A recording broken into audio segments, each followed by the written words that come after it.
It's all a lie. Fake energy. What's up, you guys? It's Wednesday night. You know what that means? AEW Dynamite. I'm here with Jamar. Jamar is very excited. No. Well, yes. No? Yes and no. Just What is trying to it, get John that fake Moxley? energy going. Well, I was going to say John Moxley makes me happy too. It's good to see him back. I'm still okay. I would be okay if he wasn't on TV, though. Is he But going to be what on is he the pay-per-view? wearing? It's an What is he interesting wearing? jacket. Oh, let me move my... Oh, it's all cut up. That's what it is. But he's in great shape too. And he's definitely accepted the bald look. That's great. I hear he's for the NJPW shows, New Japan shows, like they're doing a little bit better because he's with them right now. Yeah, he's their champion, so people want to see Moxley. He's super popular. Oh, well, damn. Okay, well, we're not wasting any time. We got Jeff Cobb and Kyle Fletcher teaming up versus Moxley and who was his partner? One of the BCC. Whoever his partner Jeff didn't come Cobb? out. No, Jeff is partner with Kyle. Oh, Brian. Brian is his partner. Oh. Yeah.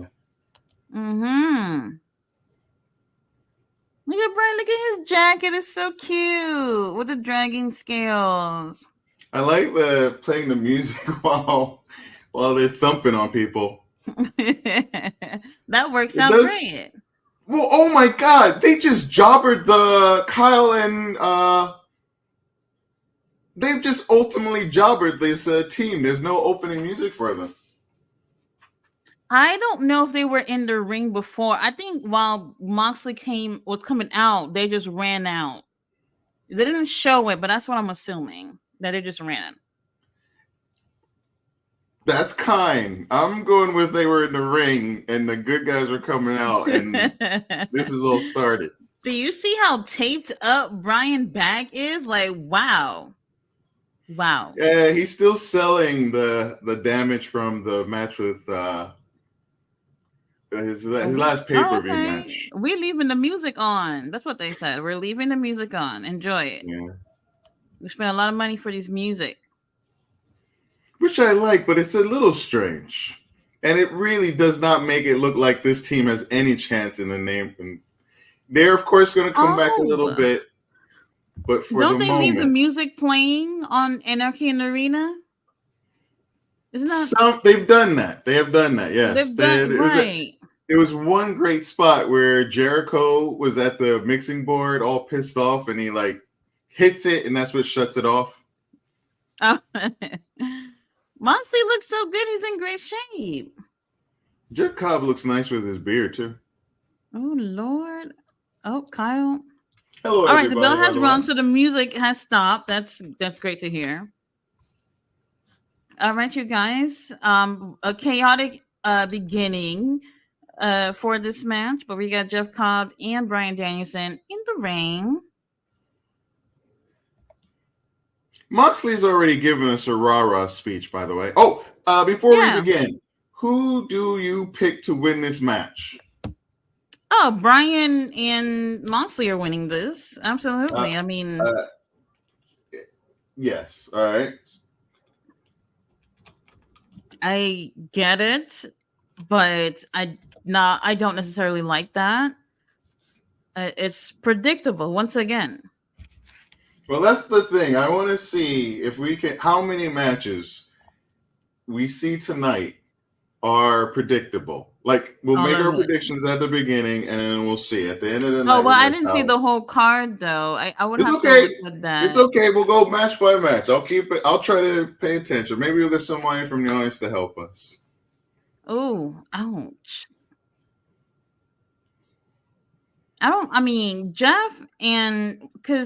Jeff wait, hold on now.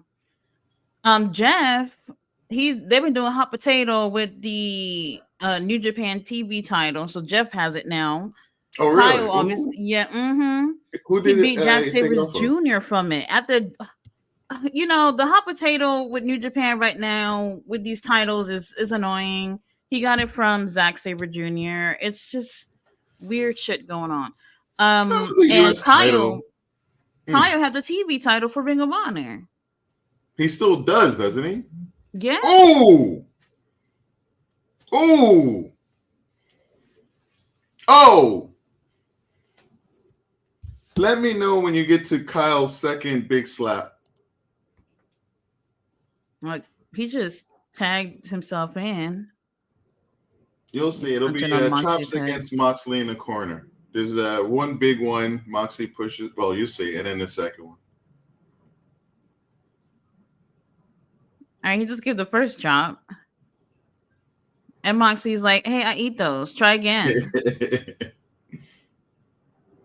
Now he just get a second one.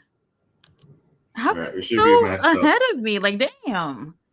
It's the fight feed. They start at the very beginning. It just pops on, and that's crazy. TBS, get it together, girl. I get it faster even in Verizon for my mom's TV. Ooh. Yeah? Oh, they're showing some of the things that's going on tonight. Young Bucks versus Matt Sydal and Christopher Daniels. Like, do we even need to watch that? And you guys, the return of Hook, who's been gone for, 2 weeks? I'm definitely going to do this. All right, we're going to make a spreadsheet. We got Brandon in the house, says Willow Nightingale, Mary, Brandon. Oh, okay. Shit. Kenny Omega, we can make something happen too. David's in the house who said Jay Lethal will be wrestling on tomorrow. Glad people are paying attention to that. Very good, everybody. Yes. Toddy and I were just talking about that. Robert's in the house. Hey, Robert. In fact, later on, if anybody wishes to, we can have a nice little discussion about Jay and some of the people. Did you see the whole card for Ring of Honor tomorrow? No, not yet. Oh my God, Brian! Oh,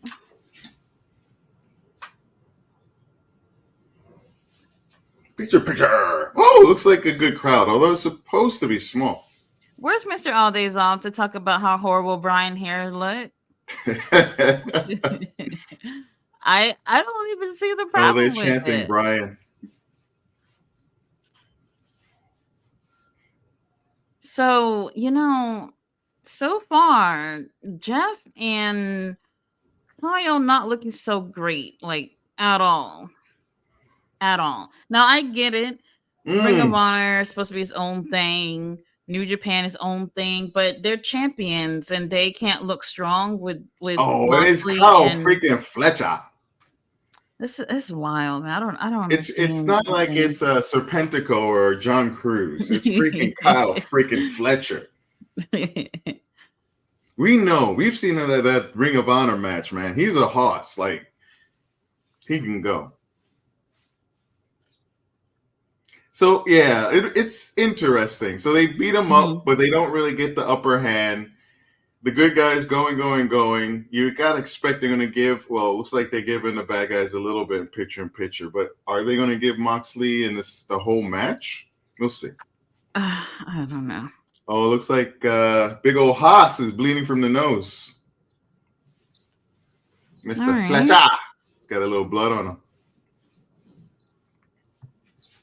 It's shaping up for the heel team for a moment or two. Not for long, though. It's in picture. It's like Ring of Honor. It doesn't count. David says on Ring of Honor, Jay Lethal tomorrow, and New People Wrestling debut on Ring of Honor. Okay, I got to see the whole card. When I saw Jay, I was just like, wait, what? Am I dreaming about this? Oh, Ballet Dancers in the house. Says good evening to the Tati Taker and Laura Jamar. Says hello to the chat.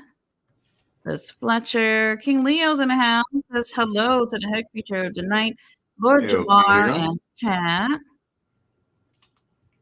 Yeah, I Oh was a little God. hestant with the Lord Jamar, but screw it, I'm keeping it. It I'm keeping it. happens. At first, when I Yeah. heard Tati take her, I was like, "Wait, what?" I thought I read that wrong, but it sticks. It works. King Leo says, counting down to Tiffany Stratton's job out in departure. You know about what happened, right? Don't know. So she posted this video from where they were doing a tag match with, I forgot who she was with, but against Jade and Bianca there, and she hit Jade. Jade falls out the ring, but she plays this thing that calls her a black bitch, and Wait, it's who just does like that? Tiffany Stratton. And like And in her very valley, like black bitch kind of way. no, she played like a sound bite from like I guess another video of someone else saying it, but she Oh, plays it over when she hits Jade. So the second oh, she hits whoa. Jade and Jade falls off the apron, then you hear she's this is a video she posted, okay? Referring to Jade as a black bitch. Um I want to say she deleted immediately because people started immediately saying like what the fuck is this? So On she social deleted media, it. huh? And a lot of people are actually divided about this. People are saying, "Well, she deleted it, so it's over." Do you know how many times I saw that today? What the fuck does that mean? Let me Oh, just say okay. something. I I know wish. I people's wish gonna my life worked say that way. if you would have hit her and called her a bitch, then fine. But people are saying, "Oh, she's a heel." You know, it makes sense for her to say that. I'm like, wait, you call her a bitch, then fine. But if you call her a black bitch, what? Why do you have to emphasize that she's black while you're calling her a bitch? You know, and I don't want to say that she's racist, but it's definitely one of those situations where it's just like when you do stuff like that, and everybody. I don't know if she's ever said this, but people are saying that she's a known Trump supporter or whatever. I don't know anything about that, but you know, you don't want to be in a work environment and you're saying things like that where people's gonna just give you the side eye, thinking that you may be racist or No, you may the be thing is, discriminative because of that.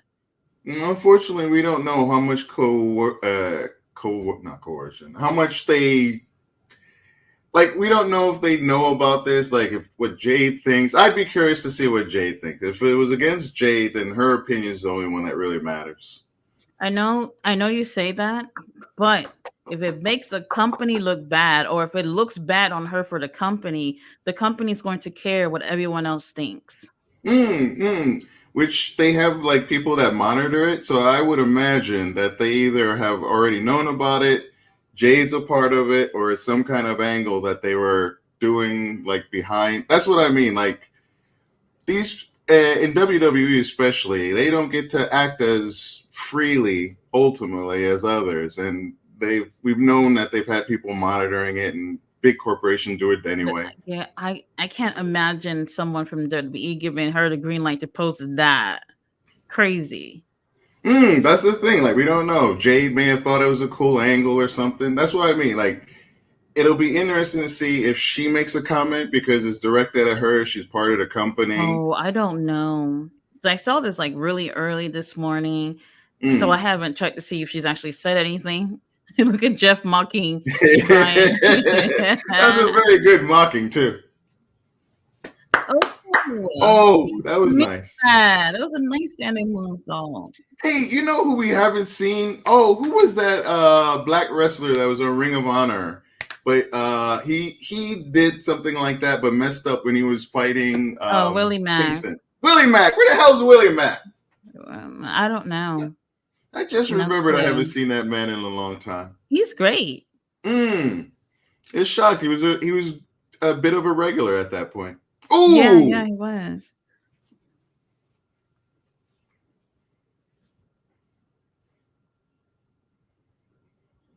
it's a good opening match. It's just I don't know. It's a interesting. Ooh, all right, Mm-mm. Moxley, you're looking. Ooh, Fletcher, Oh, Fletcher. oh my God, Kyle, damn. Yeah, thank you. Finally letting them get something. Why did I just realize Uncle Oh, Don's on commentary? yeah, I haven't been listening to him. Oh! Ain't gonna win. Minoku Driver, huh? Man, let me get this thing. Match one. Let me do this. Oh gosh.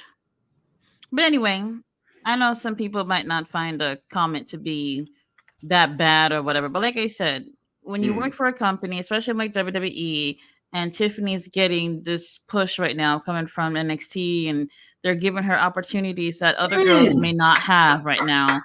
It's not a good look for her. Well, Kyle's getting at the referee. sadly, it's like 60-40. And some of the 40 are very loud. And if she's playing to that crowd, that kind of like toxic, dirty, nasty crowd, oh, God knows. Maybe,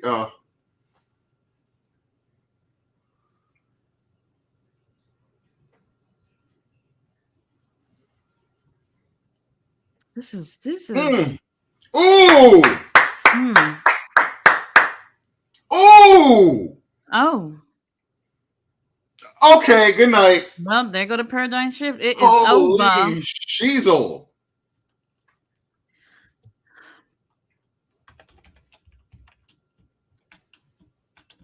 Oh, I thought Shivani said terrible match.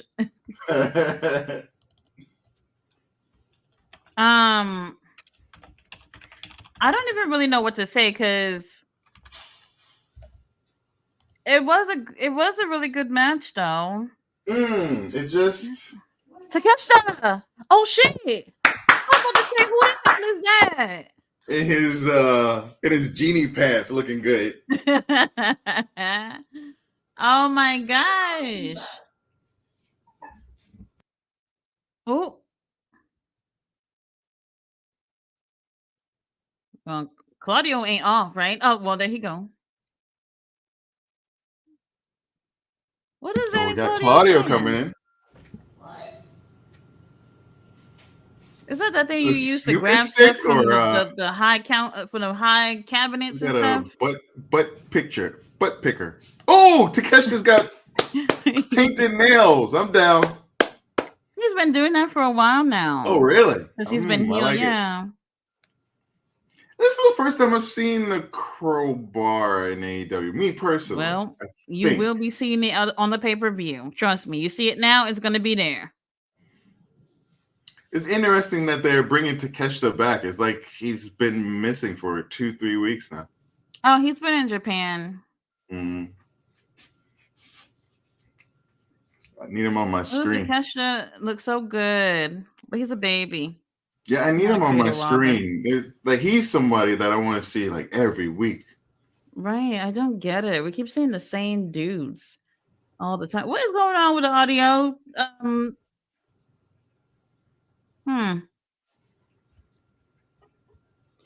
Okay, they got their little countdown. Oh, 41 minutes is Takeshi. Oh, not Takeshi. Swerve versus Brian. Well, then what's the main event? Wait, what?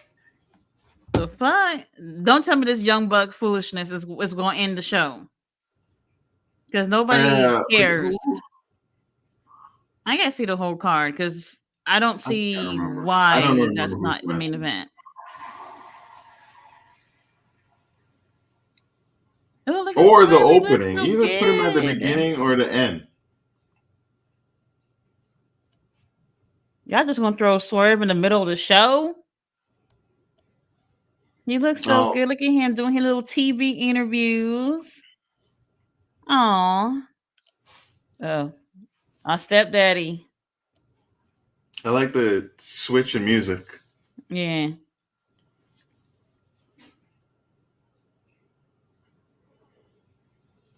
You know, Brian Cage isn't wrong. Did you see the little promo he cut from his house earlier? No.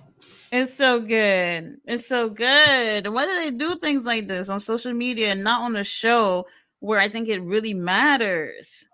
Yeah, the first is like he came out and he's like, I had to explain it to you again. It's like, no, you're telling most people the first time. Yes, that's what I thought too. That's why we're saying like them putting these things on social media, a lot of us don't see it. A lot of us don't see it. So it's a good thing, but also Oh, oh oh are we doing this all night tonight? All right. no.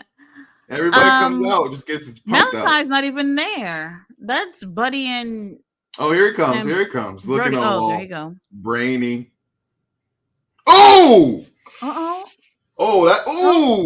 Ooh! Well, I mean, what is this supposed to be? Like a meeting? oh, they were supposed to face face-to-face? off or whatever. Maybe give. So obviously, it was Adam who said he wanted the match, and I guess they wanted to hear his response of him saying, "Sure, let's do this." Oh, yes. Wait, hold on. Malachi, hold up that title. Let me see something. I haven't seen you with a title in a while. Oh, yeah. They really could have just let them have the trios tag titles. Right, because they're not doing anything with them, with other than having the Bang Bang Gang walk around with them. They're not even on tonight's show, I bet. Or even have had them like really do a series where they acclaim versus like just I don't know. And like I don't know.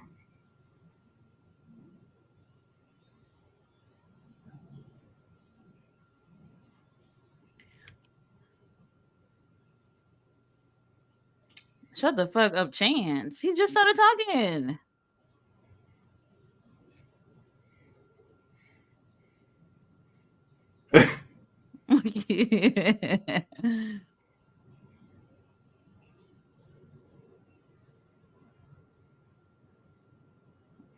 Wedding ring. Oh, you got me fucked up.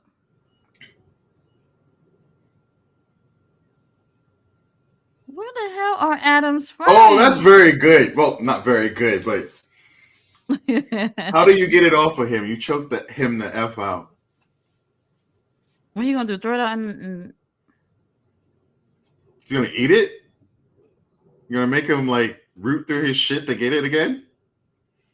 okay, you put it in his pocket. Okay. Well, I'd rather him eat it and poop it out. Oh, Adam, you look like he's sleeping. He looks so peaceful, actually. He looks like he has a great nap. Oh no. Somebody got to be coming out. Who's that? Come on, O'Reilly. Kyle O'Reilly. You know, it's not too late for him. That match he had last week was freaking Kyle beautiful. Is cooking, all right? He is doing so great. That match, he showed out. He knew he had a chance to, and he showed out. That match. I'm going to watch that again. I was just thinking they're throwing him out like the trash. Kyle, you don't regret the people out here. Oh! Oh, damn. How? Oh. Okay. Let's take care of Adam. Who else can come out to help? We're going to get Griff Garrison today. He's going to come out and try to help him. Yeah, right. Whoa, man. Adam didn't even stand a chance. Damn. This is pretty decent for a go home. Well, so the answer is yes, right? Pay-per-view. Double or nothing. That's like, wait, not, is it next weekend? I think. Next weekend? Or no, no. It is on the 26th. So yeah, not this weekend, but the next one. Okay. Hopefully y'all got your pay-per-view money, right? Oh, I've already ordered. I got that 3 pay-per-view bundle for $50. So. Oh yeah. Well, yeah, you did say that. I'm gonna, even though I'm gonna miss one because I'm gonna go to the actual event, Forbidden Door is still like cheaper because the first 2 are $40. Yeah. That's how I think about it. Not bad. it's just BS. There's like only for international customers. They're offering these pay-per-views nationally, but they're What are not you allowed to talking do it. about? It's Eddie Kingston, huh? Okay. Mm. Did you see? I think it was recently. They it was like oh, there it is. His leg just hit the guardrail. Yeah. There wasn't enough clearance, and when they put him through the table, it oh, it looked so bad. Oh, you watched the pay-per-view? No, the clip was just viral. It's like, Oh. Yeah. I literally popped it on like 3 o'clock in the morning and I was watching it. It was like 5 hours, but I made it through. good gracious. This I've seen this. People are actually giving Perry his props, like huge props, because they felt this was very strong. He's definitely improving as a heel. I can't stand to see the two idiots that are with him, but he's improving. And this is what you He's a want. This is linchpin. what you want when you got two idiots like the Young Bucks who's been in the business for a long time. You want him to be around these young guys and actually helping him get over. So it's helping. Ugh.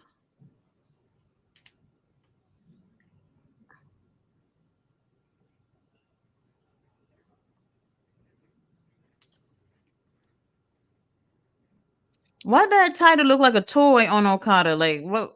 Why it look like one of those toys you get from Walmart? It's a toy belt. Oh, Eddie Kingston is out of the match. I Who have did to they replace him imagine that. with?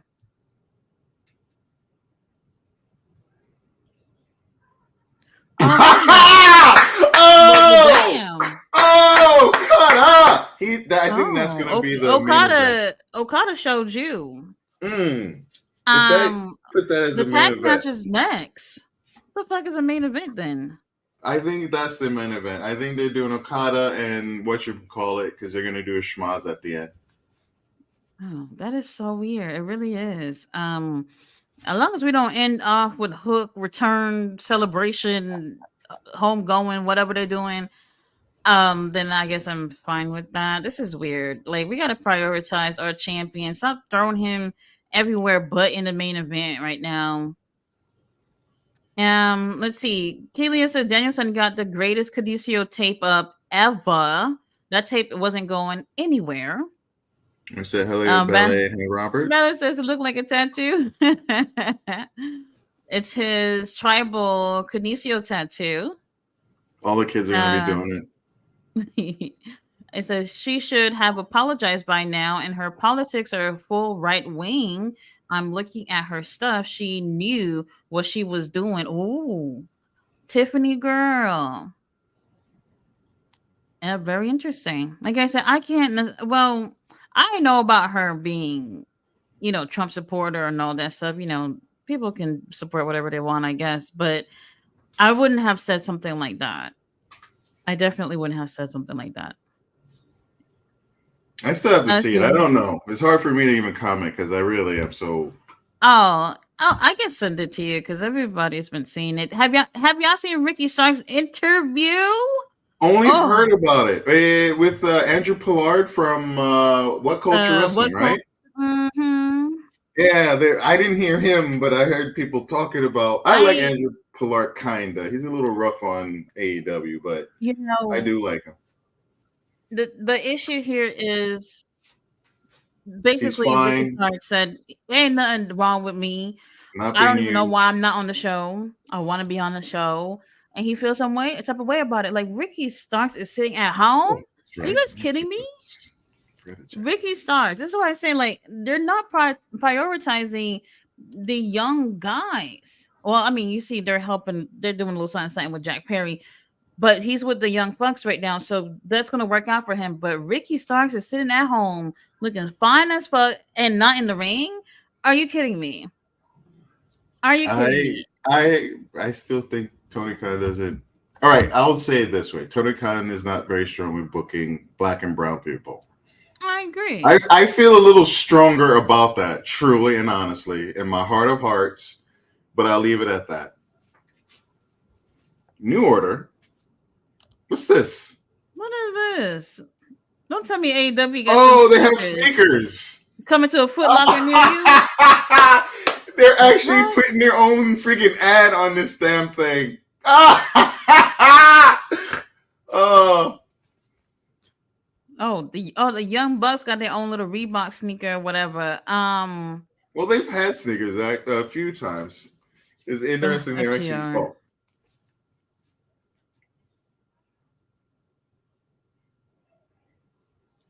Moxley gave her those camo pants Yeah, for like her they birthday. can't ask Claudio to get in the match. Like, well,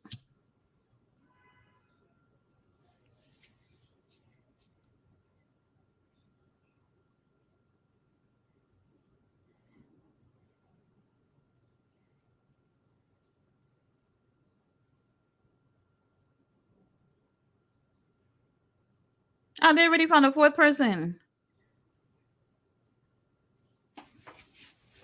He likes that arm thing. He likes that arm thing. I don't know, Kata. Maybe you're a bitch, but he loves that arm thing. Oh God.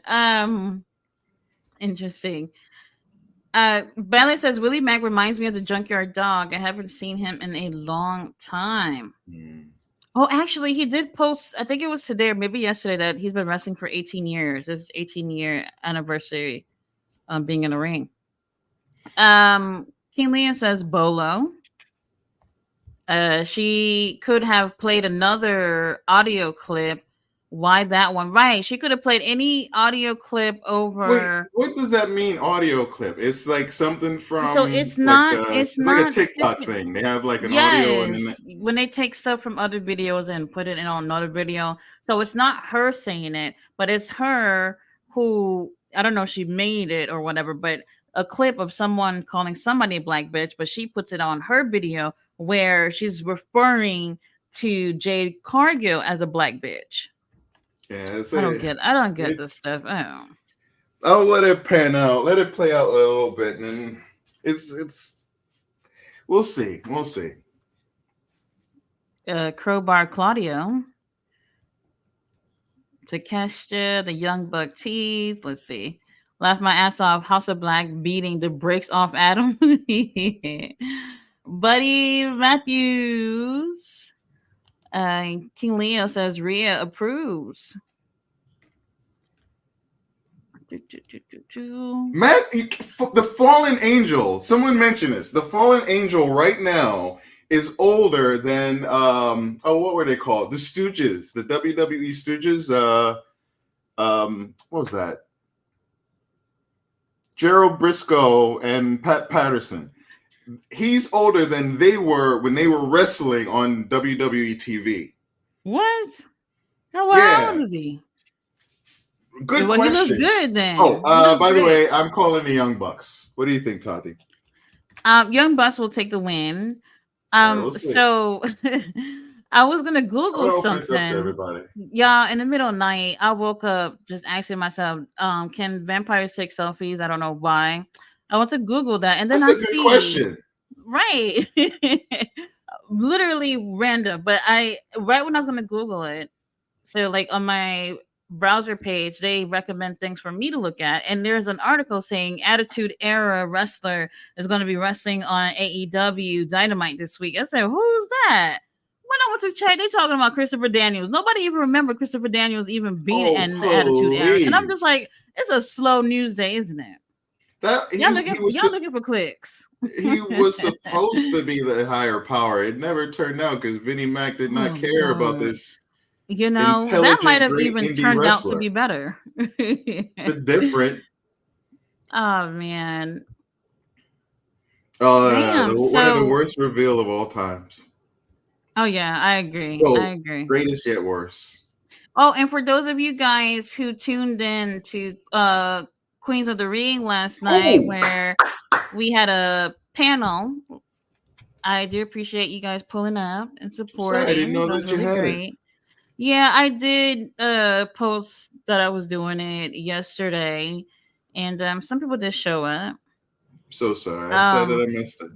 Yeah, I mean the link is still on the community tab if anybody want to listen to it if they ain't got No, nothing else to stream it. do. I'll definitely stream Because we were talking about that too, about the whole Vince McMahon revealing to be the higher power thing. So that's how I remembered.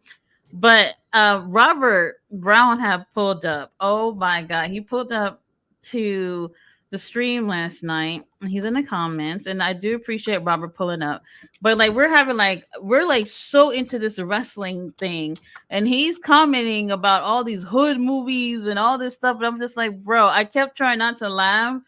it. And I was like, just don't look at the comments. Don't look at the comments. And we were trying to keep it like, keep the topic going, but the whole hood movie thing, and I almost burst out laughing on the stream. Thought it was funny. Oh, he missed it. No, that was not a tag. No. Get him out. Get him out. Well, He did not tag. No. Come on, ref. Do your job. No, ref.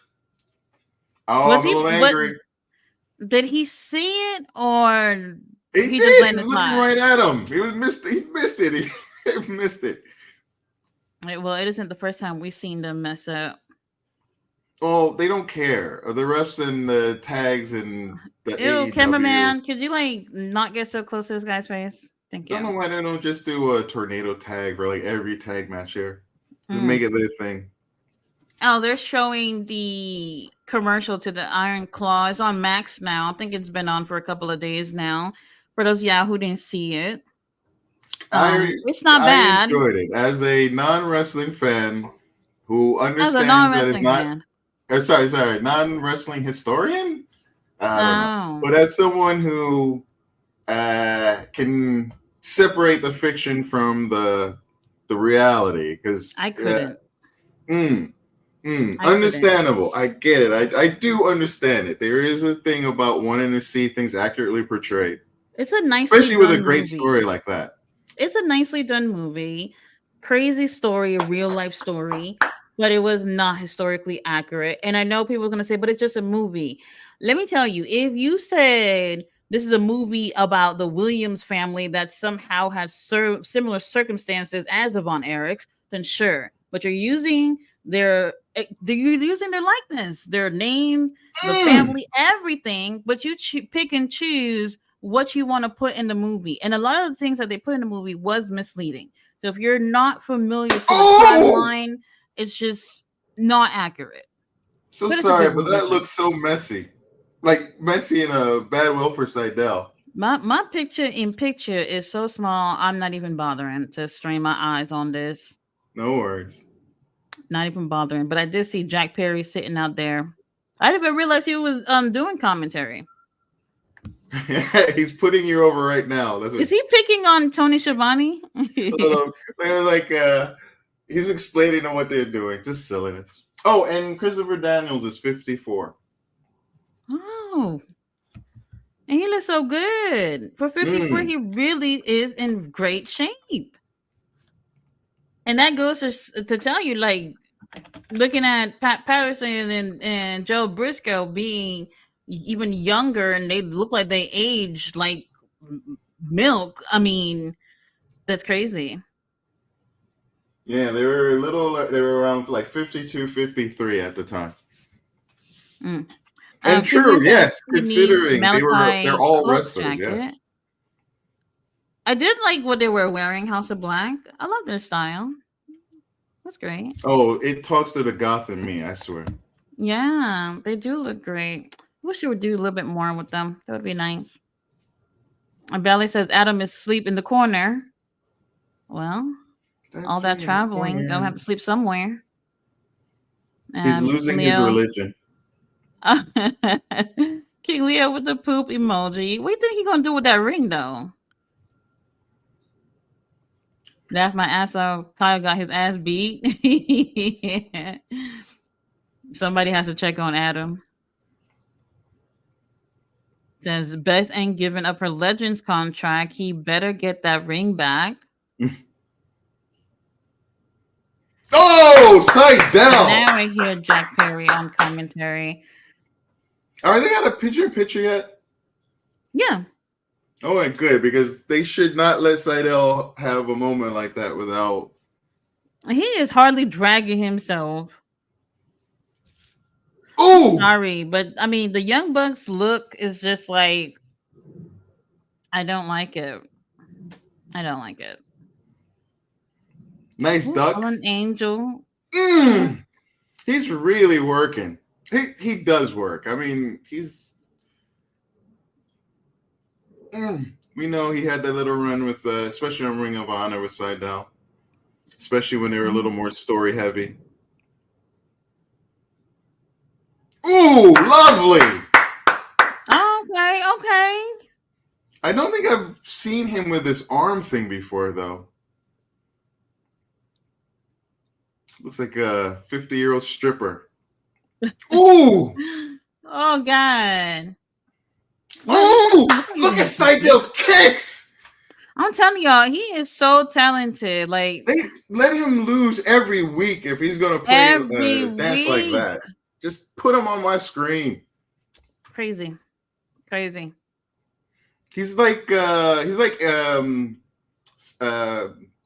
keep thinking Air Fox Sky Hawk. Top Flight. He's like Top Flight. Like, you put him out there, they just show out, win or lose. And generally, recently, it's been lose. Always. What's new? Mm! Mm.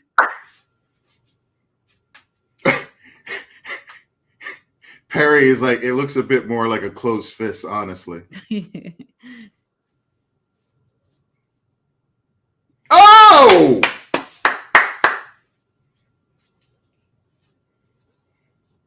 Okay. Oh no, where's Seidel? Well, Matt, he laid out somewhere. Guess this is it here.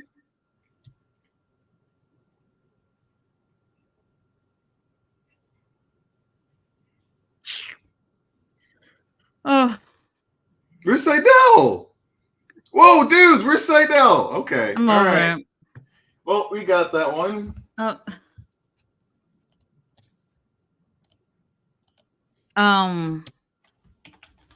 So that's two matches, two predictable matches to 0. Let me get this to the channel. I You all can mean, play along. it wasn't even a good one. I enjoyed it. I enjoyed this. No, I'm talking about the finisher, the TK driver. He didn't. Whichever one that came from the top rope didn't even touch him at all. I'm over it. I'm over it. No. I think we're gonna hear from the boys. No, I'm not a fan of the powder blue. I wish it was a little darker. I like the blue though.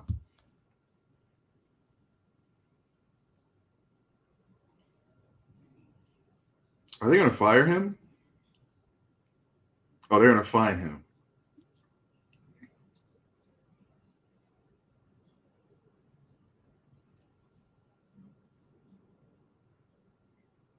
Okay.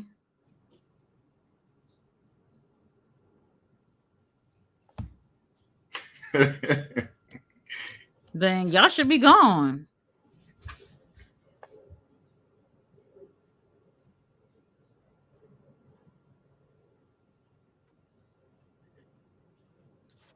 Let me guess, he's unemployed. 20 jumping jacks completely naked. Whoa!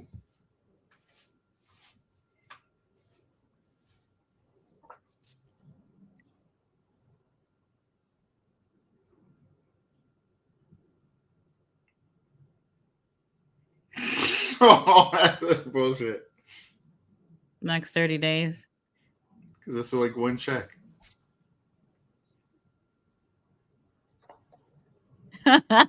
Security. Oh, Come get his ass out of here. Cheesecake, no! Cheesecake pound cake! Don't do this to me! Oh, no. Fruitcake, sorry. Cheesecake, fruitcake, please!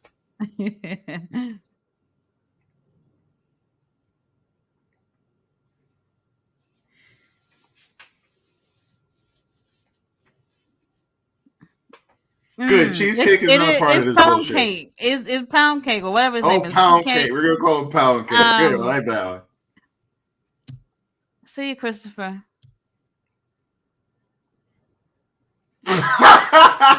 Oh God! Jack Perry, I know you're not drinking that thing. Oh!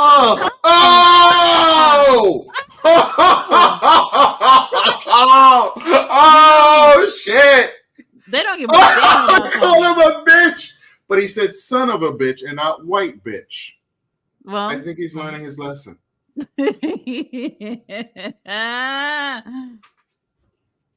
Shivani. Oh, Shivani. Oh, Shivani. Shivani. Oh, that's such a dick thing to do, What? Perry. Excalibur calling for a mop. Well, oh, Mariah. Okay. Wait, Luther, is that a white suit or a gray suit? What's going on? He's got the nice gloves on. That's different.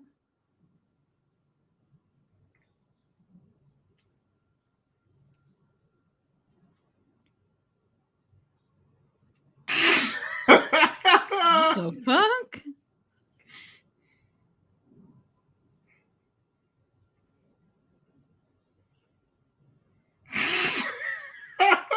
What? Look at Mariah's face.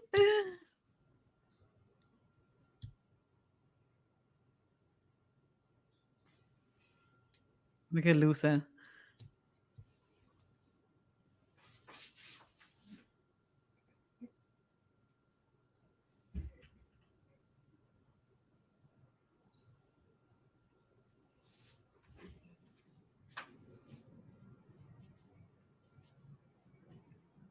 Oh,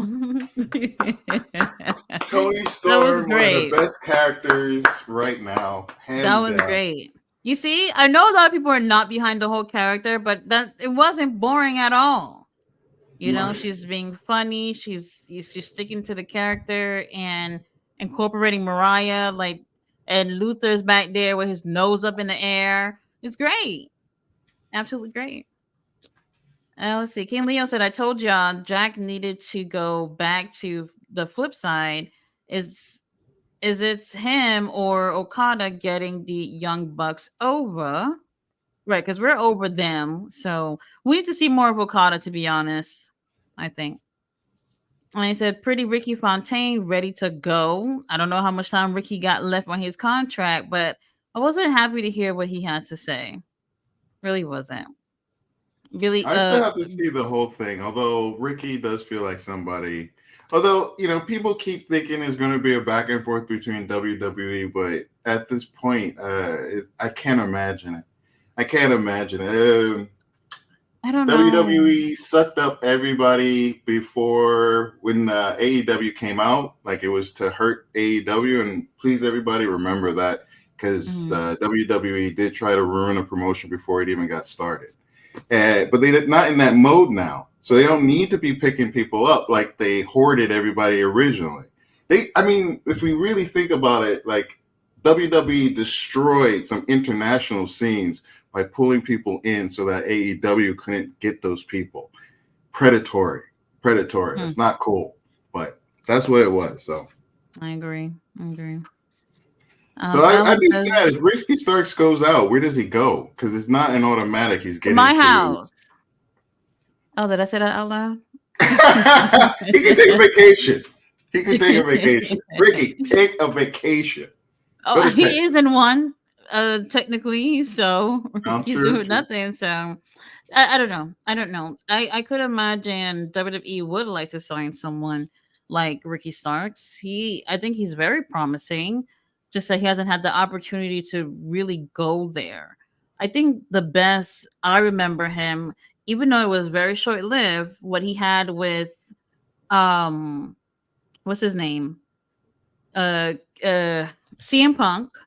And around that time, he also had a series of matches with Bryan Danielson. Do you remember that? Yes, of course. Like Danielson came in and had that. Was it what was it? What was it a something? I forget. It's that like a bunkhouse match or something. No. It's like a strap or some Mm. shit like that. Yeah, a strap match. It was probably a strap match, something like that. Mm-hmm. He was really great during that time. And, the whole thing with CM Punk obviously didn't go through, but that was also pushing him. Oh, here's Malachi.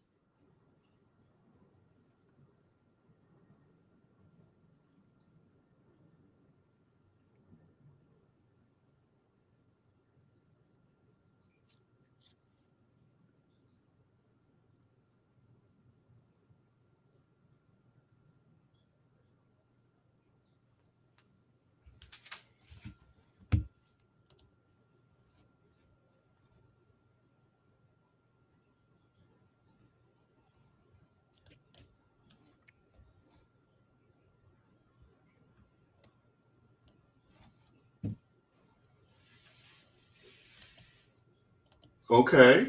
Oh, okay. You heard that. Oh. This might be the way. Well, I don't know. No, maybe not. Oh. Because a hope is like, to one day see Edge and Christian, well, Adam and Christian versus the Young Bucks one Oh, day. wait a minute. Hook has a match? I thought this was a party thing they were doing for him. Or like he's just talking. It's going to Doing? be a squash, isn't it? It's a squash. I had no clue. Oh, somebody's already in there. Oh, this poor man. I originally thought that was Rocky. Oh. Like a kind of stretched out Rocky Romero. That's a good one. Hook. Let's get this over with. It's a 2-hour show. Just do comments. Just do comments. About 2 minutes, we could come back and.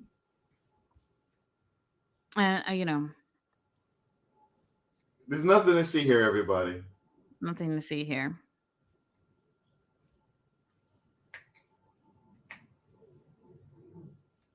King Leo said I'd actually rock those. Meanwhile, the Pressure ones ain't got a release date. I know Kenny Omega was wearing them the other day. Wait a minute, they're not called the Pressure ones, are they? Swerve new sneakers.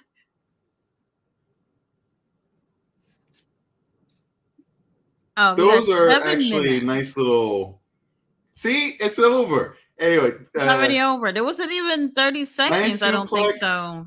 Very nice little smack to the side of the face. I've never seen him before. His opponent, though, maybe a local talent. Where are they?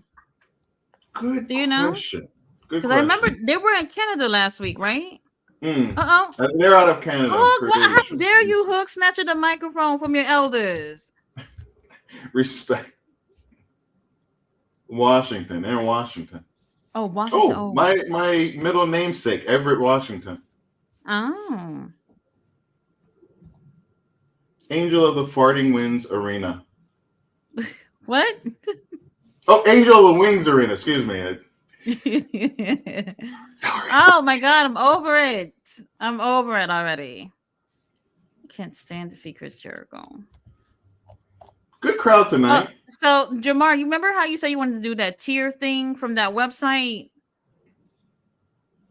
That tier website where you do the. I was trying to figure out how to make images.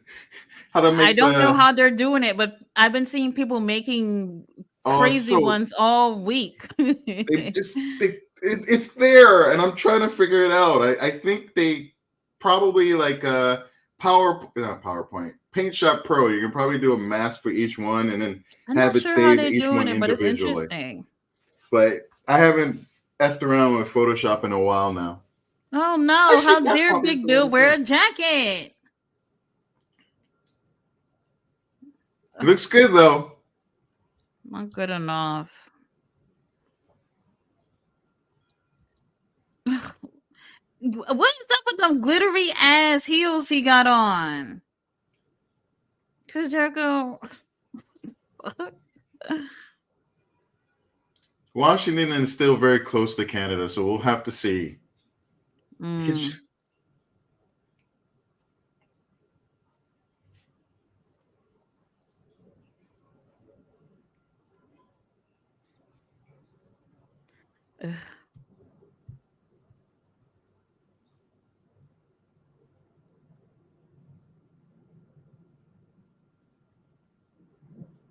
Please not at the pay-per-view. Good. Right here, right now. That's all you need. We don't need this on a pay-per-view. Unless it's nothing. No. Keep it off the pay-per-view. I mean, right? Not with his high heels on.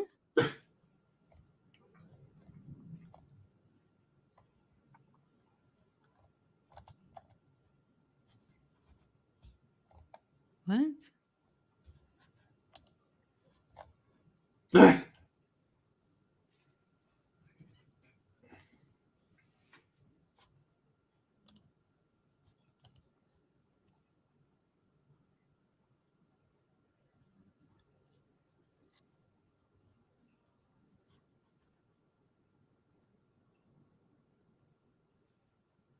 What are they saying? Oh, please retire. He is out of While you there, retire them shoes too.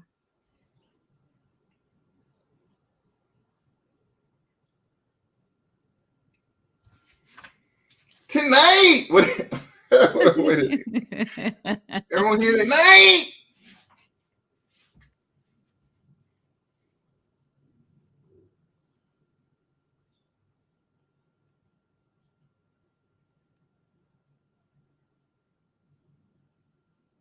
I already lost it. I'm over.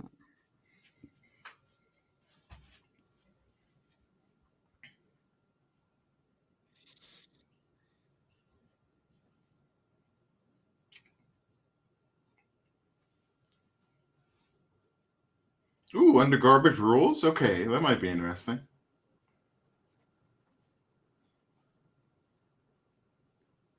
Who the f is going to be like in it though? Wait, he's going to get into Big Bill?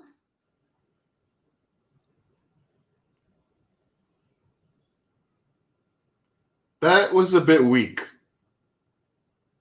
That was a bit weak. That right there, I should just pack it all up, go to bed. That was a bit weak. You need to really smack him over the head if you're going to do that. Right, he looked like he was scared to do it. Just like, boop. Didn't even get you that good. To get your ass whooped right now. Just it's for not even a hard pop noise. Oh my God, they wasting Shibata time. Shibata, what are you doing with Hook? This is not a daycare.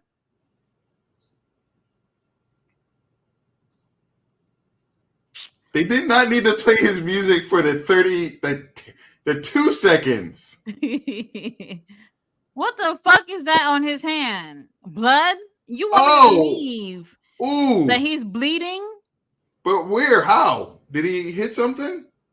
Oh, come on. No. Come on. A padded mic is not going to do that. Right. Not only was it a padded mic, Hook was scared to even touch him with it, but he's bleeding. Boop. All right, we're down to 10 seconds for Swerve versus Cage. I mean, so they're doing it at the top of the hour. That's a good spot, but not for your world champion. Yeah.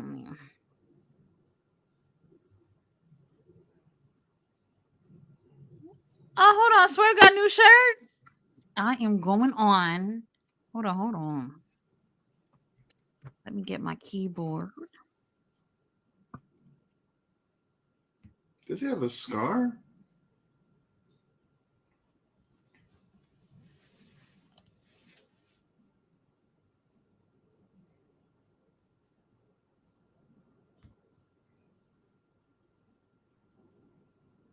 Oh, that shirt is on the.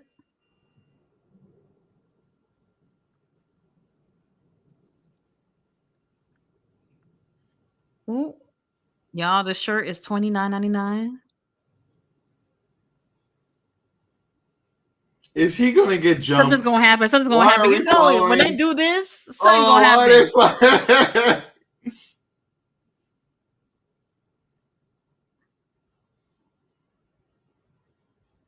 All right, so who do you got? Swerve or Oh, Brian? Swerve, obviously, yeah. I Wait, got wait. This is Swerve. an eliminator match, so the title's not on the line. Hold on. Let me If see they my going. swerve us with Swerve, I'll be all right. Y'all, I got the shirt in my car. Hey, where's Nana? Right, Prince Nana been missing in action for a while. What? Where's Nana? Is he all right? I think they're probably playing it out. Next week we'll get like the update from Nana. He gotta make it to the pay-per-view. Well, we gotta. I think next week we're gonna get him. What side is he gonna be on? Because it'll be interesting. Oh yeah, it could be that they're doing that too. Yeah, like it's a good little hook because I am curious to see where he's at with all of this. Mm-hmm. I'm down for this match. Ballet Dancer's asking King Leo about if there's any updates on the Roman Reigns and Nike sneakers. Have you seen them? I'm not a sneakerhead. I'm not either, but I thought it was cute. I know nothing about snakes. Ballet Dancer says 18 years. Wow. Mr. Majestic is in the house. Says, hi, everyone. Hope everyone's having Mr. a wonderful Majestic. Wednesday. Go AEW.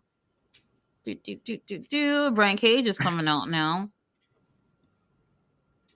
Okay, so we thought he was going to get jumped on his way to the ring. That could have happened. I know. That wasn't a great shot. Like, if you're going to follow him always up and then, like, have him come and then switch to the other one. As a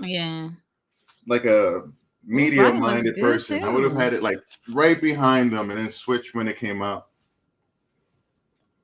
Too static. You get this whole, like, open area and he just walks away. It's just like you lose the focus of him.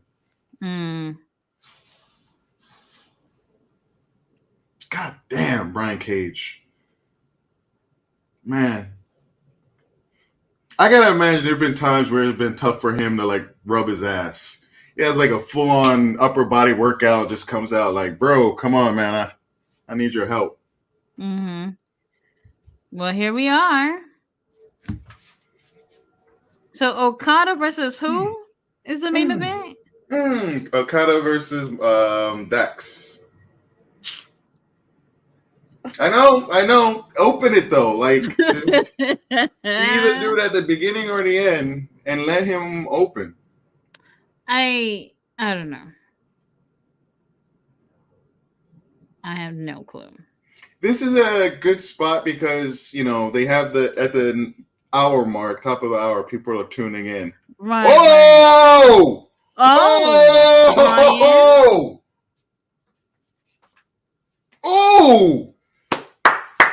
Okay. Ouch. That hurt me.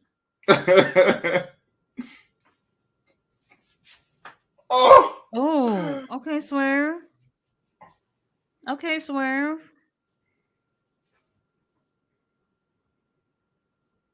Shivani's still sitting there. They didn't get him a towel or a napkin, something. Yeah, he should have they should put him in a new jacket. He should have a different shirt on. Dude is sitting there with the same suit and everything.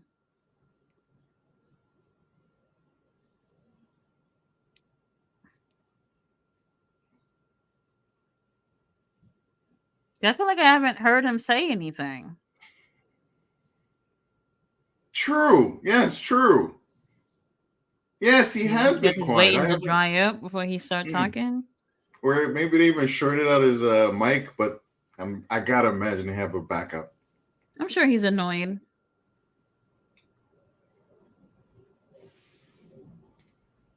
What are they saying? I don't no clue.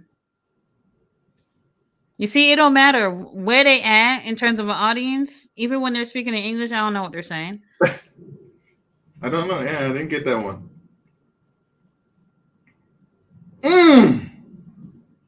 Damn. Swerve is not playing. People are tired of the kick out at 1. We don't get the same reaction. They got a Oh no, I'm sorry. The Burning Hammer, Cody Rhodes and AJ Styles. That was the last time. That was an okay kick out. Oh no, even that one was very quiet. What? The kick out at 1 at the Backlash payout after he did the burning. I think it was the Burning Hammer, and he no sold it. If anybody's going to complain about AEW no selling, that was like the main event of a big paper, and it didn't matter. It's part of what made that match very, very good. Just. But he didn't get a reaction. It was very interesting to see. And it was like kick out at 1, and it was like a delayed, and then they went on. But it didn't take away from the match.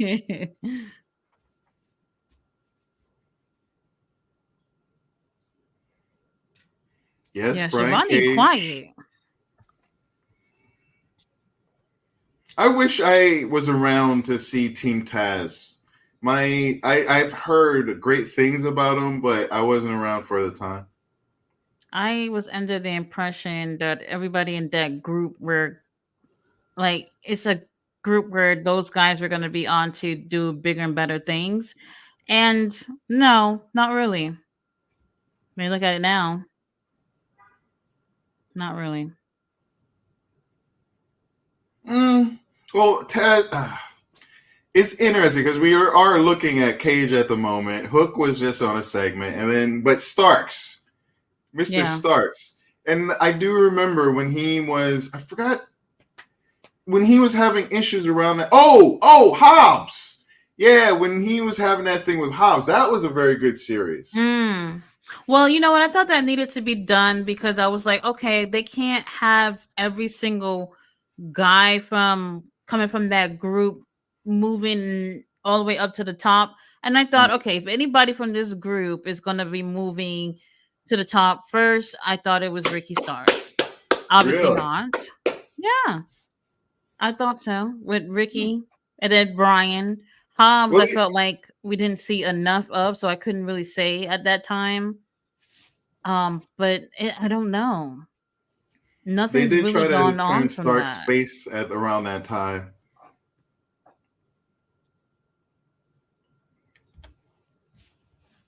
Well, Brian looks great. He really does. I wonder. So they're going to stay a group, I'm guessing. The embassy is still going to be a thing, and I hope that's a good thing. We can use some trios, tag teams, as long as they don't split them up. I guess that's okay. But they gotta, if they're gonna keep them together, they gotta be a stronger unit. You know. I just had a feeling that Nana is gonna go with them. With Brian? Yeah. I got a feeling. Nana's I don't know. I don't know, but just thinking about Shivani real quick, that drink probably shut him up. If I had Ric Flair's drink thrown on me, my organs will shut down too. I just wouldn't. I would at my workplace. Damn, you ain't doing that to me. If you're doing that to me, I ain't working. I'm taking my time. Oh, he's back. He's speaking. Really interesting. Let's see. King Leah says, no ballet. I'm looking at Swerve shoes. Ain't dropping at all. Ballet says, hi to Mr. Majestic. It's good to see you. Says, so no Swerve and no Roman sneakers. Ballet has her head down. Kenny God's in the house. He said, I thought that was Sailor Moon at first, Tati. Oh, no. It's Wonder Woman. And I'm so it's great that you guys can actually see it. It's actually, so on camera it doesn't look see-through, but this is very see-through. So really, thank God that works out. Yes. So at first I was just like, no bra is great. And then I was like, oh no, they're gonna see everything. But you guys can't, so that's good. It's thankfully you didn't find out at like a work meeting or something. Let's see. Sorry, real quick.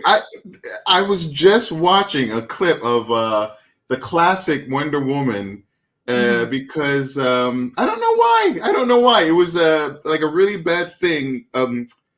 it's 80s, but she was like on her skateboard and chasing after some bad guys. And it led into if you ever learn about the woman who was her stunt double, who she's phenomenal, and I think she passed away either this year or last year, maybe, but absolutely phenomenal, interesting story, and was one of the first female stunt people in the industry. She was famous for being Wonder Woman's stunt double. Yeah, check that out. Why was I watching that? That was just last night. Very coincidental. We're back from picture in picture.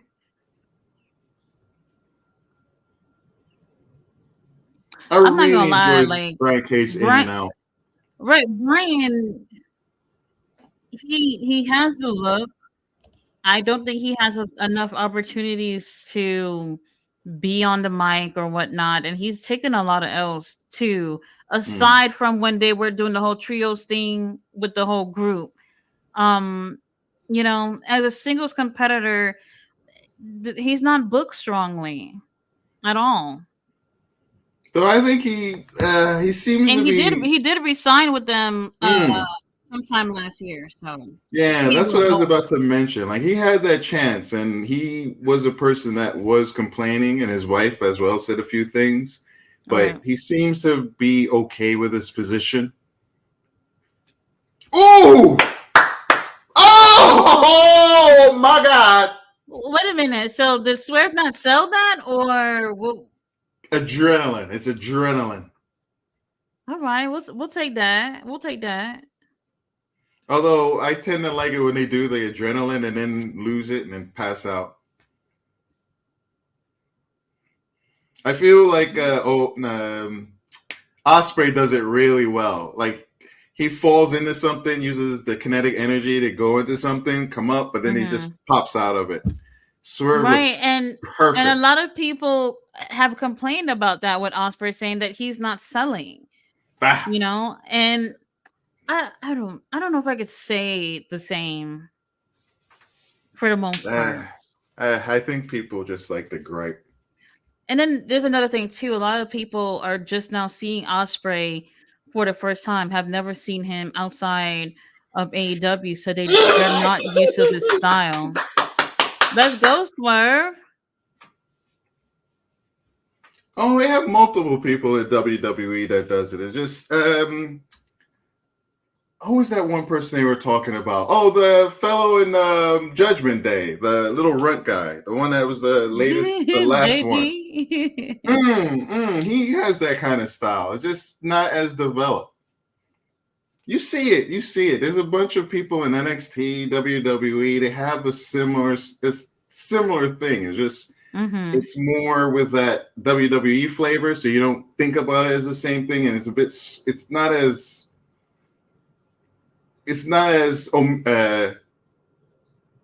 it's just different. Right.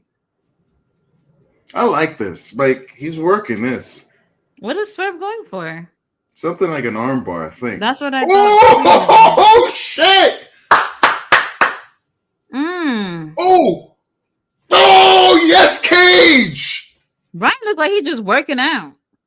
I'm all right. I want Cage right now in this moment to win. This moment. How would that look though? Don't care. I believe in you, Cage. He's right. Look, Cage is right. He is right to be upset. Swerve just didn't care about him. Nothing with him. He's been doing all this shit. His boys just face to face with Ospreay. I didn't know he was gonna be here. Okay, so we having like a few face to face situations for the pay-per-view tonight, which is interesting. Rather than it being next week, that's okay. I'd be curious to see how they do their go-home shows. Oh, I'm enjoying this. Oh shit! Sorry, buddy. Oh, come on! Oh shit! All right, Swerve says he's at home. He gotta show up and show out. Oh man, I'm glad I tuned in tonight. Well, how come it's funny because they're in Washington, but the crowd is like, y'all should be like blowing the roof off for Swerve. Cage, it's like,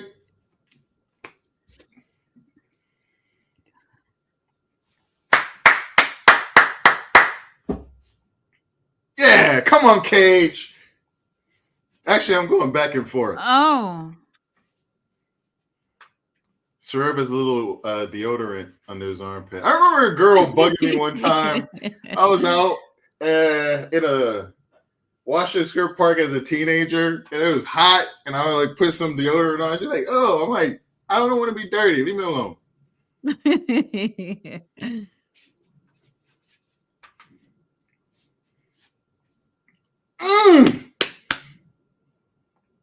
Ooh. All right.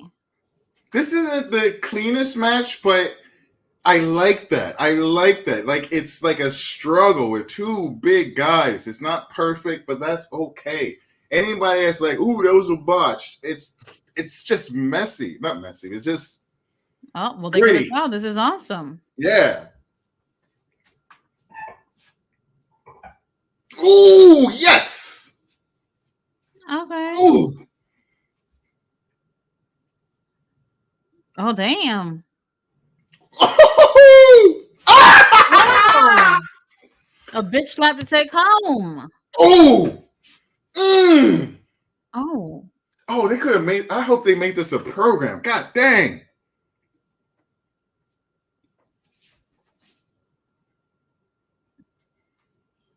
Woo.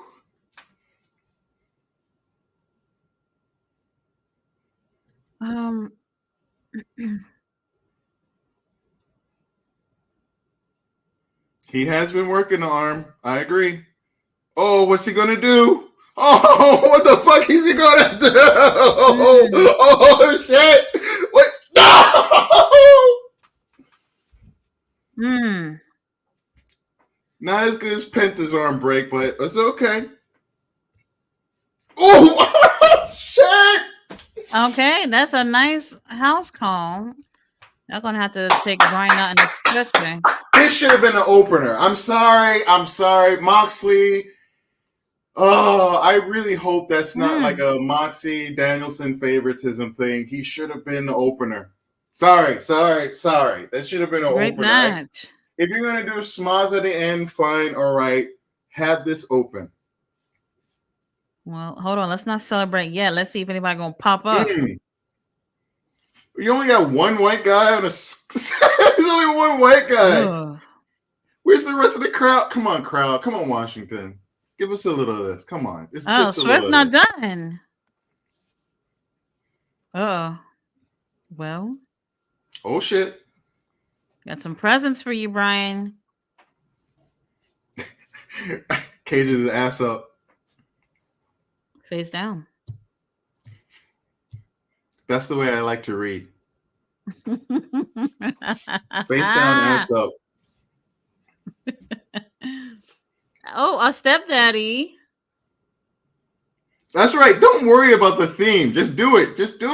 They might continue what you're doing. Oh, they might come from behind though. Yeah. They would have. Hold on. They did mention they're going for their teeth. Is this the week? Well, if Christian is there, then the other two. I miss hearing Mother Wayne speak. Boo me? A mother? Good call, Toddy. Ballet dancer is your favorite, Nick Wayne. Oh, and Killswitch is another one too. They're not doing anything with him. Oh my god. Hopefully they can't let that story go. They got to do it before he goes face. When you really look at it, you're just Adam like, how are some of these people still employed? Oh, you don't do that to a black man's family. Oh, they got a Dollar Tree photo frame with. Letting the little white boy hold that. Oh.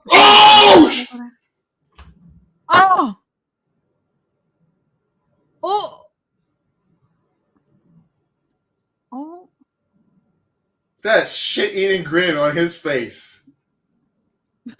Look at Mama Wayne. Oh no! Oh, he's oh my god! Oh my god! Are you guys seeing how that blood is just? And if you notice, he's really squeezing his head to push it out. Very good, Swerve. Just gruesome. Oh.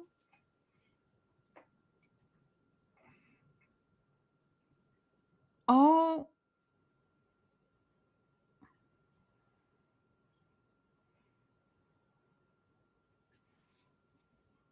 Everett's my middle name, everybody.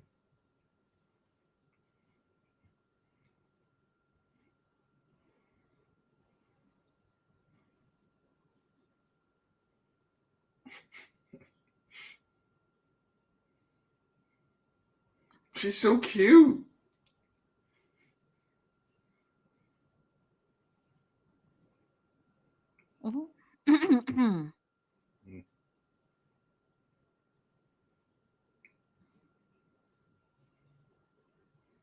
He looks like just a regular dad.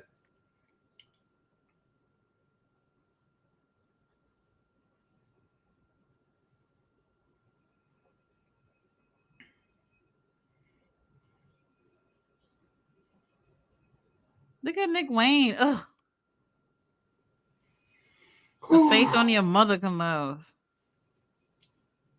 He's such a preppy little. He's the guy who is explaining to me about how I don't understand. Or I still lit up there, or I don't see. Or he's there. I guess he's the white guy who's explaining to me how I don't understand how Malcolm X was really wrong and yada yada. Like anyway. Woo. Oh god, that was really interesting. Interesting. They're giving us a story here, you guys. We'll see where it goes. So far, Swerve isn't looking so great for Christian here, but that match is going to be amazing, you guys. It's going to pay off, and watch it not be the main event at Double or Nothing. I bet on it for real. Well, I would. If you take away that that whatchamacallit match, it might not be, but that's the thing where it's weird to put that somewhere. Mr. Majestic says, Tati, I read that too. Christopher Daniels. Oh, that article. Right, they had nothing better to do. Matt Jackson is rocking his Mr. Furley outfit minus the blazer. Oh god. King Leo says Air Romans no date. Says last my ass off. Robert was trying to make sure they was on their hood movie game. Laugh my ass off. Bump Psychology's in the house. Says Rick Knox is on the take. Bella says, I will dip in my savings for a pair. Bella says, cheers to the Henny God. Julio says, me too. They have them somewhere. Gotta have a Nike plug to get the prototypes. Let's see. Bella says, my brother called me today and said it was a terrible movie. He said, don't watch it. Oh, the Iron Claw? I don't think it was terrible. Like, even for me, despite it not being accurate, somebody like me, I would let that bother me. But I did think it was a really nicely done movie. So if you have no clue about the history of the Von Erichs, you're going to love it, I think, for the most part. Bella said, you got to love Robert. Mr. Majestic said, Tati, in regard to the Von Erich biopic, I felt if the director was going to tell their story as a whole, tell the story as accurately as possible. I agree. And also, I think this movie would have been better off as a miniseries because they cut off a lot of things. They cut off a whole brother just to tell the story. A miniseries, I think, would have been the best option for them. Who was it that was on the movie? Chavo Guerrero, who was part of the movie as a producer or whatever. He said that the movie was going to be like slightly over 3 hours, and they didn't want to go that route, so they cut up a whole bunch. I mean, when I tell you, I sat there waiting to see MJF in this movie.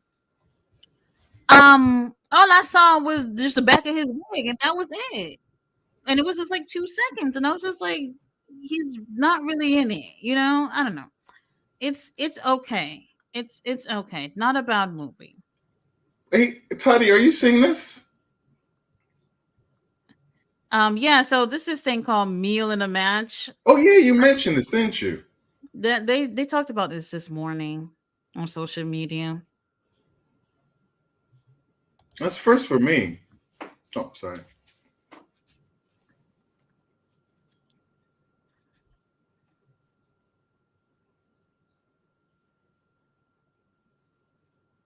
I didn't even know Hook got scribble scrabble tattoos on his arm too. I wish he was on like Ring of Honor, Hook, yeah, this. or just keep him to Rampage.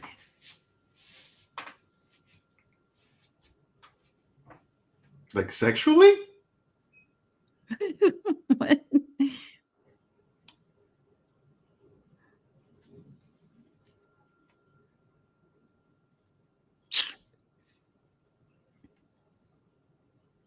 Oh, Oh, is our TV champ? oh, listen to the chanting. Oh, they miss him. Okay, okay, yeah. Samoa Joe. Yeah, like Hook looks like a Oh, little Hook, pitch shut in a the bush fuck there. up.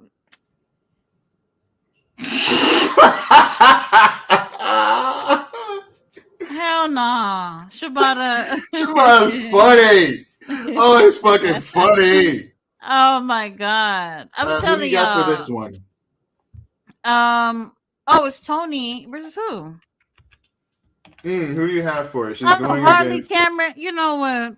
Who do you think? Who do you think? I'd hate to use the ladies' match as a bathroom break, but Harley Cameron, like a grudge match? What the hell?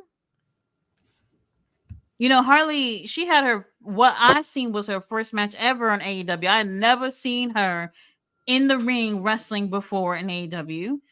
I thought she And did well. I don't want to say well. I thought she, Really? you know, she was okay. Um, it was okay. For 22 matches, that could have gone horribly. We've seen That's an interesting. someone I think of as a character who's a newer one is that woman in Alpha Academy. No, not Alpha Academy. Yes, Alpha Academy. What's her name? The Oh, sorry, female I person. was staring at Her outfit. Yeah. Um. That's interesting.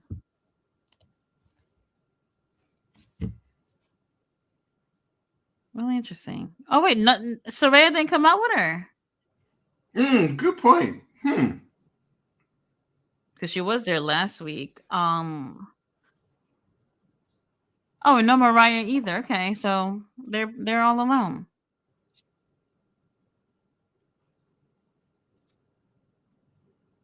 Tony has such a unique body. Well, body type you don't see that often on Mm-hmm.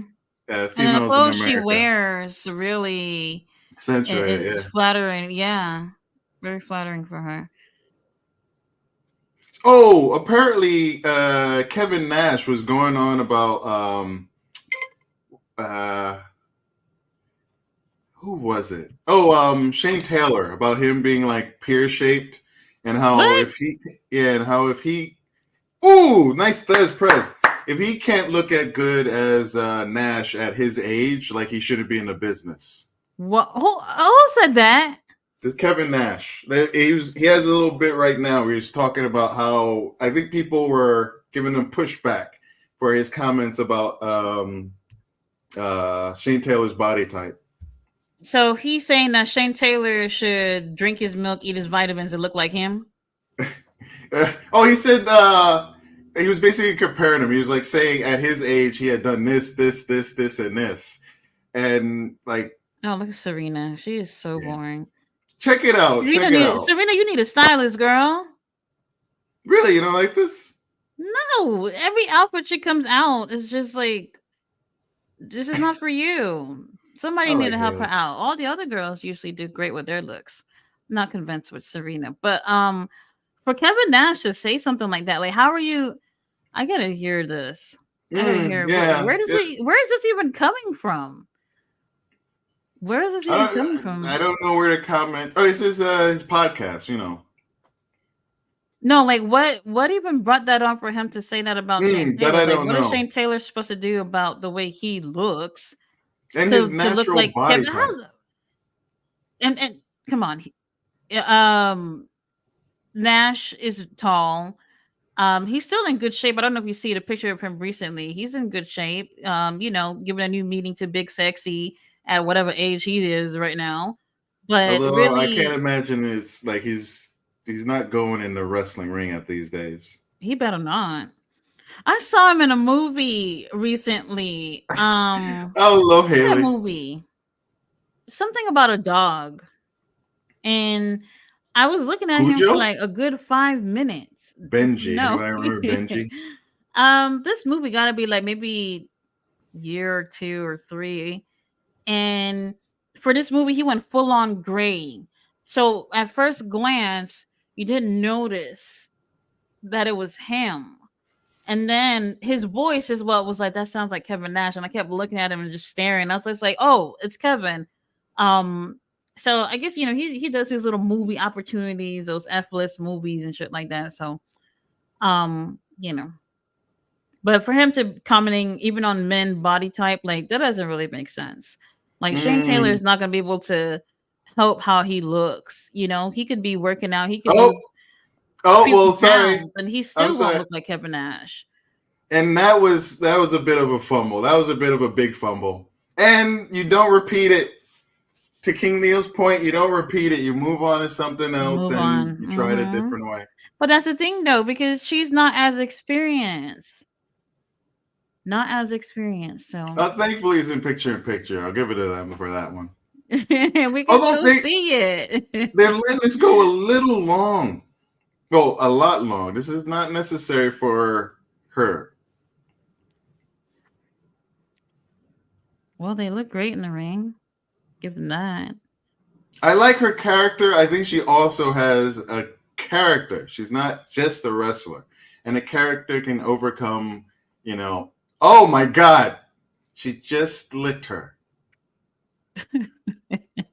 I love Cameron. I think she's a great character. Yeah. Oh! New level of crazy. What a headbutt. Damn. All right. Well, we're back from picture in picture. Serena's standing there with her little flag and shit. I'm like, this is not interesting. Well, at least what she's doing is not interesting to me. She got a whole chandelier on her hand and everything. Like I said, she needs a stylist. Ah, that was a very nice rollover. All right, Tony. Tony! Ooh, she's not playing with her. Oh! Yes, put her to sleep. This is what she needs to do. We still haven't heard Siobhan. He's still sitting there.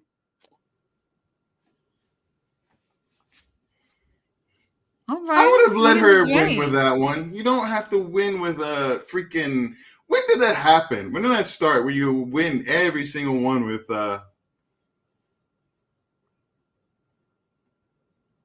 With your finisher. Another 3 hours this weekend. Collision and Rampage once again. Haley, Ospreay, Shane Taylor. See, not every match has to be 50-50. You can let people have decisive wins.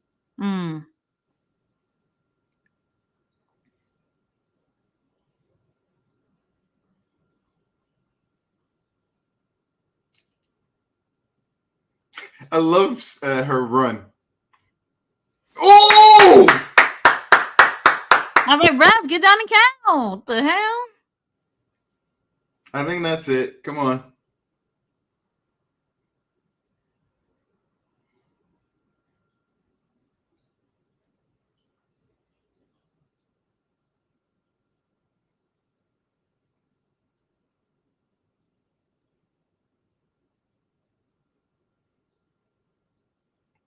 What is it? Oh, nice fake out. Oh! The fuck? Girl. Was she scared to get hit? I enjoy this. That's okay. That was funny. There was one fairly moment in there in picture. Overall, she was a good base for her. I don't think they needed to give her as much as they did. Could have been a shorter match, but still very nice overall. Well. It's like a. And we still got a little meeting with Willow and Mercedes, right? That got to be next. Oh, I hate when they put it all together like this.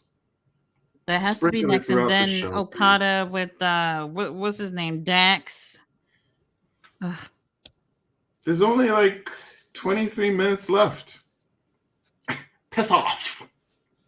Oh no! Wait, we're supposed to get Will Ospreay and somebody too, right? Oh, there we go. There we go. I like Roddy's glasses. I do too. Like a cool grandpa. Oh, Warlow! I didn't even realize he was over there.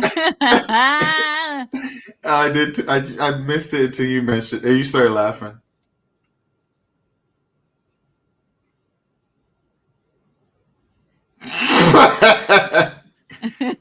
Big Jamie Bellin.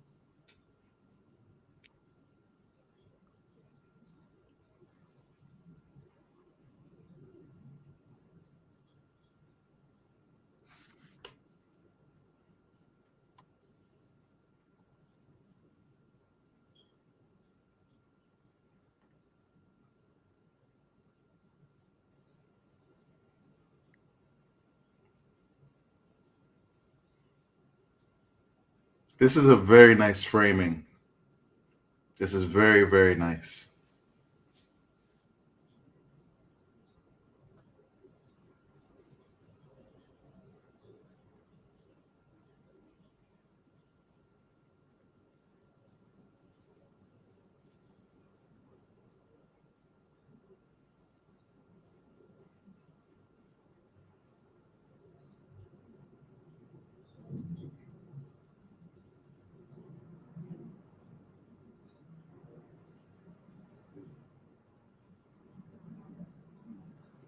I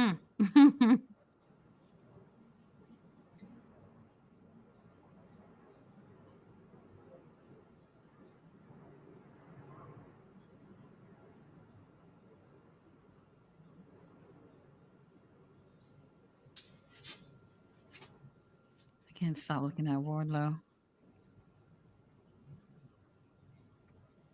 Nick Strong.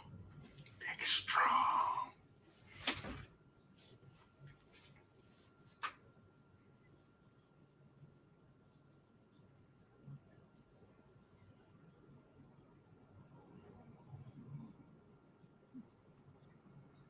That poor lady. I don't even know her name. I like her facial work. She's doing well. It's like you could tell she's like something's gonna crack. Wardlow haven't blinked this whole time. Damn. It's Wardlow just standing there angry.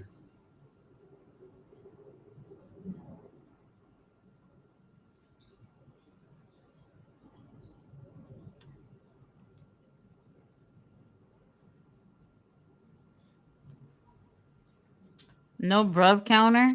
Whew. Could have had a little bruv counter to let us know how many times Ding, we heard ding, that ding, word. ding. In a span of 4 minutes.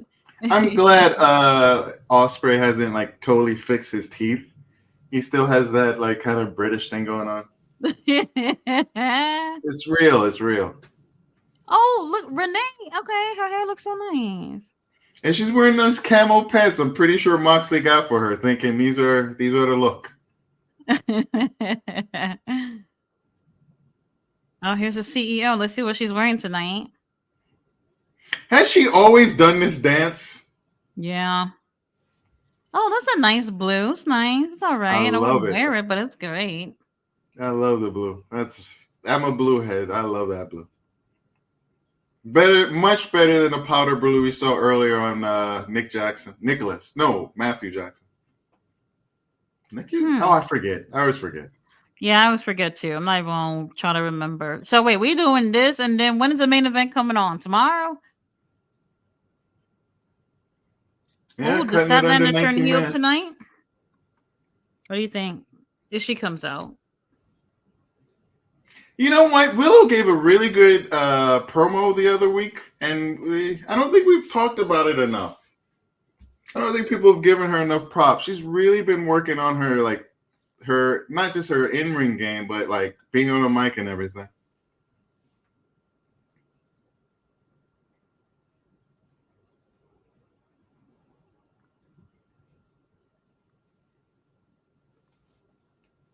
I like that title, The Face of TBS. Let's see if she comes up by herself. Of course not.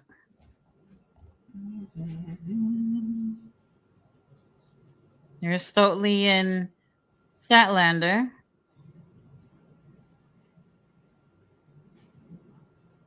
That's a very intense yellow. I think it's green. Is it? I'm caught. Is this green. The next? Is it green? Is it yellow? All right, everybody in the that dress thing. I know what you're talking about. Green or yellow? I really feel that's it was white yellow. and gold, by the way. That dress. I don't know how everybody was seeing blue. I thought anybody who said they saw blue was just lying, just to get people riled up. Some people can be like that.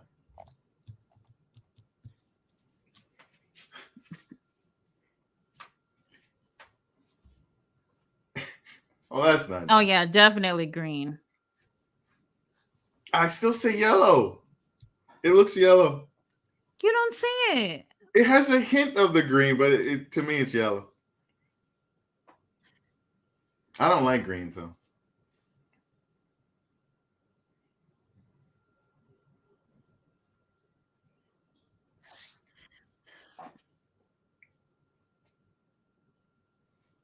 Do you love me?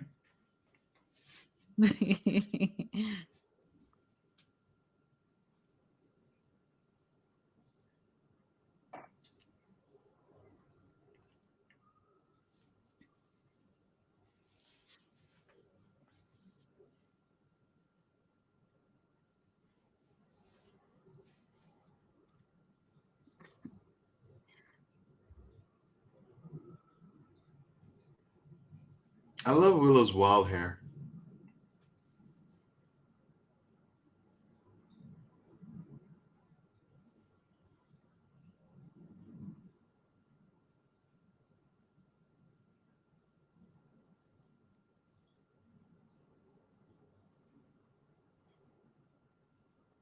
It's only been 4 of y'all to hold that title anyway. Ooh, I hurt my neck.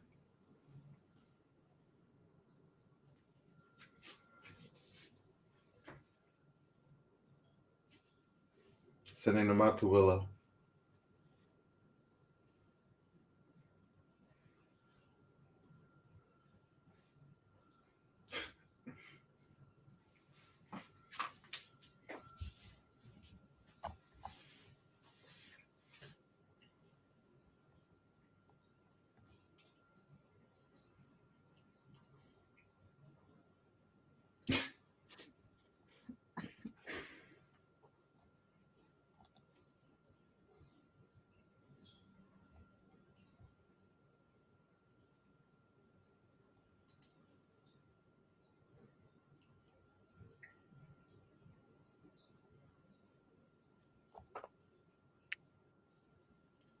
All right. Willow signing. She's getting really, really good on a mic. She's really letting herself be known. Bless her heart. All right. Now let's see if she can, come back.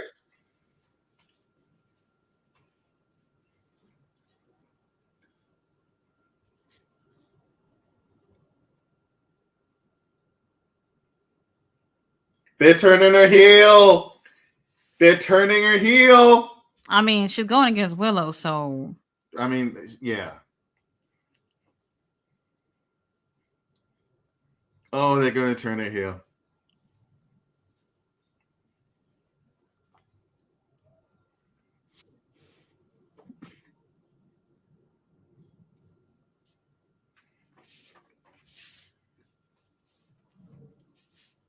Thank you for shouting out Brooklyn.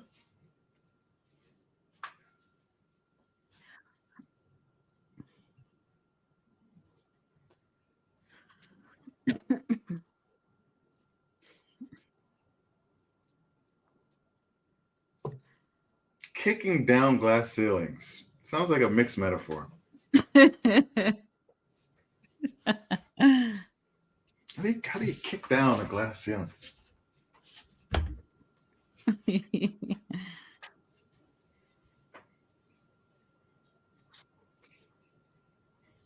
Yeah, you hear it? Oh.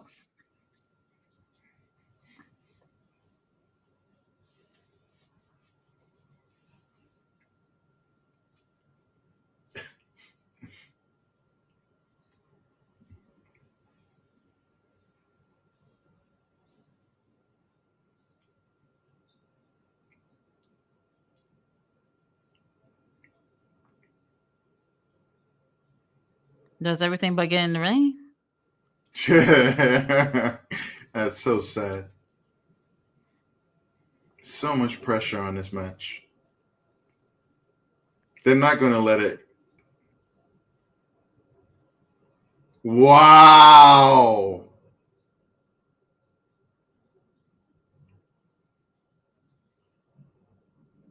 I like that outfit.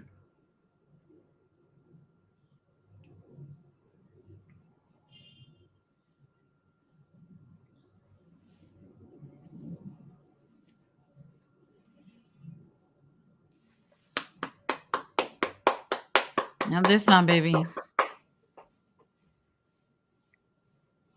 Oh! Oh! Oh! Oh, Renee's out.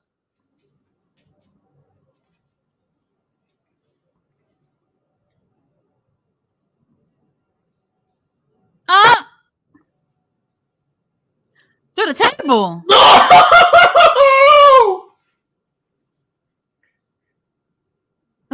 Oh. If they keep it on her, Well, if they keep it, they can keep it on her and have Mercedes be heel, get really pissed off, go over to Elite and do something with it. Right now, keep it on Willow. oh. Well, you know what? At least you look pretty going through a table.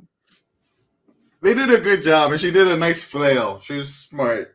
Get set up, and then We get all the doctors and everything. Oh man, that was interesting. Well, Willow, it was nice seeing you keeping the title warm for Mercedes. Um yeah, nice knowing you. I know. I Definitely wonder. I not, she's not wonder. retaining. She's so over. She's not TK doesn't retaining. pay attention to that. Like he You does really miss the think ball Mercedes on gonna have her this. first match and lose? I don't see it at all. It's I don't. possible. I mean, it's possible. Although one of the things is if they really want to, then they can use this for turn Statlander as well. Because if like Willow, like right now, everybody like Willow's got that fire, and she just put it through the table. And of course, you know we know the setup, but there's another week, so we'll see. But Yeah. if she's the face and they really keep pushing her being a heel, and you get Statlander doing that, then I don't know. I think if she loses, then it might be due to chicanery. They might not do it like fully clean. They might use it as a turn Statlander, and then it could be more story stuff. So we'll see. Yeah, let's see. I'm loving. Let's get to some of these comments because we are behind. Bella says, I noticed on Raw that some of the wrestlers were a mile away from their opponents. You didn't even get close enough to touch them. Oh, I was under my covers, probably snoring while Raw was on. Just too tired to watch. Let's see. Matt's butt was on the side of his face. Ooh. Mr. Majestic says that TK driver by the Young Bucks looks like a weak finishing move. They don't always execute it right. I don't know. Yeah, the flip's so unnecessary. It's like extra. Tony called Jackson a son of a bitch. Bella says, good point, Jamar. David says, oh shit, Daniels returned to TNA. Julia said, laugh my ass off. That Flair drink on him about to mutate into a better announcer. Oh, ouch. That hurts. Bella says, someone grab a mop. Buff Psychology says, I love Tony Storm. King Leo says, laugh my ass off. My favorite faction, Tony Storm, Mariah, and Luther. All right, we're back with the main event. I said Frankie Kazarian is probably waiting for Christopher Daniels to return to TNA. I could imagine. Ben is in the house and said Christopher Daniels returned to TNA. King Leo says the fallen angel. Aww. Mr. Majestic said, I agree, including Matt Sydal to TNA. Right? They ain't doing nothing with him anyway. No. Leave him on AEW. Just let him be the loser. Let him be like every single match is crazy. It's fine. I love seeing him. They're not going to do anything with him, I know, but he is so good. I just like seeing him. Belly says the cat burglar hook. Mr. Majestic says, anyone has any information on Hook's opponent, Sebastian Wolf? And he says, never mind. LOL. Ballet says, I never heard of him, Mr. Majestic. Me either. That's why I was thinking he's like a local talent. That's hilarious. Ballet says they're in Washington. Keelia says, yes, Swerve sneakers are the pressure ones, like the name of his theme. Okay. I didn't know they had a name. Keelia says, laugh my ass off, Mr. Majestic. Oh, they cheering for Okada like that. Yeah, this is the first time I've heard him do an Okada cheer. Oh, that's lovely. Ballet says Big Bill and Ricky Starks were a great tag team. I think so too. They really were cooking, you know. They only had probably 5 matches. I don't think they even had more than 5 matches. They were just keeping the title warm for Sting and Darby. That's all it was.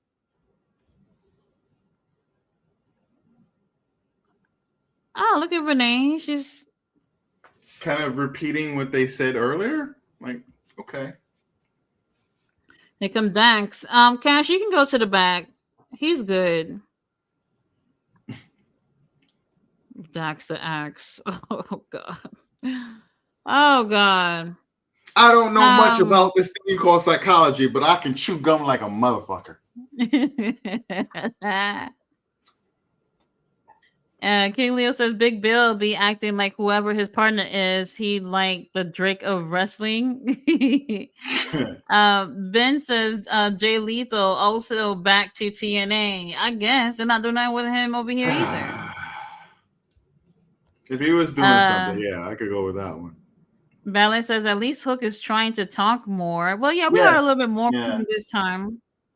You know, that little thing that he did with the microphone. I don't know if I agree with it or believe in him, but I don't. Whatever he says is just like, I don't know. I'm not convinced. Ballet says I miss Jay Lethal. King Leo says his plate looks like a sticker on that belt. What are you talking about, Swerve? The Jericho thing. It really looked like he just stuck a sticker on top of it.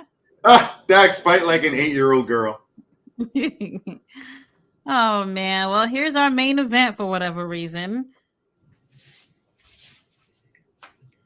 I mean, and when you think of it, like how Swerve match ended with our stepdaddy coming out and all that stuff, that would not have been bad to end the show with that. Oh, sorry. Who were you picking for this one? Oh, God. Is the title on the line? I think so. They put up the belt. Well, I didn't see that. So if the title's on the line, then Okada, yes, wins. What is that? Yes, it is. It is, and they can't do interference. What does he have on the back of his Is that a paper or something? Dax has a Or maybe hematoma.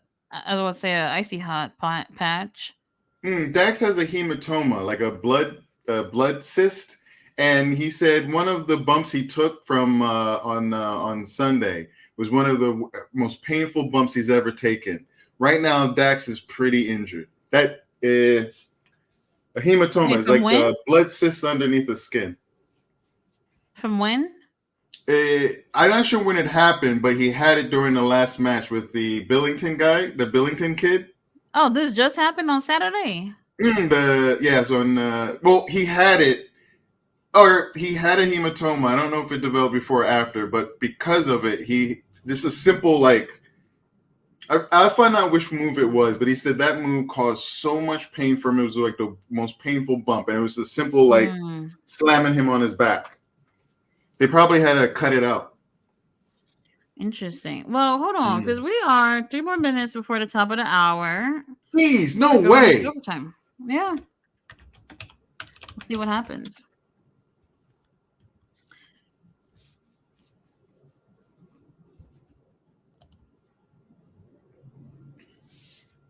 Whoa, that was a nice shoulder tackle.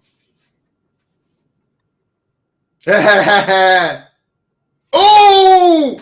Oh! Oh! Well, Dax, you can go home. They might as well take him out the match too. Did you see Okada? He's just walking around like, bitch. Bitch. Oh man, last picture in picture. They really trying it. There's literally a couple of minutes left of the show and they're giving us picture in picture. Okada. Oh, they're doing the cheer again.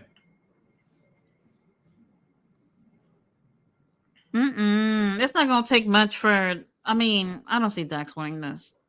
Oh, we're probably going to see who the fourth person is tonight. Oh, after this. After wait, the then match, they said they said they picked somebody, right? So after the match, Big Schmaz, 4 and 3, and then the person comes out and we see who it is. Claudio. You think so? Claudio, because Claudio. Oh, because Eddie's not there. Yeah. Because Eddie was in it. So now Claudio's going to be like, oh, his bitch ass not in it. I'll be in it now. Although, is that a poor storytelling? Because like Claudio gave him respect after the Ring of Honor match, like they shook hands. You can just be like, all right, I respect you for whooping my ass, but I still hate you, and every time I see you, it's on site, and it's still like that with them. So it makes sense. It's been like that forever. Fair. Although if you're gonna let it, okay. I guess he gives him the respect, but he's still. Well, then I don't know. Is it really? Oh, I'll give it to him. Not sure. Let's see. Ballet might make keep going. No, go ahead. Finish your saying. No, I was just thinking because then it might make him like just come off as a little petty, but that might be a story thing. They might do it as a story beat. It is petty. It is absolutely like the way he walked out right before Brian was doing his little speech. I didn't really think of it at first, but then when he came on later on talking about the whole Eddie thing, and I was like, okay, it makes sense. It makes sense. Okay. They're going to hate each other forever. Let's see. Bella says, retire the shoe in my Tony Storm voice. Tony Khan needs to do better with that belt. Let's see. Big Bill and the Young Buck T have the same stylist, blazers and vests with no shirts. Keely so left my ass off and baby oil. Mr. Majestic says Hook must have hit Chris Jericho with a sharp end of the microphone. He barely hit him with it. Didn't do anything. Barely. I mean, I was really just like, it was like he was scared to hit him. It looked like he hit him with the top of it, but maybe that's why I didn't go and do the big bump sound. It's crazy. It's crazy. Unless they put like something on it that's sharp that's supposed to hit him and cause the blood or something, which is probably why he didn't do it so hard. I don't know, but I wasn't convinced. If you were gonna do it, like hold it at the bottom end and then like just swing over and like let that metal make that sound, but I don't know. Bailey says, I need that Swerve shirt. King Leo says Swerve got a No Limit Record shirt. Spine buster. Dax, you look like you should be at home. He really should be. If like it's a freaking blood. It's a.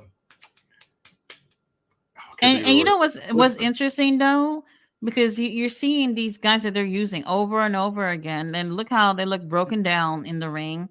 Look at Dak's shoulder taped up, his back got some patch on it. I mean, and these wrestlers, they don't want to stay off TV. You know, once you don't see them, they're sort of kind of forgotten a bit. So Dax is not going to want to stay off TV. He's going to want to make it to the Anarchy in the Arena match and be in a brutal match where he's going to get even more injured. Yeah, I do worry about Danielson. He did get hurt pretty bad, and we lost him for a little while due to concussion. Brian had a fucking broken face and he was still in the ring. Like these guys, that was a nice shot. They want to stay in the ring. On a production side, they're doing some fun things. Like the camera was behind and it kind of moved up with Okada as he went for the kick. They making up for last week. Last week it was a whole bunch of foolishness on Dynamite with the camera work. Well, so they're like, hey, sorry for last week. They do so many things that I do notice that go like wonky. So I'm trying to point out some of the good stuff. Oh. Like I really, for anybody who pays attention and knows the rule of thirds, they were using that for that Osprey strong kind of back and back, and the kind of way they move the camera to keep the thirds. Oh, very nice. Oh my God, Dax. Oh, that like.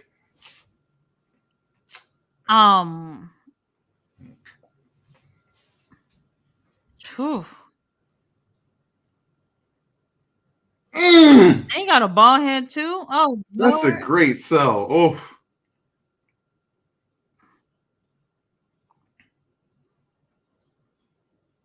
Okay, I guess we're doing run over.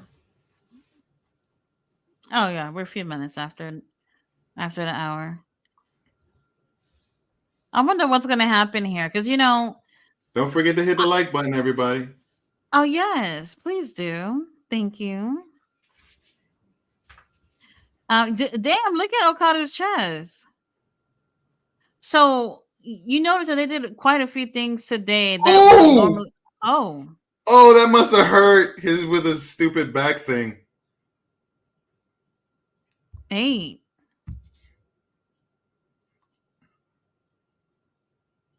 There we go. 10. Well, that's I dig that. Like, get all your energy, run in, and then like pass out again. Okay, I'm cool with that. Look at Okada. He look like he's doing charity work tonight. He's like, I gotta work with this old man. He's broken. Why am I bothering with this guy?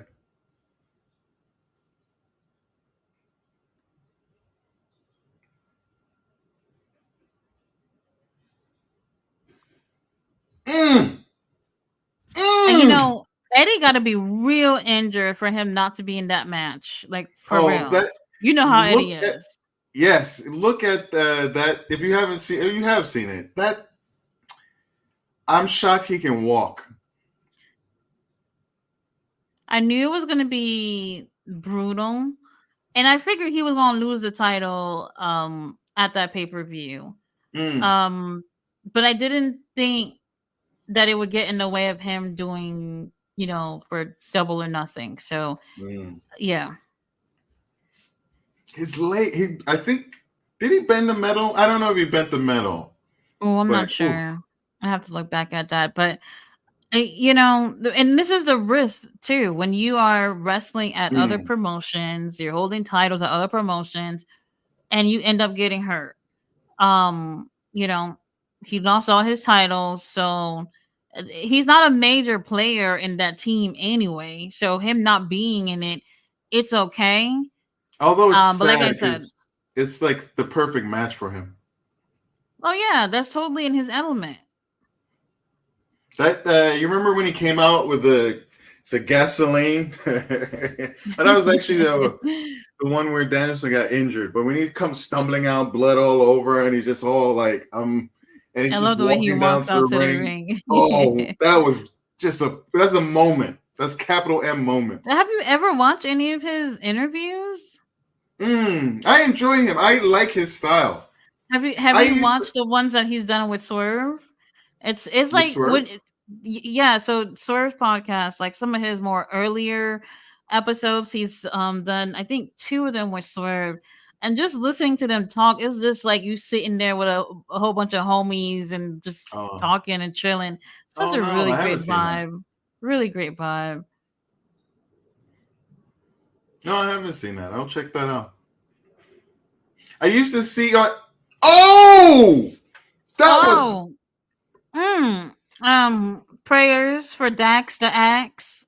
He's gonna need somebody. them. Oh, Billy Starks won with something similar to that move on her last match. Oh yeah, she did. She I didn't did. like that, and there I didn't like it. Here I would have believed that would have been a 3. And I know she had hit the kick beforehand, and then she did it, but I still don't think hers is a good finishing move. It's interesting. Mm. Damn.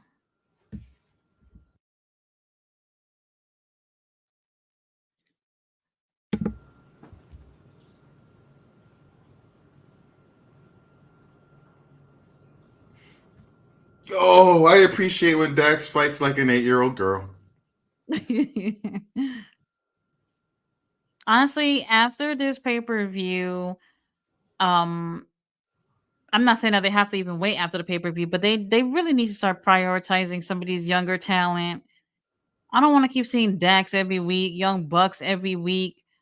Um, all the same Brian. I love you, Brian, but you know, the same guys. Mm, I hear you. I agree.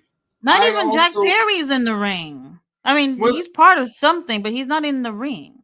and today has been actually a very wrestling light show. We got 5 Mm. matches. And then Luchasaurus is another one. I remember the last time I seen him in the ring.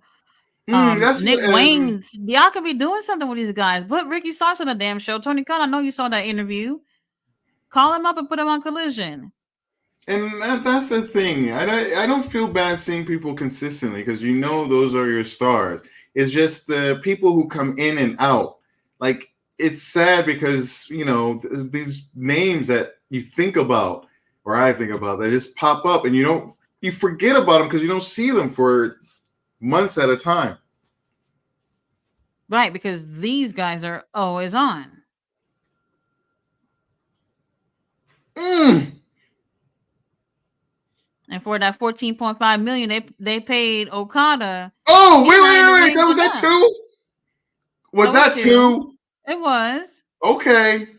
No, that was close.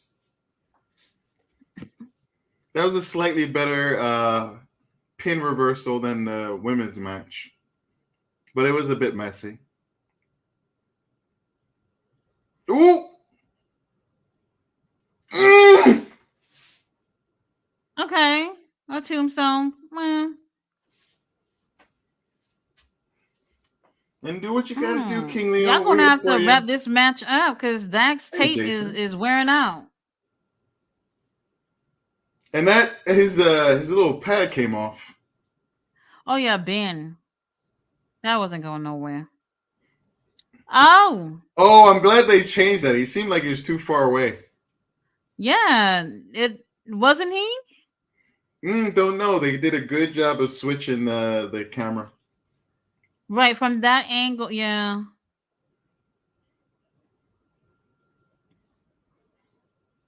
They're getting He's better. Like going last week out. with that swerve chair shot. I don't know. I still would have taken Swerve and Brian for the main event. But No. let's see what happens after this though. This is turning out to a better match. Like Okada has a slower pace. His matches start slow and he gets into it. It's not the pacing. It's like, well, we'll see what happens after this because I still think with the ending of the match and everything would have been great to end off the show. I agree. I keep Swerve either at the Oh, beginning or the end. Don't. Okada's out. You got other things to do, Dax. Oh, Oh!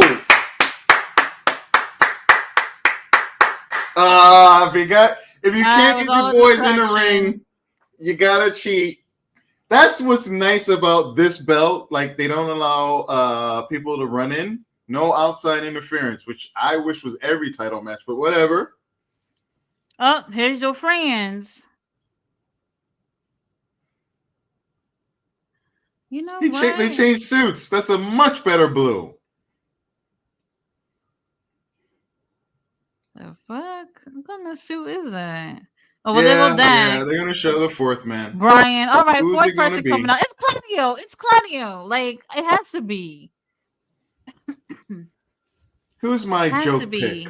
Moxley not in it, though. Could be Nick him. Corrado. It's gonna be Nick Corrado. Oh, he's face now. No. Look at Jack. What? Darby! What? I'm done. What?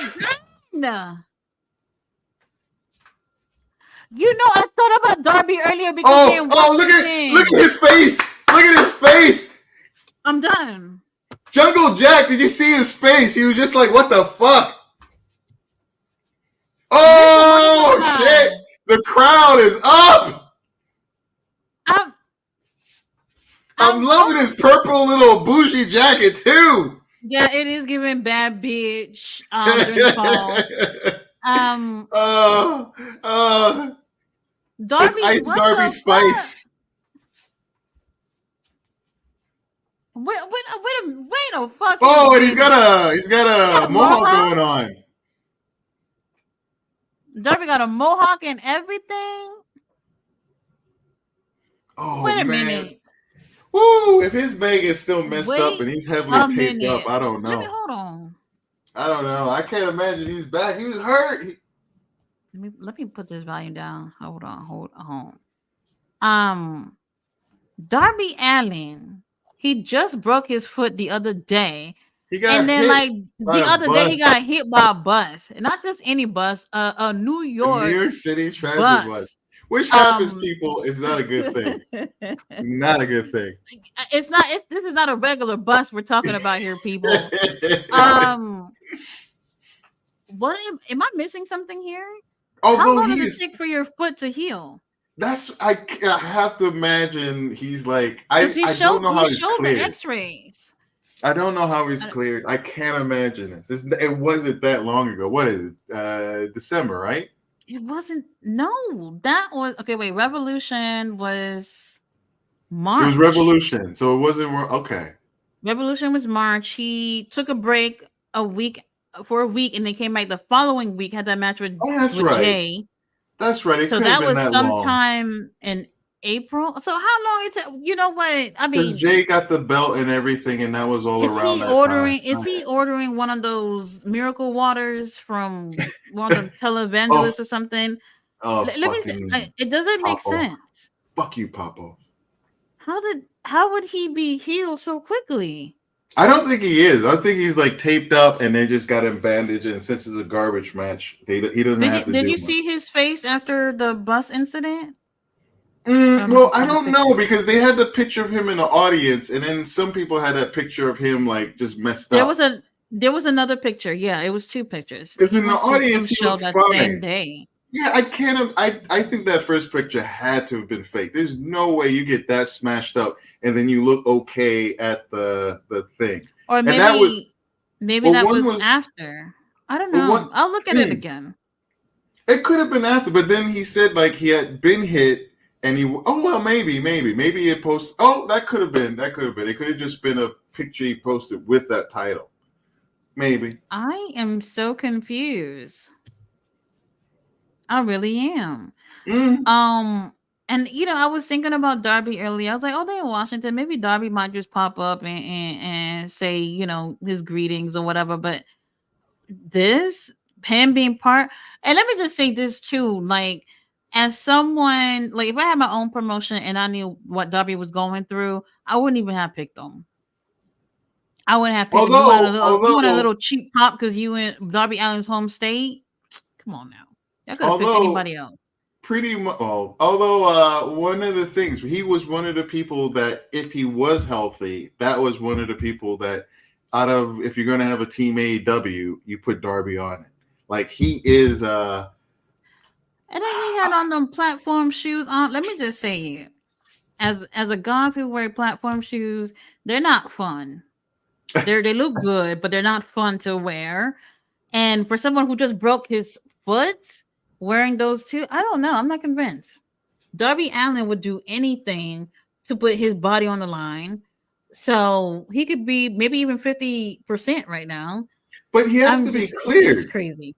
That's the thing. He's got to get cleared. Like they're not gonna. He can't go out there for all the rules with wrestling Right. and I don't know. whatnot. I've never broken my He has foot. to I be don't cleared. know what it takes. I'm confused. I really am. Because it really wasn't that long ago. Although, Wow.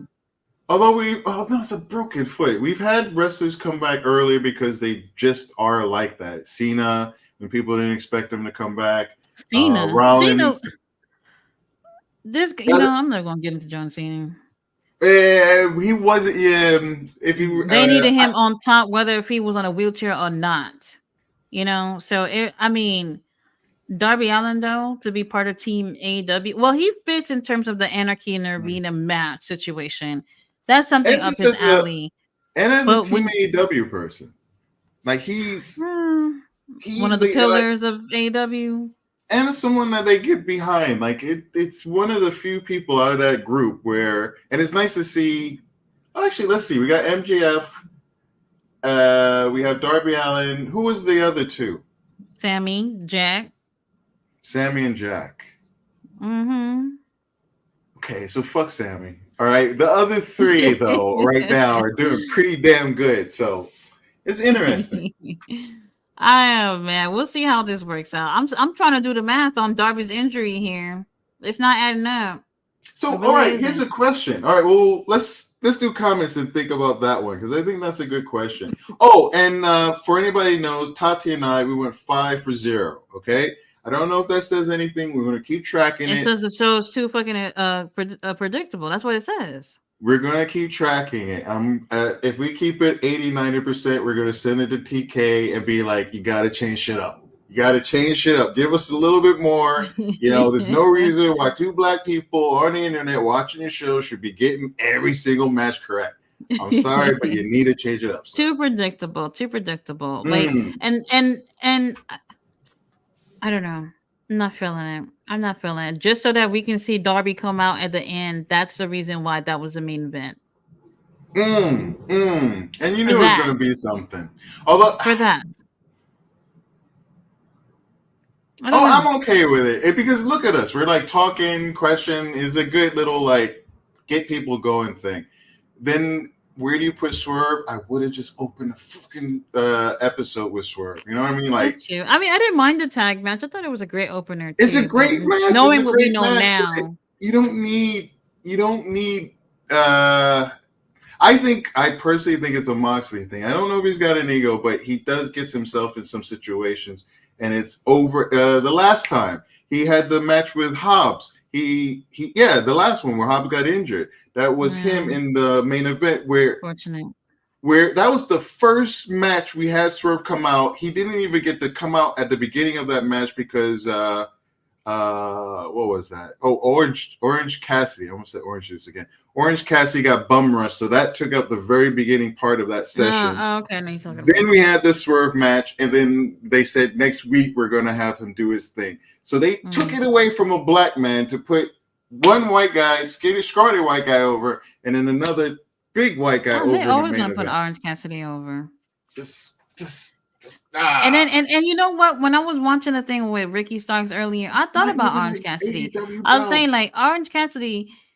While I do feel like he did work hard, I can't stand you, Orange, but he worked hard. He held down the title, whatever. Like he has not taken a vacation in between those title reigns, and even after.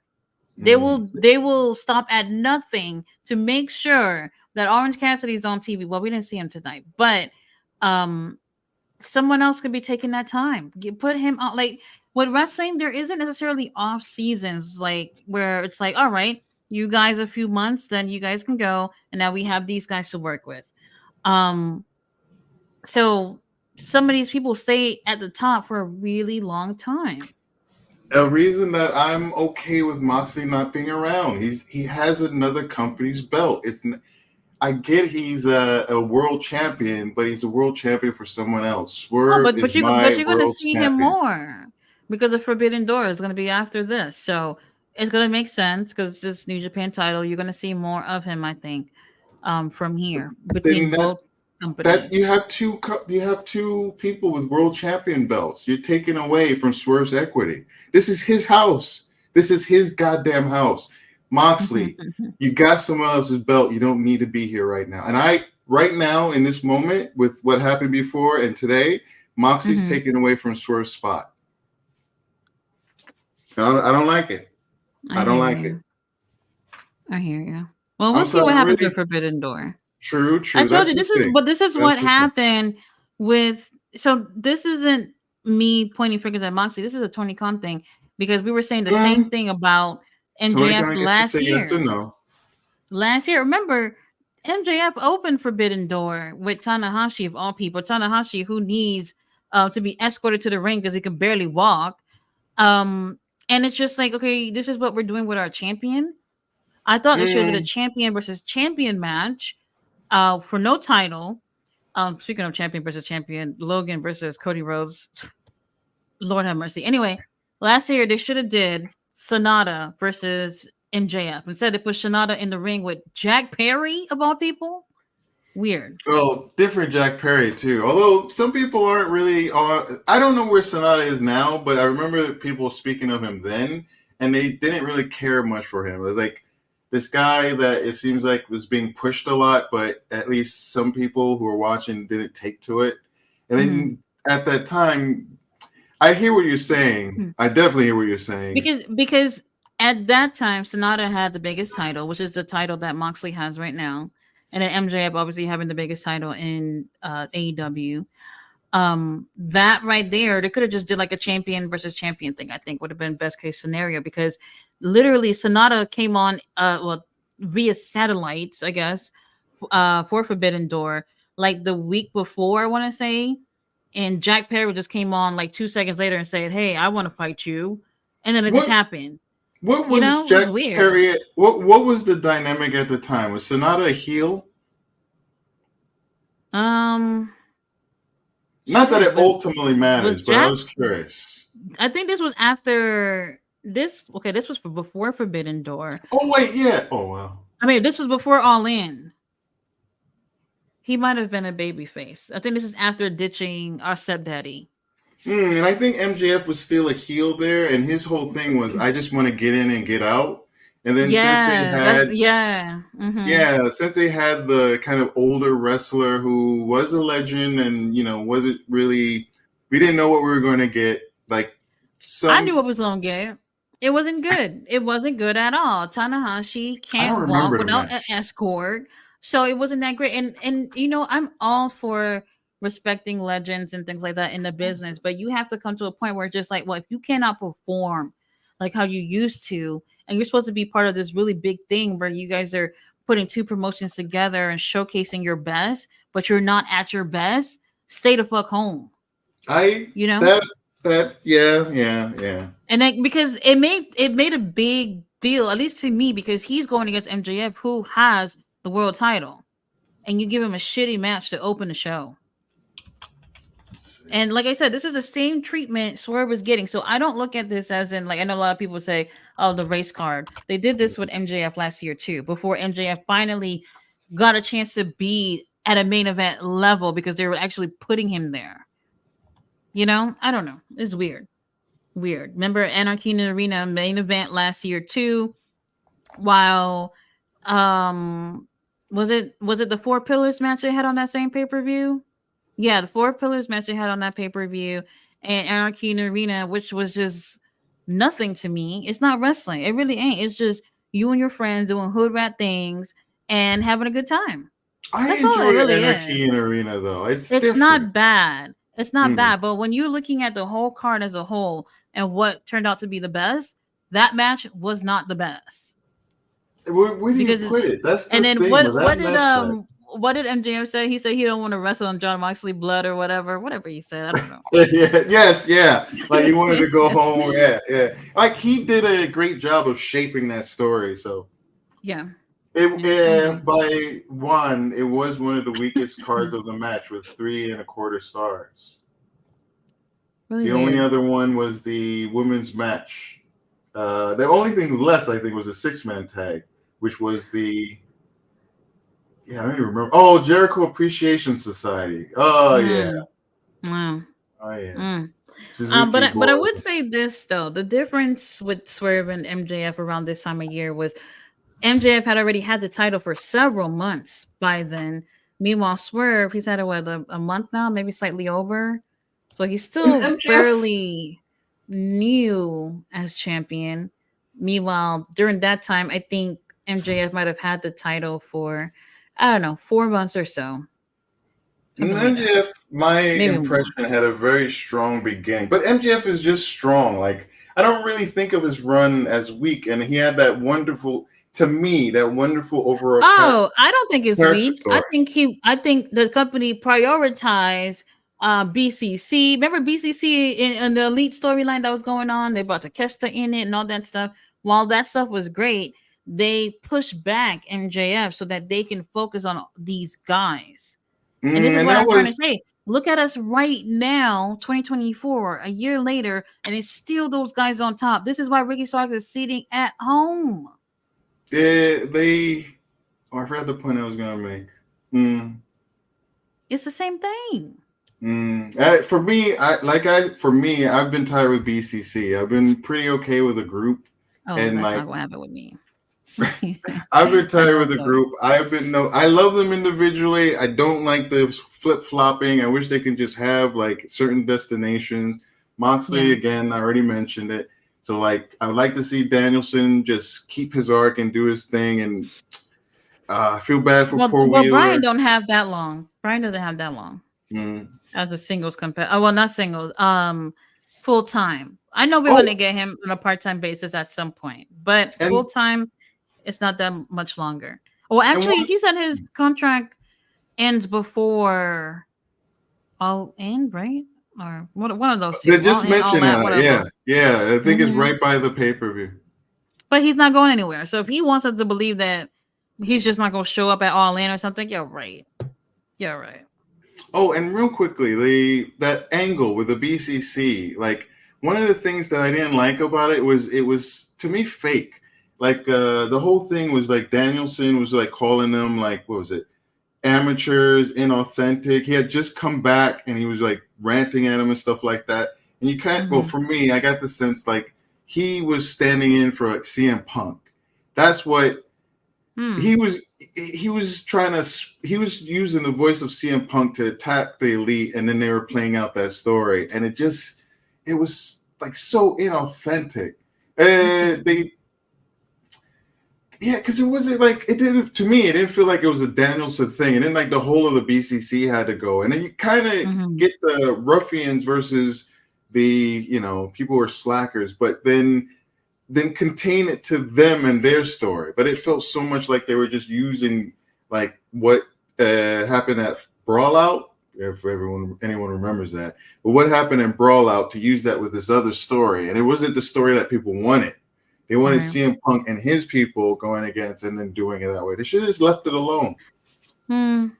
or done something different rather. Right. I think Tony Khan is way too bothered by CM Punk, and I get it. It's like that close relationship with someone you really care about, and then it falls out, and you're hurt, and they're hurt, and you're like, I don't care, but you really do. So you like do dumb Mhm. shit because you're still reacting, but you're not really acknowledging you're reacting from it. Yeah. Yeah. He's got to let it go. He's got to do therapy. Do a little therapy, TK. Let it go. Just let your lover go, man. Oh man, lover. Whoa.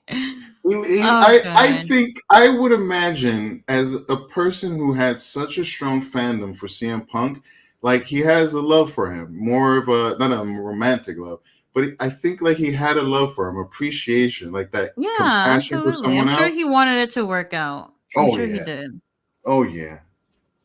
Yeah, a lot of people wanted that, but now he is home injured after doing almost nothing. So, whatever. We love you, Phil Brooks. We do. We really do. Let's see. Mr. Majestic says Swerve Strickland need his own group of security guards. Oh, Oh real quick, you god. want to do that? Like, for the chat. Well, we'll go through it, but guys, start thinking about Swerve Strickland. Who would you have as people to protect him? Tati and I talked about it a little bit earlier, and if we get to the end and we have a He little needs time, he I don't know what it's going to take, to be honest with you. Um how long do you think it's going to go between Swerve and Christian? Like, you think right after the pay-per-view that's it? no, I think, I think what's going on is the BCC is being prioritized because it is what people feel is a strong angle. Mhm. And that Swerve is still being mentioned and a part of that. Like he's, like the whole Swerve call. The last thing is really like the Elite calling Swerve a Mhm. bitch and putting all this pressure on him. Yeah, So like yeah, it's they like mentioned it and everything. Mhm. so it's like kick him down, kick him down, kick him down, kick him down. At the pay per view, whatever happens, then he gets to be the next focal point. Because I think the Elite are going to win and they're going to be all big and like, oh, we're Yeah. the big bad guys. But then what do you have next? Then you bring Swerve in. You make sure that he's a strong champion. Hopefully, you make the story about him, and maybe you bring back a Hangman Page, and you build something around him, and then you have a real, well, not a real, but you have the next something, and that becomes Swerve's big story. So Right. I think I want to believe they're setting him up for the next big thing, but I would still do things a little bit differently. I would have had him open the match today, just a little bit differently. Switch it around. Let BCC have that quarter, the top of the hour. Let Swerve open. Just let people just keep reminding, like that's our guy. Put him in the front. Let me have the feeling of this is our guy. We know this stuff is going on. This is our guy. Personally. Oh, Eddie Kingston got a picture of him in a wheelchair. Oh Lord. He got a really big. Did he have surgery? I don't think so, but he got a huge brace on his like. Oh Lord, it's not looking good. Can I do a few comments? I want to practice Sure, some of this. sure. I think we're at ballet dancer. Oh, Brian Cage Oh, the turnout. one that I have. Mm-hmm. So again, Tony Schiavone needs a towel. Let's see. Ric Flair drink has signed Schiavone. The Toxic Avenger is silenced. Yeah, he might have turned into the Toxic Avenger after that drink. See, Pretty Ricky went from beating Ricky the Dragon Steamboat to sitting at home watching AEW. Wow. True Wow. words. Liquid Toxic Avenger. And then we have Laughing My Ass Off at Ballet. Woo! Actually, woo! A little bit better. LMAO Tati and her organs would sit down.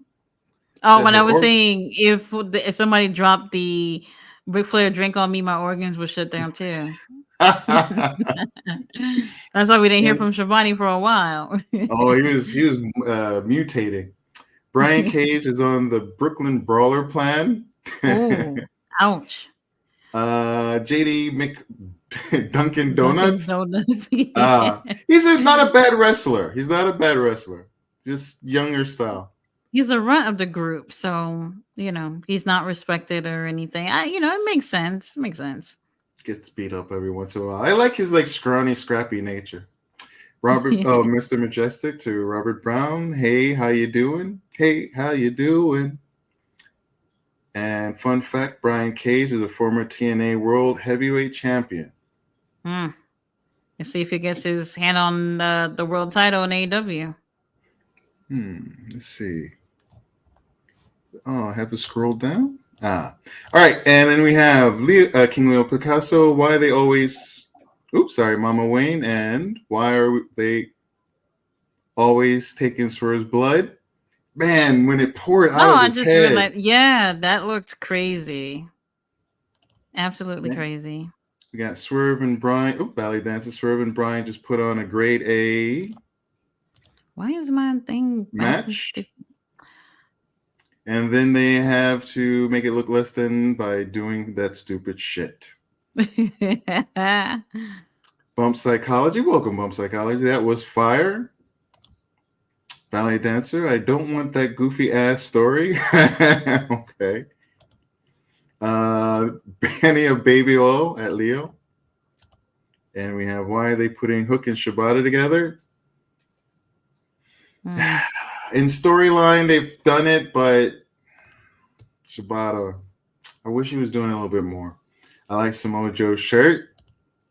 And I think I also popped at Shibata. I hope Mr. ADO is okay. I haven't seen him in days. I also agree. I've noticed that myself. Why are they wasting Tony's time? Maxime Dupri. Ah, yes, Maxime Dupri.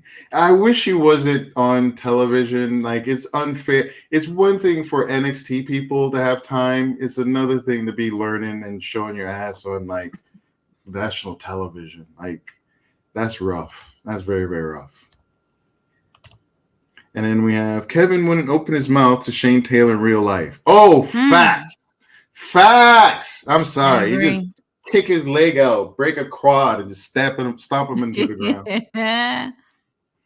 In the words of Tati, I'm over it. Finish her off, Tony. I kind of agree. Like, it went a bit long. What did you think, Tati? Yeah, I think it went a bit long, but I think they're really trying to use Harley and trying to show what it is that she can do. She's okay.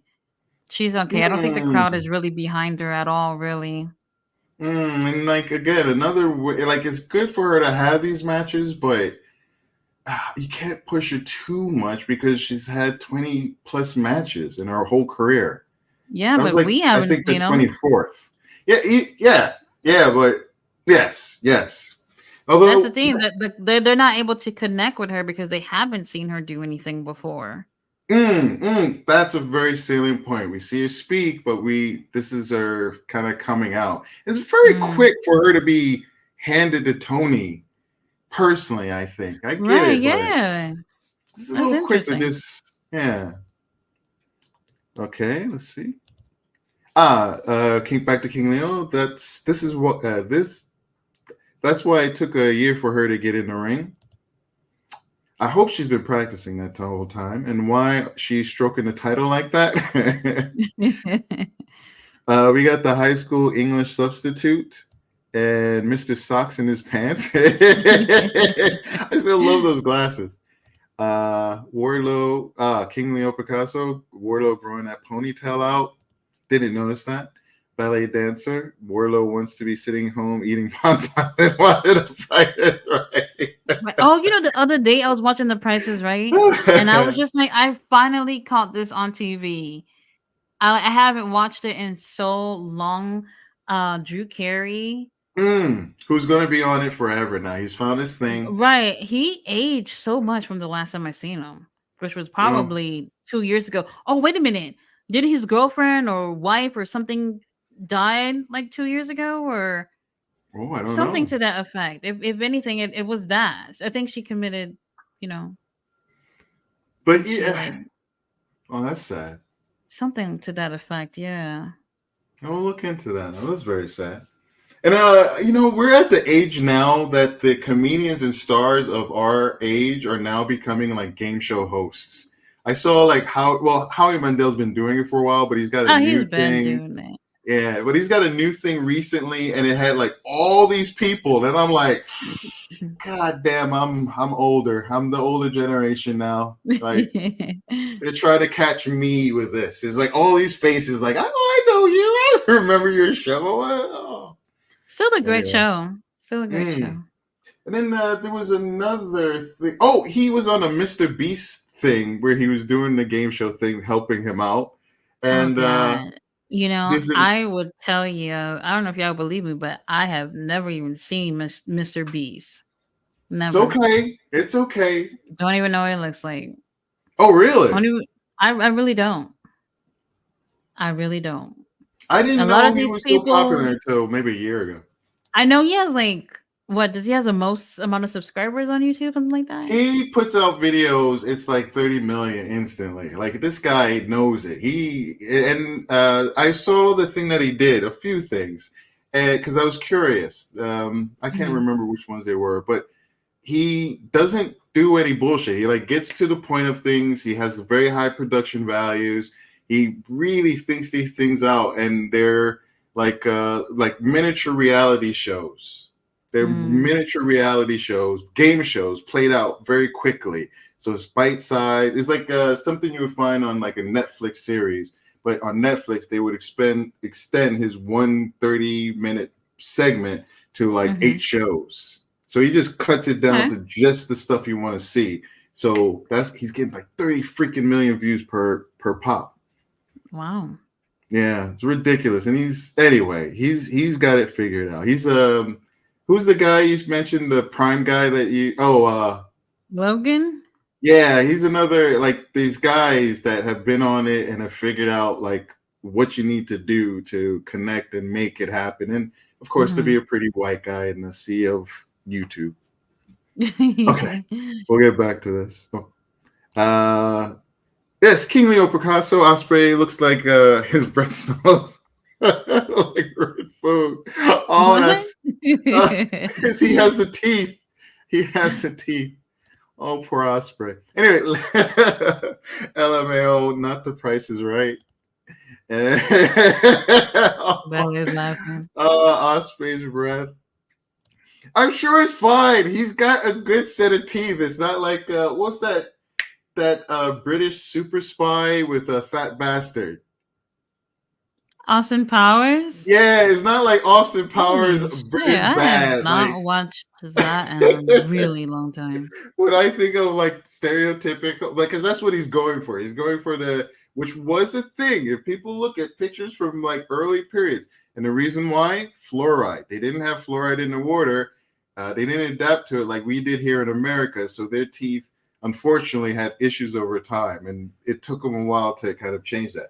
And if you ever see pictures from countries where they have issues like that, it's typically because they didn't treat the water with fluoride. Sorry, interesting thing there. And it's a highlighter green, says Bump Psychology. King Leo Picasso, can someone get Willow a designer Mercedes? About to go blind looking at the lime green jumper. It was bright. It was bright. You're a mess, King Leo, from Ballet Dancer. Ballet Dancer laughing again with a highlighter. And King Leo Picasso says, laughing my ass off, I'm filling in for Mr. All Days Off tonight. King Leo Picasso also said, legacy built on colorizing Ted Turner classics. Mike DDH, hey y'all. Hello, Mike. Hey, Mike. I hope you're still around. King Leo, here shoes and fit needs Stokely's help, please. Baby Jesus, even though you're a grown man. Oh, where's Stokely? Thank you. Where the fuck is Stokely? He was there. Well, he couldn't stay, but he was there for a second. Was he? Yeah, he came out with Statlander, and then she was like, I got this. Y'all can go to the back, and they went to the back. I don't know why I only remember Statlander in that picture. Oh, I must have missed it. Thank you. Ballet Dancer. Don't forget Matlock and the Jeffersons at 5 after the hour, God. half hour. Yeah, it's that overrun. Matlock brings me back. That was one of the shows that I had to translate for my grandma. Oh God. Really? I grew up translating so many like court drama shows for my grandparents growing up that I can't stand to watch them nowadays. Like if anything has anything to do with crime or court, like I don't want to see it. I really don't. I've seen more than enough. What was the one with the woman? There was a woman. She wasn't a court show, but she was kind of like a detective who. Never mind. I wonder if that one will come to me. I have this picture of this older white lady who did the shows like that during her time. Oh, Angela Lansbury. Yes. That was one of the shows I translate. I actually like that. I actually did like that show. My great grandmother used to enjoy that. She had a moment or two. LMAO ballet from King Leo Picasso. Back to ballet. Hey, Mike DDH. King Leo Picasso. Mercedes' best promos are contract signings. Really? What did you think? Did you I felt she was a bit more natural there. Like I her liked it. things, yeah, her things are for me are a bit prepared. Like like it's like she It studied has a this all better day long in the feeling. mirror. Yeah, yeah. Right. Yeah. This time around, Ballet, better feeling. ballet There's dancer with a there's willow. this Twitter account that's dedicated to posting pictures of Chuck Taylor of all people, and I'm just like, where are you getting all these pictures from? Chuck Chuck Taylor. Taylor. Yes. I've been seeing him for a while. I'm just like, y'all don't have a life? This is Chuck Taylor we're talking about. People love the Weird. Kentucky Gentleman. I don't know his PWG. No, that's not right. What is that league that a lot of them came out of in California? Cali. It's the one where what did they do? They like it's no, not Chikara. Sorry, people know him from Chikara as well. But the is it PWG? Like the high flying kind of. I've not seen much of their stuff. I just Are they know. Cali? I don't think PWG is Cali. Well, I know it's a SoCal one. I'm pretty sure it's a SoCal one. But like people love him from those times. Like he's another guy. Like his match rating, he's got over 1,000+ matches, and if I was looking at it actually, it's interesting because you can see how much output they had to do for the indies, and then once 2019 comes along and AEW comes along, cut in half. It's like you see all these different wrestlers just like, okay, I made it. I don't need to kill my body and do all this shit anymore. And you start seeing them like do half the matches that they were doing previously. Mike again with a hey ballet. How are you, ballet? Excuse me. Ballet dancer. I'm enjoying the live stream with everyone. I enjoy it too. I hope everybody likes, subscribes. Make sure you give it to Tati and myself. King Leo Picasso says she's ready, and I'll forgive the fit for the table spot. What? He didn't like it. I think he likes the table spot. Yeah. I thought that was good. And I like that she did the setup on the Monet part, and then she did the wavy thing. I let it go. You know you're gonna take the bump. Just put yourself into it and let the other person looks good. And I really thought Willow looked good there. Ballet dancer. I love the contract signing with Mercedes, Bianca, and Becky in the fall of 21 at King Leo. That's very specific, Ballet. King Leo says they always are their best. And Bump Psychology, Mercedes, the only top lady wrestler I could see putting someone like Willow over in their rematch. Okay, Bump. Okay. Interesting. Ballet, they should be a good match at Bump Psychology. I think so. It has to be. They're setting it up so much. Like, is a lot of pressure. Do you think like Mercedes just got cleared? Oh, that's such a good question. It really feels like that. Like, why else haven't she done nothing during this time? Yeah, like something like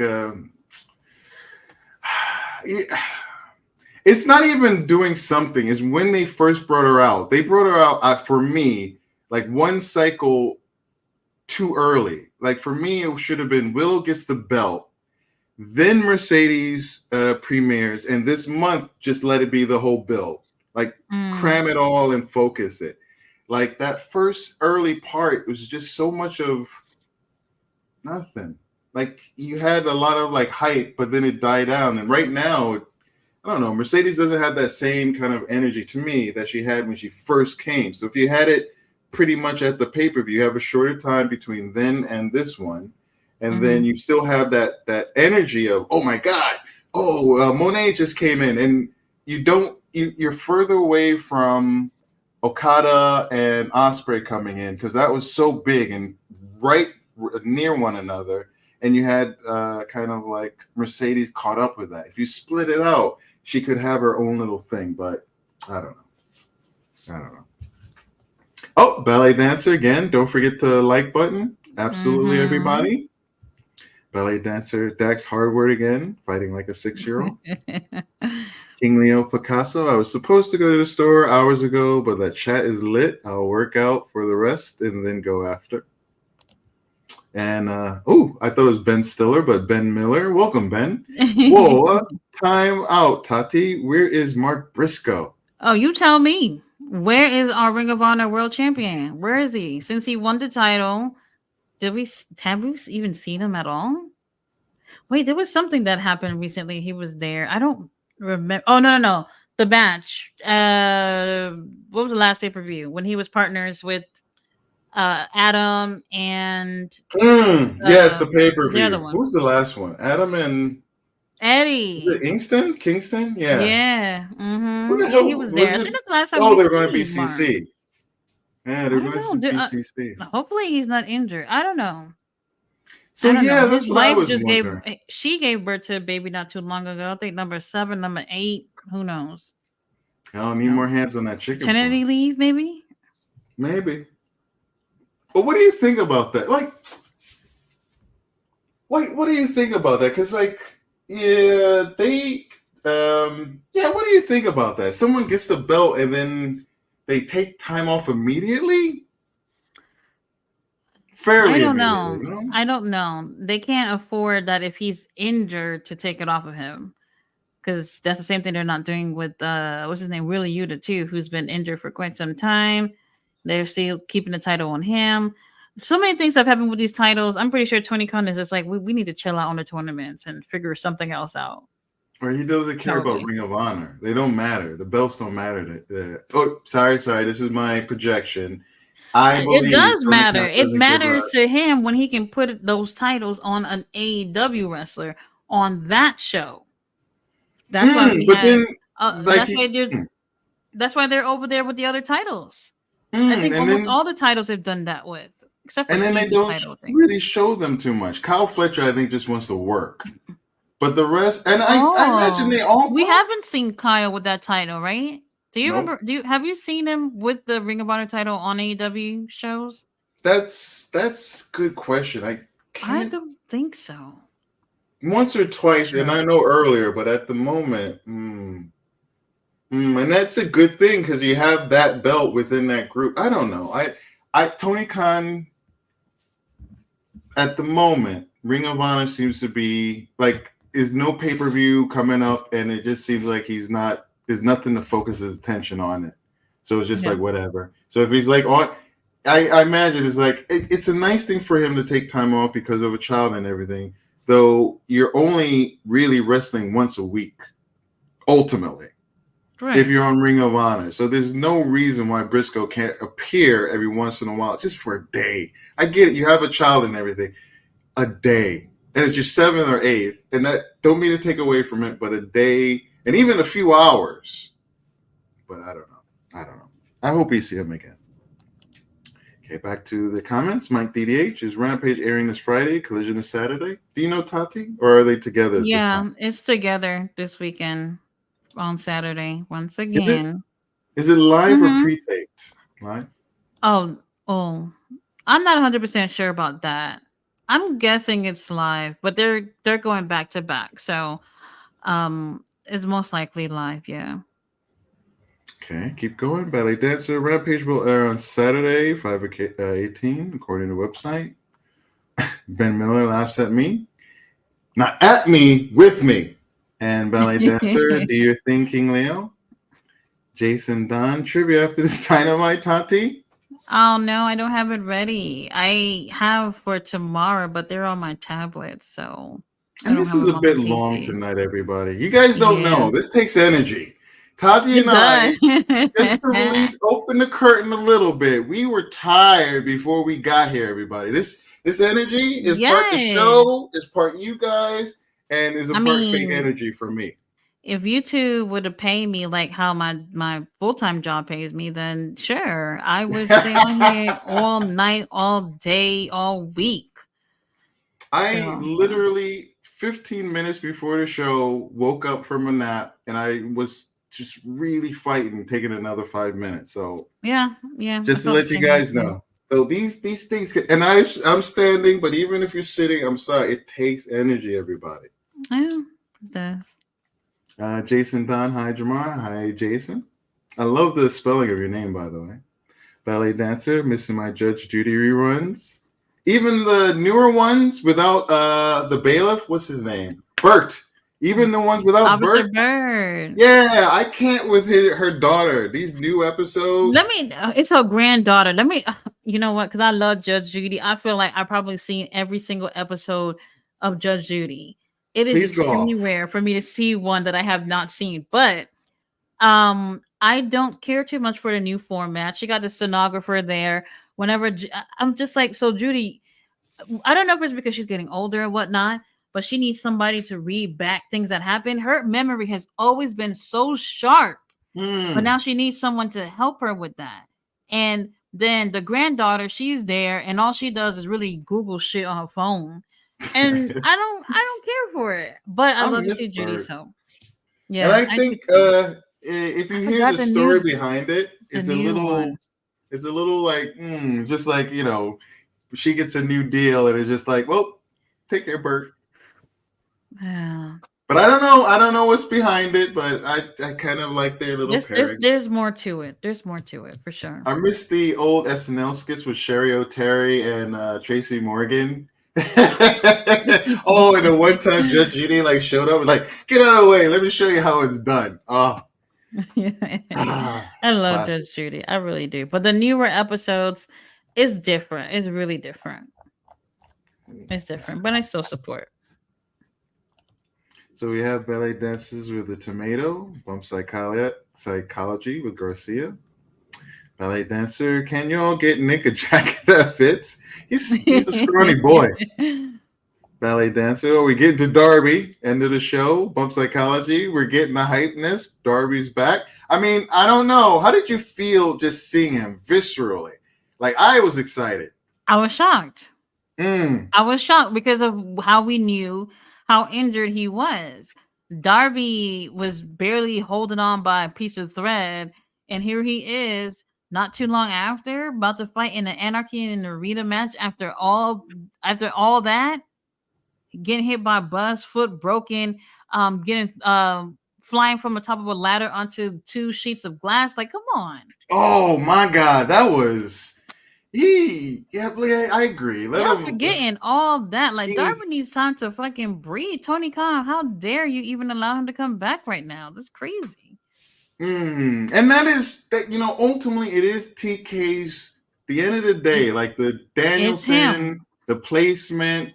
All the things that I'm, slightly critiquing and complaining about. Honestly, these things are his decision. He is the person that sits on top, regardless of what anybody wants to do. It's filtered through him. So all the Yeah. actions we see, that's what I try to remember. Wild. Absolutely wild. Ballet dancer, Darby in a Pink Panther coat. King Leo Picasso, broken foot, hit by bus, main event. Ballet dancer, laughing at the above with King Leo Picasso. Tony's boys are not Dalton's Castle's boys. Mm. Missed the boys, by the way. Ballet. Oh, if anybody saw, there were some fake boys on the last Ring of Honor show. No, Rampage, wasn't it? Wasn't a fan. Oh, Wasn't a didn't care fan. for it. The new boys, they're not doing it for me. Wasn't a fan. And in fact, if someone noticed, the squash match, I forgot who beat. Oh, it was the Gates of Agony with the Varos twins and that other guy.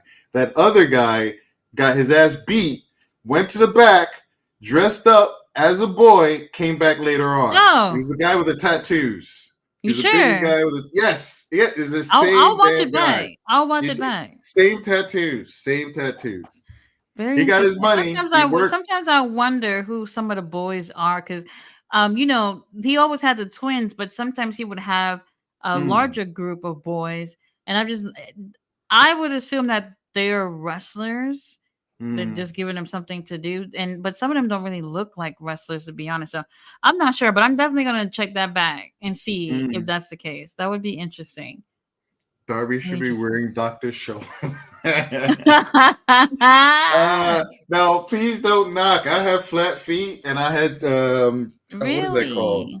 Yeah, I had plantar fasciitis. I don't know how to say that properly. Yeah, that sounds I right.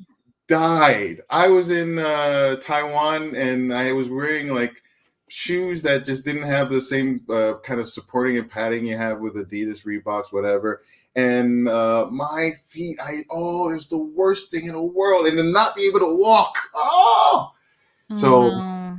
yeah. I Yeah, that empathize with sucks. Darby right now, Yeah. and the Kentucky gentleman, because his issue now is like he's got basically necrosis, like deadening cells in his foot. Mm. It sounds really miserable, really, really miserable. Some people say if it's not treated well, it could lead to amputation. Oh. Mm. LMAO at the Doctor Shows with Al McAfee security boots from McAfee Al security boots from In Living Color. I don't remember this, although I was watching In Living Color last night. If anybody remembers, Cabana Chat with Pool Boy and Dixie Carter. No. No. Oh, and No. Orlando Jones as the really sexy drummer guy.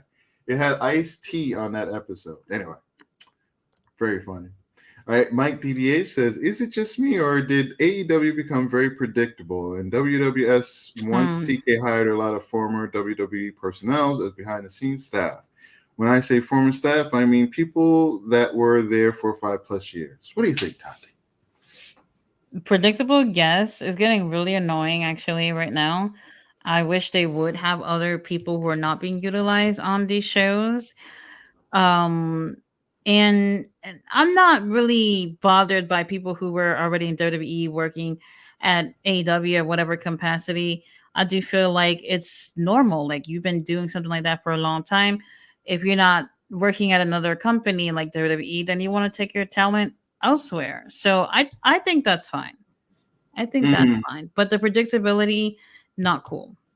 I don't know. I haven't been, if as you guys, some of you know, I haven't been watching that long. I only came in, I think, around 2022. Or the thing that always will probably stick in my mind is that the Lucha Brothers versus Matt and Nick in the steel cage match, like that. I forget even now the pay-per-view. Was that All In? No,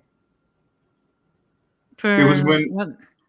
it was the very thing with like the very big match between them, and it had the I think Daniel Bryanson, that was his first premiere debut, and at the very end it had what's his face, the one that's not being seen right now.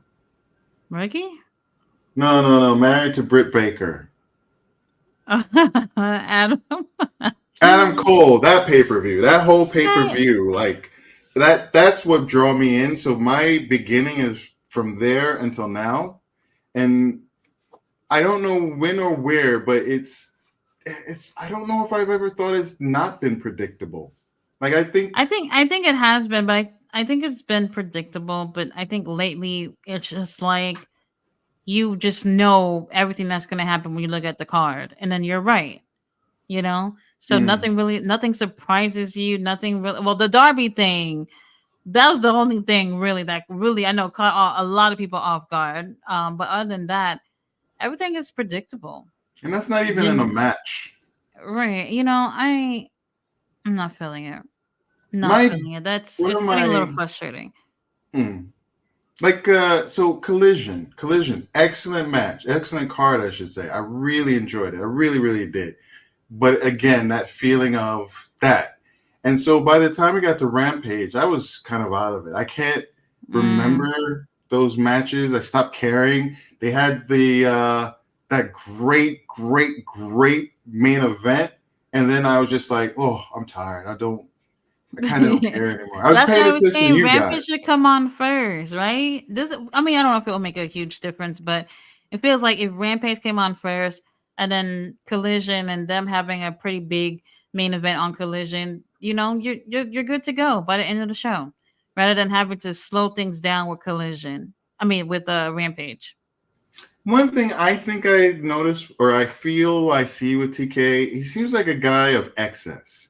And it seems like we see a lot of the same things over and over and over again, to the point Mm-hmm. that it just starts getting, it diminishes it. Returning the first thing they had on Dynamite was second thing was the big tag team tournament.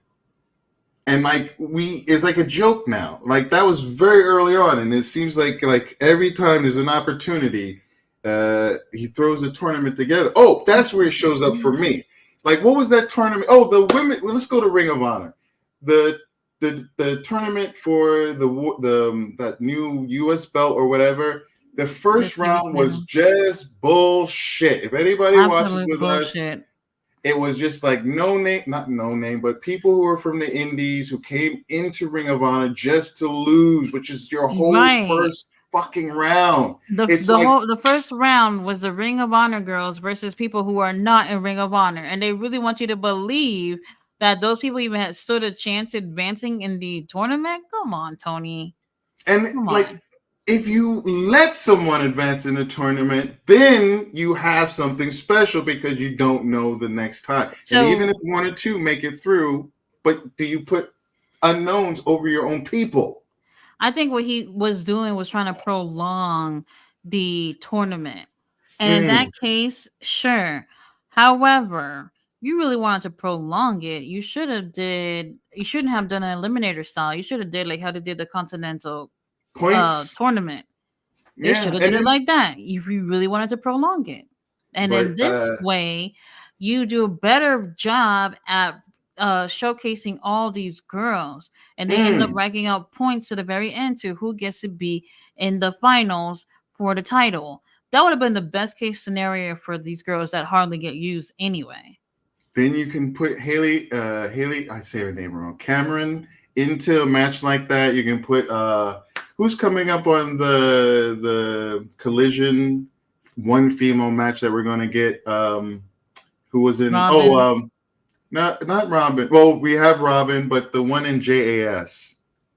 Oh, Anna Jay. So you're gonna put Anna Jay in there. You know, she's still young. She's still not young. Sorry, she's still very new in many ways. She's still building her experience. So, like, put her in a tournament. Put Cameron in a tournament. I don't think was Abaddon in the tournament.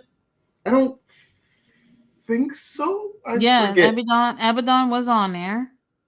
So then Abaddon was on there and lost to Mercedes, I think. And then Mercedes lost to Billy Starks of all people. No, if I think about it, it'll get me upset again. Yeah, listen, if anybody watches, and I wouldn't recommend Ring of Honor at this particular moment. Yeah, but I wouldn't. Who was it? Queen Aminata. We had an opportunity, and she did show out in that. Did you see the promo with Queen Aminata and Red Velvet? They're like poolside with their bikinis on. Oh, it was so nice. They think they posted it today or maybe last night. No, I haven't seen this. I've just known they've been working together. Okay. All right. Let's see. Let's get back. Back to ballet dancer King Leo's laughing. Ballet dancer Drew's ex-fiance was delete, and the suspect was convicted. Drew's ex was deleted, and the suspect was convicted. Really? Oh, that's. I'm gonna look up that because I never followed through with that, but I knew something had happened during that time. Damn, was that 2 years ago? Maybe 3 years ago. Probably. Yeah. It's very sad. When I think of tragic partners, I think of Phil Hartman and like his wife who, if rumors are to be true, was given cocaine by that really horrible guy that I can't think of his name. It's a real hack comedian. And that kind of put her back in a cycle, and she murdered Phil and then murdered herself.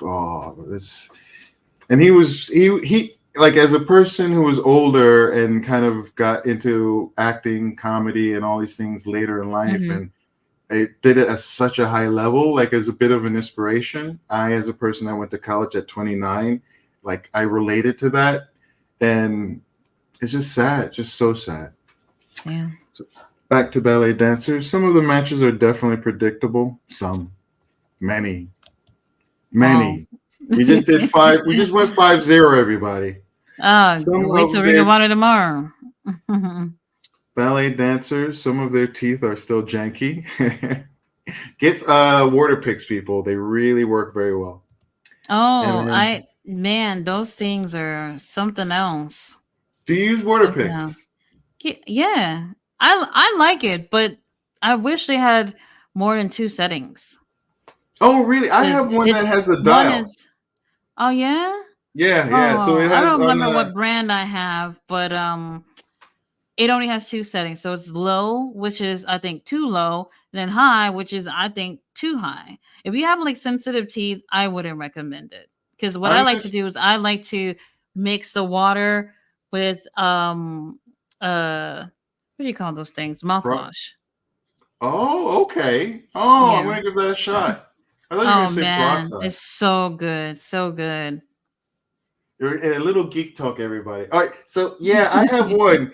So on the dial itself, it has a on and off, and then on the machine, it has a dial. So it goes from 0 to I think 9. So Oh. I can adjust it. And there are some days where I'm doing a good cleaning and I have to bring it back a little bit. I just take a little more Mm. time.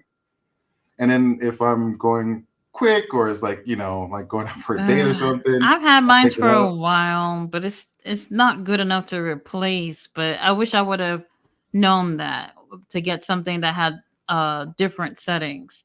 I wish I knew that. Live and learn. Live and learn. I only got it because I wanted to get something to help my mom, and she has an OTC thing, and at Walgreens, an OTC card. At Uh huh. Walgreens, you could buy it with OTC, and I was like, Mm-hmm. well, she has to spend it. Okay, so I just got it, and it's kind of like free. So it's not free, but it's not our money. Right, right. I know what you mean. So King Leo, yes, Murder She Wrote. I really like that show.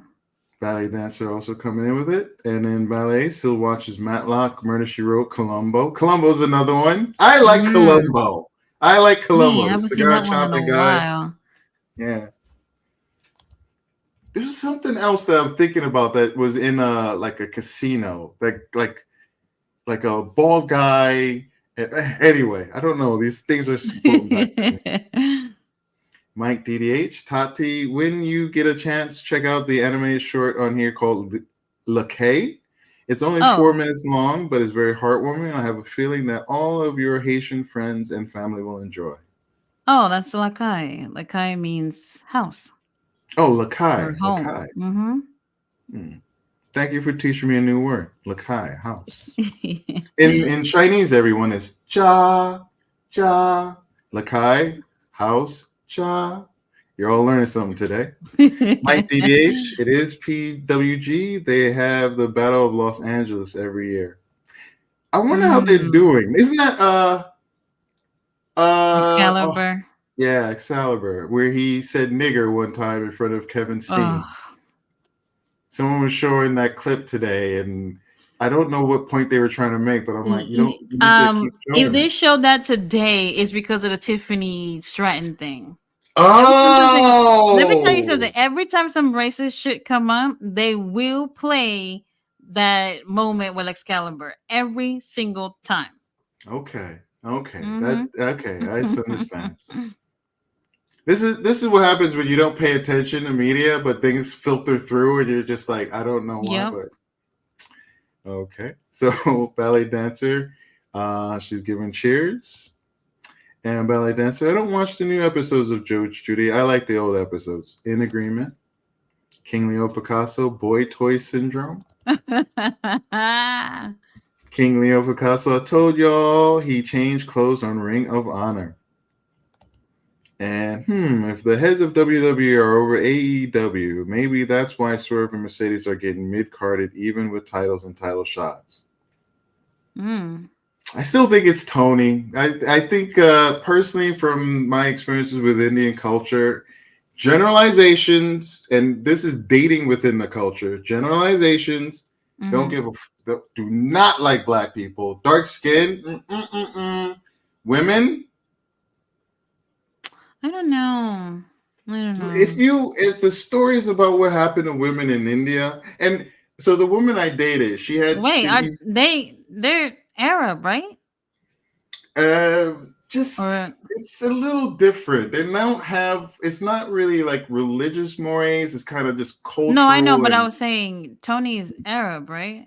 oh, well, he's not Indian. Sorry, he's Pakistani, I think, or at least the region that's next to him. They That have is the very interesting because intercon. Yeah. India and Pakistan they have You can't say, you cannot call, and I'm sorry, Tony. I'm sorry, wherever you are. Oh, yes, please don't think of not hiring me because of this. I know the distinction. I'm sorry. I'm sorry. You do not call a Pakistan, I think it's Pakistani. You don't call a Pakistani person Indian. You don't call it Indian Pakistan, even though they have the linked Yes, they culture, do. Oh even man, though that there's a the whole history of it's a the lot. It's it's a a lot. lot. It's a lot. If anyone wants a brief understanding of it, Miss Marvel touched on it in her series because she is of that descent. So she talks about when they broke apart and kind of the horrors of that time. And it's Mm-hmm. similar to, if anybody pays attention, but China and Taiwan, like they were all Chinese. A group went from China to Taiwan. Now just two separate things, but there's Yeah, this whole you don't call a Taiwanese person Chinese. You don't call a Chinese person Taiwanese. Just don't do it. yeah. It's interesting, but you open a can of worms getting into that India Pakistan thing. It's a lot. Though ultimately, like those thoughts and mindsets, like women are kind of like, there's a reason why women there are. America is not that much better. Truthfully, America with our women is not that much. Young women, I should say, are not that much better. I do not understand why they are not. They are not a protected class. It's just, it hurts me thinking about it. I think about in my family, I'm starting to realize that there are family members who have borderline personality disorder. It's a condition that usually happens when a child of 3 or younger it's hurt, experiences trauma, usually of a Hmm. sexual nature. And there's a propensity of it's higher, seen more in women for Hmm. various reasons, and one of them is because of the abuse that women have to endure. Like sorry, quick story, everybody. I was talking to my great grandmother about her Aunt Hazel. Aunt Hazel lived to 101, I believe. My great grandmother is now 102. I was like, oh Wow. wow, and she was like, yeah, but at the end of her life, Aunt Hazel wasn't doing so well. I was like, oh really, Aunt Hazel? Sorry, really? Why was that? And she's like, well, because she was beaten by her husband. And I was Oh. like, oh, really? And it was like, yeah, he was in a church and he was like a big pastor. And like, she had to deal with that. My great grandmother, I've just learned recently, has had, what do you call, like violence in her relationships, Hmm. and abusive relationships. And like, I see my birth mother, she gave birth to me when she was 15. She hasn't been in my life. I'm starting to realize she has addiction issues, but something Hmm. happened before she had addiction issues. What could it have been? And like what she explained to me and what we've talked about before about like family, like familiar trauma, like older generations being hurt in a certain way and delivering it to others because they don't know better. And basically, like I Yeah. hear these stories and I didn't want to believe them, but now there's reason behind it. My Hmm. ex-girlfriend, she was unfortunately hurt by her cousin while she was in India, and she had this thing where she had to shower, she would boiling hot shower every day, and I didn't understand it until she explained it to me, and she Hmm. endured it because she was protecting her younger sister. Like I've come across so many close partners. I've been blessed to have partners who open up to me and share these things with me. My last partner, oh, the shit she went through. And it's just like to any male, if you don't appreciate, understand, or you don't think that women go through these things, you have to educate yourself. And if Yeah. you have friends who don't understand it, you have to speak to them because they won't listen to female voices. They will only listen to your voice because of that BS bullshit. And they need to know. you can't back down. You can't stop. These are these things that, for me, I feel we have to address. But sorry. Absolutely. No, I totally get it. Like there's a lot of trauma that comes with, you know, a lot of people go through things, and I'll say too, like men go through these things, they're less likely to open up because there's a shame that comes. I mean, anybody would feel ashamed, whether whatever type of abuse it is, but men, they feel like they're not man enough if they go through things. And even young boys too, they still look at themselves as they have to man up and just move past things. And then when they have these traumas that they don't deal with, they end up taking it out on other people. Well, not always, but a lot of times it end up being that way. And it's funny you say about like how like you learn about how other family members have gone through trauma too. Like when I was in an abusive relationship, I never told anybody for like over a year about what happened. And when it got to the point where, the police were called and he was locked up for it, I moved back home, and my family was just like, "Well, why didn't you just deal with it and didn't call the cops?" And I said, "Well, what do you mean?" And I felt so horrible about them saying that. But then I looked at a bigger picture and I said, "Y'all must have went through this shit too." You know what I mean? You wouldn't tell Mm, me to do that if you didn't do it yourself. You know? It's horrible. It really is. mm.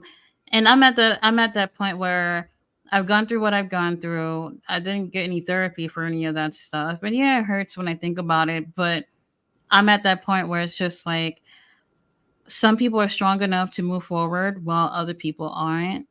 And I would hate for my daughter to go through that and for me not to be her support system, you know?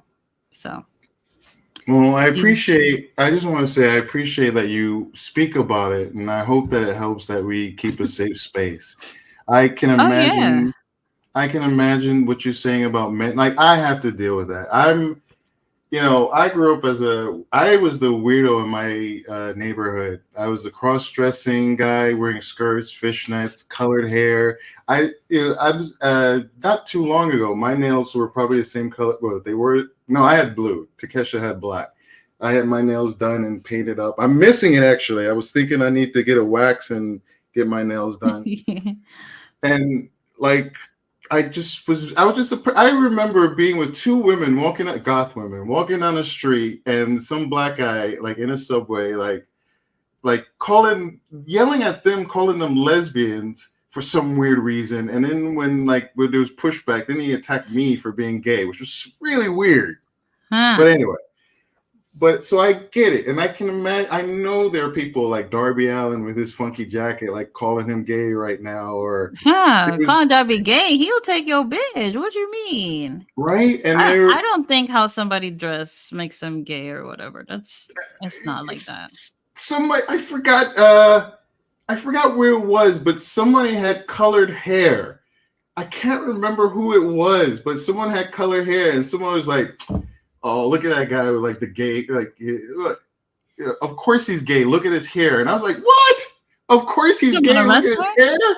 It was, I forget where it might have been, and I was just like, "You gotta be effing kidding me! Hair, fucking It really hair." depends, because like Jeff Hardy has always done the hair color thing. I never heard anybody call Jeff gay. He's painted his It, nails it- too. this It is really just depends.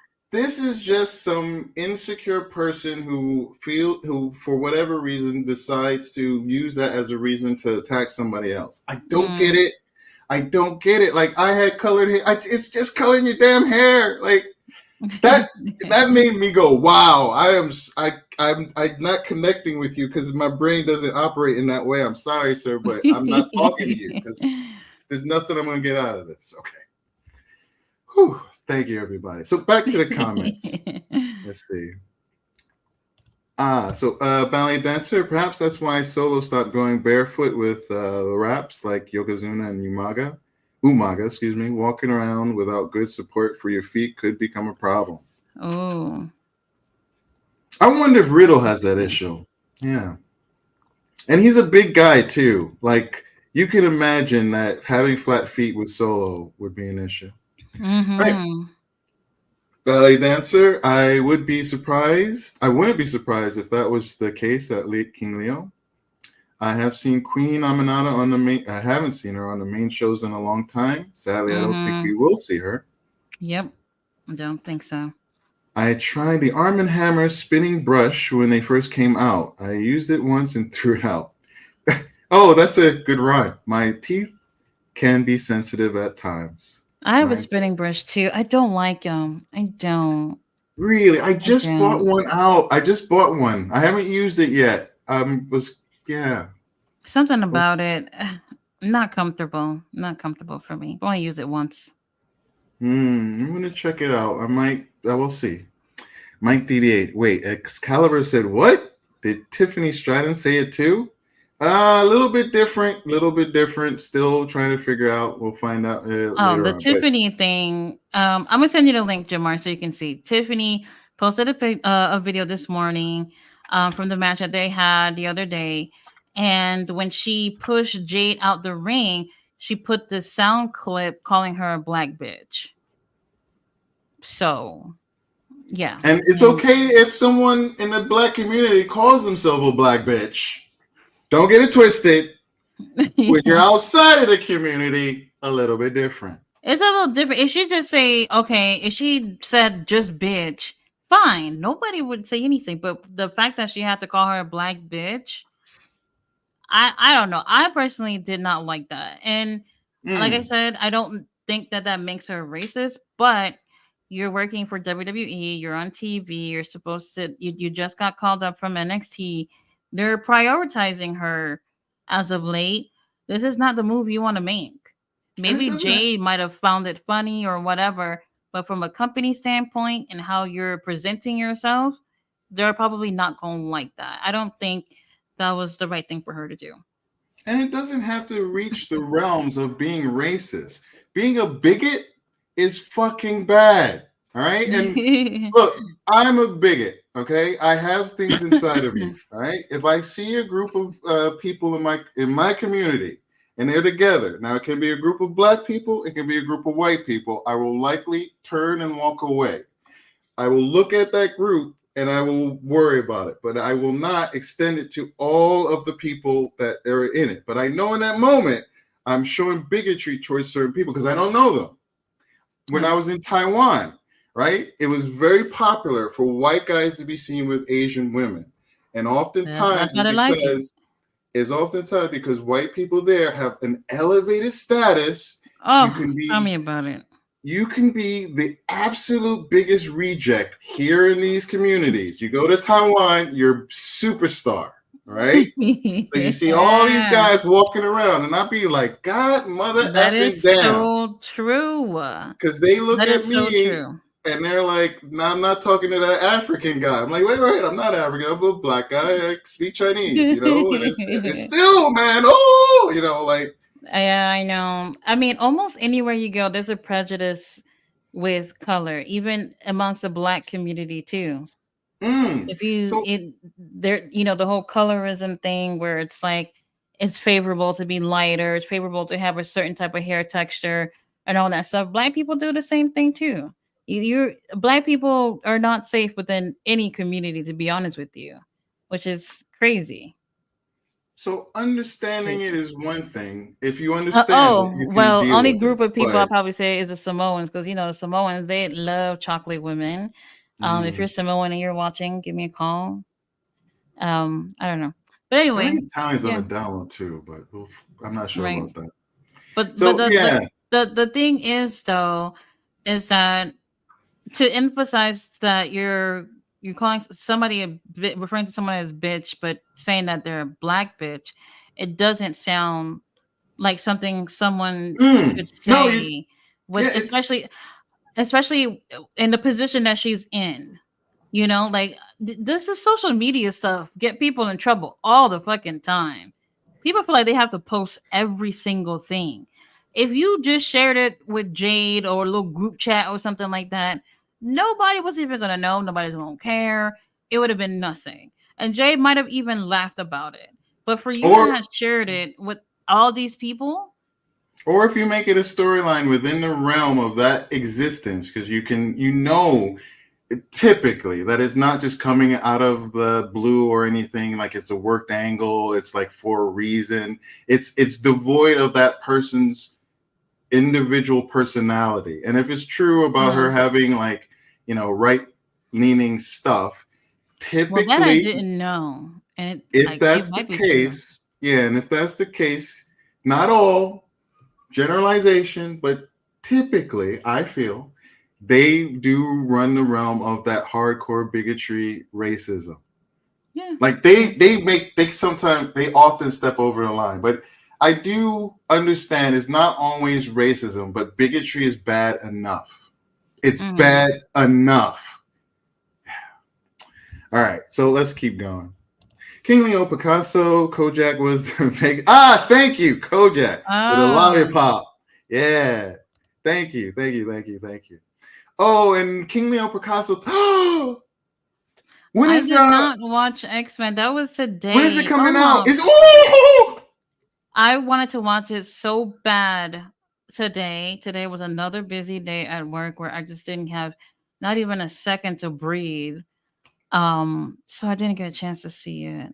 I I'm don't know watching if it it's after coming. this though. I know this one's Well, a little bit. I only thing I saw was that this was a little bit longer than the other episodes, which makes a little more sense since it's the last one of the season. I saw So people like complaining about spoilers being put on, and I'd be like, I just want to be on the internet. If you missed it, don't. spoilers. Yeah, Yeah, don't get like on the internet. just stay away. You just gotta That's a stay away. rule at this point. You don't want to know spoilers, put the phone down. Please, like you're in a forum of people talking about X-Men '97, and you're gonna Right. complain because people are posting sport. Stay away, stay away. I agree. That's on you, people. Oh my gosh, I don't know. I'm so tired, but I want to. I kind of want to watch all of them from the beginning to ninth, and then watch the 10th one. But I might just watch Mm, the 10th one and go over it. But King then go Leo would like back. to do a stream, and I agree with him. I think we should, not should, but I think it would be nice to sit down, get our thoughts, maybe come up with some kind of like what do you call that? Just a program, and just talk about it because it's I think with speaking to some individuals, one of the things I realized when in the moment of the last show, and I won't give too much away, but in a particular moment, I agreed with Magneto. At my heart of hearts, I understood. I I always felt tell it. people the heels always make sense in the end. Well, this especially with what happened to him and what he was trying to walk a certain path. He really put his effort into it. He wanted to protect. Talk about somebody walking with trauma on their sleeves. Mm, Magneto.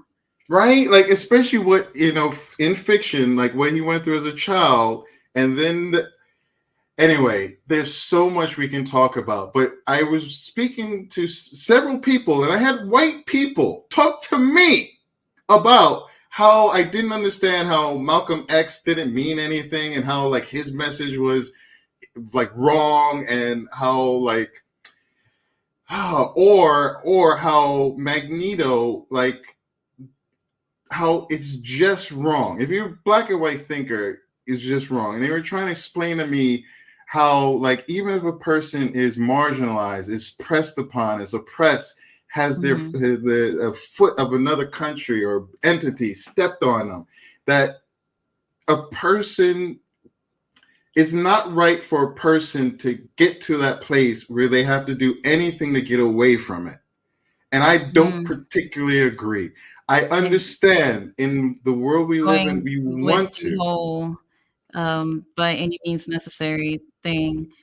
You know, I know a lot of people don't agree, but I I don't know. When it comes to like using violence and things to counter whatever bullshit is going on, it's not my way of doing things, but I understand. I Mm. totally understand when people get to that point. In that moment, like I was with Magneto, and in that moment, I would have been with Magneto. But then a moment later, stepping away from it, reminding myself who I am, I was like, there's got to be a better way.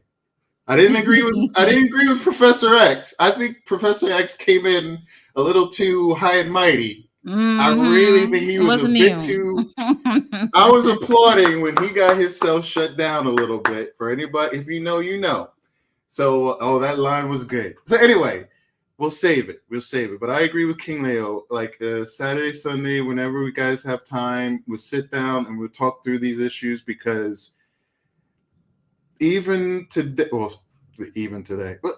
especially today, there are people out there who they don't connect and understand what it is to be marginalized. They don't understand they have this entitlement and this status, this not superiority, but the status, and that if you don't step away from it, it's difficult to understand what people like us have to go through.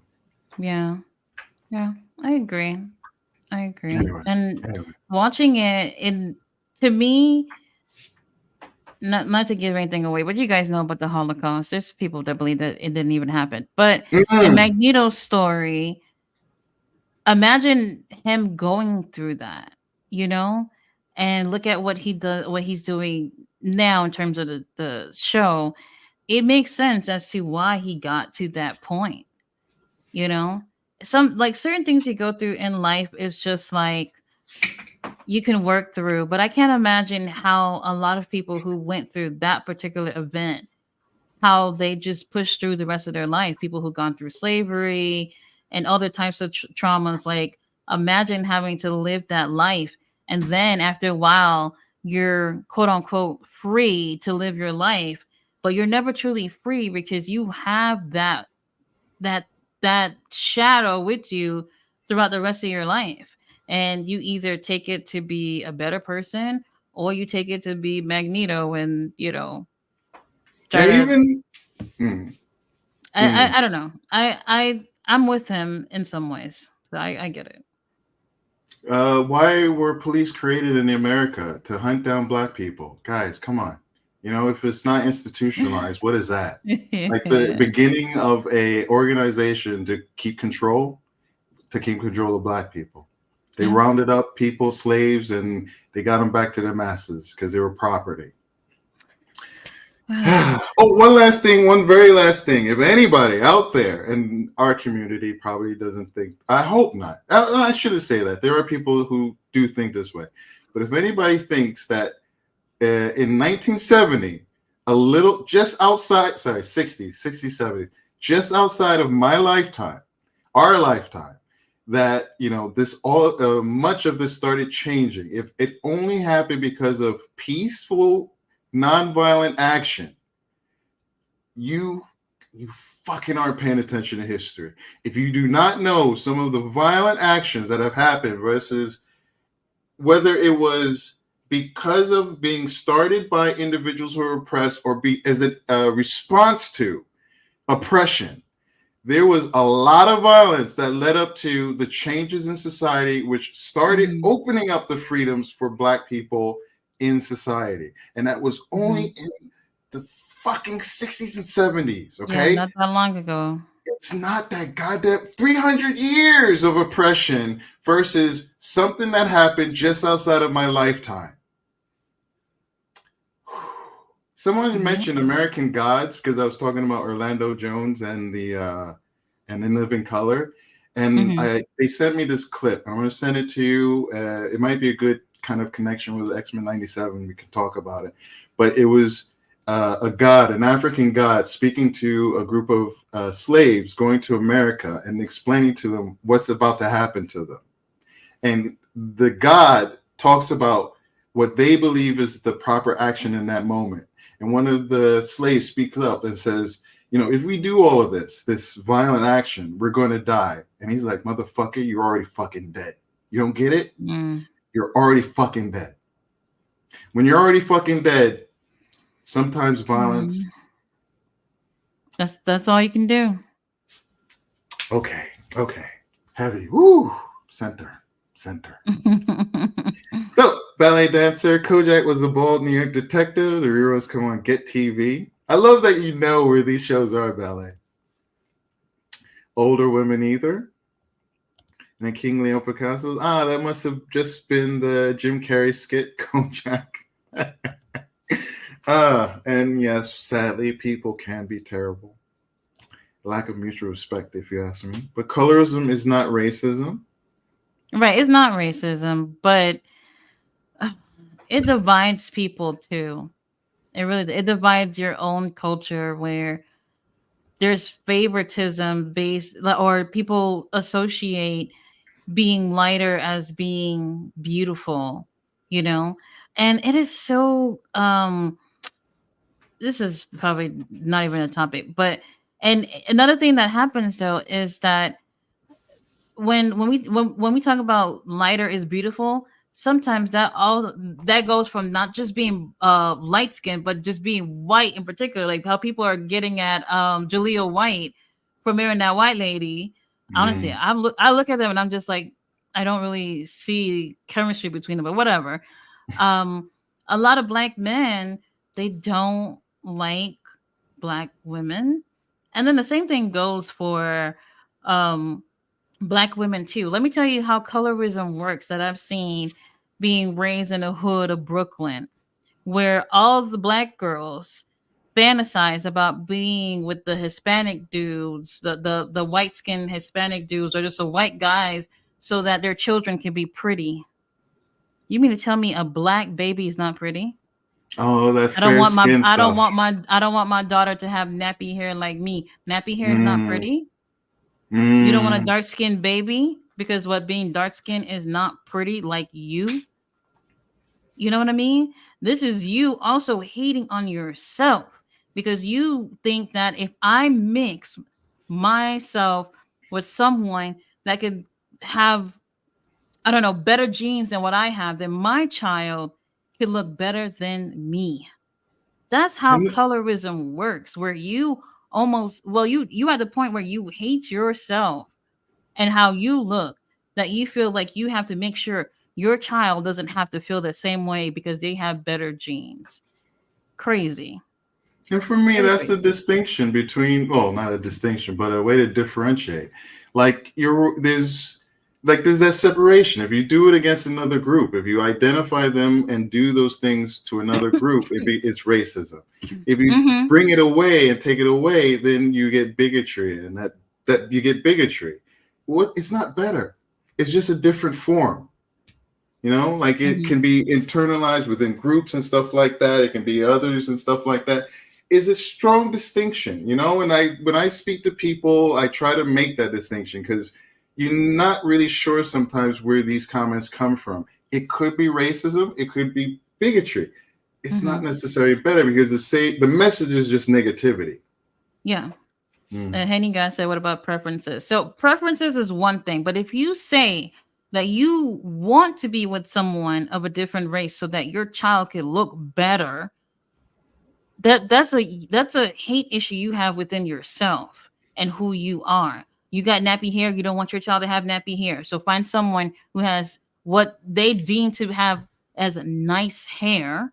I just don't get that. I don't get that. What constitutes what's nice hair and what's not? And So you mean to sadly, tell me being light is better than being dark? I don't get that, you and know?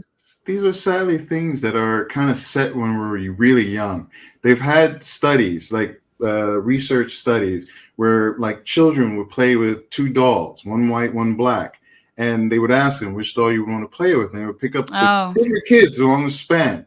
They pick up the white one, and they ask them, "Why do you want to play with that one?" "Oh, it's dirty, it's ugly, yeah, it's I've it's seen that. I know it's you're talking about.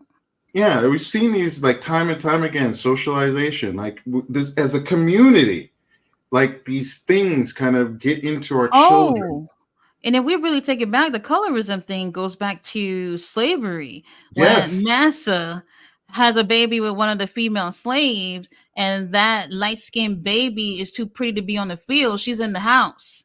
That's where that comes from. And this is what I'm saying. Like, people think like those things from even hundreds of years ago don't play into today's society. You're fucking Mm. wrong. It They bred absolutely us. does. They fucking bred us. They bred the black mandingos to be like studs. They bred them like fucking bulls. the pretty fair ones. They made them more and more and brought them into the homes, or like let them be. They look closer to the people in the home, so it made them feel safer and happier and whatnot. Like, yeah, it's crazy. And it all, for me, it goes back to Britain and them deciding what was. There wasn't white and black. There wasn't a distinction. Like there wasn't race. And the British to put themselves on top and to define, also with India, and the reason why they, oh my God, like it's so much, people. It's so effing much. I really get sad when I see people try to distill it to black and white, and or try to explain to me like all this stuff through their lens without listening to what we've been through.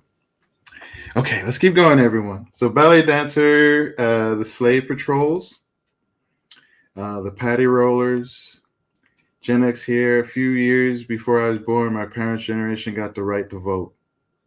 And remember, women had to, for years and years and years, couldn't get credit cards, couldn't get property unless they were married and did it through their husbands. Yeah. Oh God.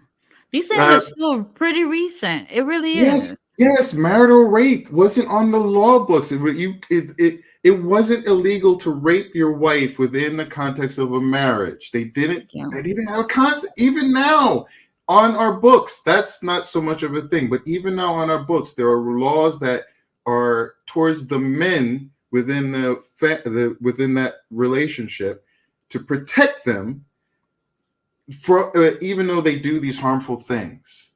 Right. Even today. And if like reproductive rights, and there's a conscious push against women, if you're blind to it, you're part of the problem.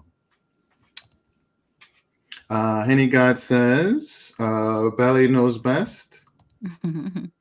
And Henny God, laughing back at Henny God. Ballet dancers, where they have internal issues. But what about performances? That's Henry God. I love black women. I like those double CCs. Actually, I'm not sure if I like it. With the thick, the black, it's interesting stuff we got going on. Henry God says, light and dark and caramel, loves it all. And I know you have your lovely black nerd at home at Henry God. Oh, I would love a nerd. I would love a nerd. The doll test for black, awkward, unique, kind of like Urkelish, like, man, I see King Leo. I see him like he's got style and everything, and I understand his journey, and much respect to King Leo for working on his body and putting the time in. I see pictures that it reminds me of me, and I know that place. But he's got a particular style, and I've got kind of like the scatterbrain professor thing going on, and like. Like I get looked down because I don't have like I do have Riz, but my Riz is different. My swag is different, and it's not stereotypical. So I get within my own community a bunch of flack because I'm kind of. I've had people like, why you speak white? I had my grandmother one time like talking to me on the phone. I was calling her one time. She's like, "Who's this?" I was like, "This is Jamar." She's like, "Oh, I thought it was a white guy." I was like, "Oh, okay." She doesn't know your voice. I still laugh at that. That was like one of those moments, but I get that. Oh my God, so many different things. Listen, I have had to struggle and to fight and to do lots and lots of things to get where I'm at. I've gotten into programs that made it easier for me to do certain things because of my status, my color, and whatnot. I still had to do shit. I still had to put in work. I still had to do stuff. For any person out there who will reduce it to your, what do they call it? What do they call it? Basically, you only got it because of the color of your skin. Diversity hire, diversity whatever. Like anyone who does that to someone else, man, this is the worst thing in the world. I've had to live with that. What is it? The pretender syndrome? Do you know what I mean? Like you get to a certain place, but you feel like, oh my God, do I deserve this? Like, Mm, like, oh my goodness, you have this like, oh, you have this kind of like doubt and like this kind of thing because you know how you put so much effort, but you like always kind of have like this thing of like, am I enough or oh, yeah, imposter syndrome? Am I like really? Do I really deserve to be here? And then right. to put that on people, like I saw this one white guy who was kind of like attacking this black woman, and like I just please don't do that to people. And it's not for us. I mean, it's for anybody. Always remember, because I will, I have to remind myself as a man. I have to remind myself of the benefits in society that I get being a man. Mm-hmm. It's like for me, it's like white person, like or the white male, black male, and then women. Like in my mind, truly, white male, black male, women. And I have to remember that. And I try to be a decent person, but I'm part of this community. And I've made Mm-hmm. mistakes and I've said things, I've done things. I hope a difference is I'm trying to, when I notify or someone explains I made a mistake or something, that I address it. And as a Right. younger man, I didn't have anyone to tell me what was right or wrong, and I've had to figure a lot out. And I'm thankful enough that I've been able to listen. I've come across people who've helped me, and I've been able to keep processing it. Because Mm-hmm. like I was another stupid young boy. So Mm-hmm. hopefully I'm a better person. Oh, I'm trying. I'm always trying, but I'm always remembering that. And for all the men out there, I ask that you do the same thing. So ballet dancer from back in the day. Sometimes being in a big house was worse than being. Oh, Yeah, that too. Damn, it's like really, where could you be safe? Where could you and be safe? trauma is trauma. I could imagine that someone who, in terms of a slave who was out there in the fields, would probably be jealous of those who were allowed to be indoors. I could imagine that being the case, with them probably not knowing what happens inside, you know? or or even the masters wanting it because they want the slaves. Any dominant group wants the group underneath fighting each other so that they don't look up and say we got to fuck you up. So Hmm. a Well, lot that's of a another lot of one. a lot of shit we go through right now, the hegemony, the people that rule, they don't want us looking up. They want us fighting against each other and really going off on one another. Because if we really looked at the people who are causing the shit, they would be fucked. Yeah. She says, "Thank you, ballet," from Henry Gott. In 1983, the Cabbage Patch doll craze was insane. Folks were fighting in the stores. My mother said, "You can get one, and it will look like you." I I had remember one this. before. I had one and I thought it was just a I don't know what the craze. This was back was I probably was in kindergarten or maybe first grade, so this was like 96, 95. I thought it was just the coolest thing ever. By then, I didn't know any other kid who had one, but I just thought it was so cool. So cool. So Did you cute. have a black Cabbage Patch doll? No. She wasn't black, but not white either. Mm. Maybe within the Hispanic, I The guess, realm? ethnicity, I would say. I thought it was cute because I don't know, they just have that cute chubby face and then the cute outfits you can change and And stuff. then And couldn't you put the thumb in the mouth? Was that um the ones with the Cabbage Patch, or was it a different one? a lot of dolls had that though. I don't remember about the Cabbage Patch, but a lot of dolls had that where you could put their fingers in their mouths. I didn't have a lot of toys growing up, so this is so weird to say. Back to the whole generational thing or whatever. Mm. So, like, I'm first generation American in my family, and not to say that there wasn't any toys in Haiti, but they just didn't understand the concept of why children needed that. So, in America, where toys, fucking new toy out every other day, they couldn't Mm. understand why we needed that. So growing up, we hardly played with toys. We didn't really have any. And to be honest with you, the ones that we had we were only allowed to play with during the summertime.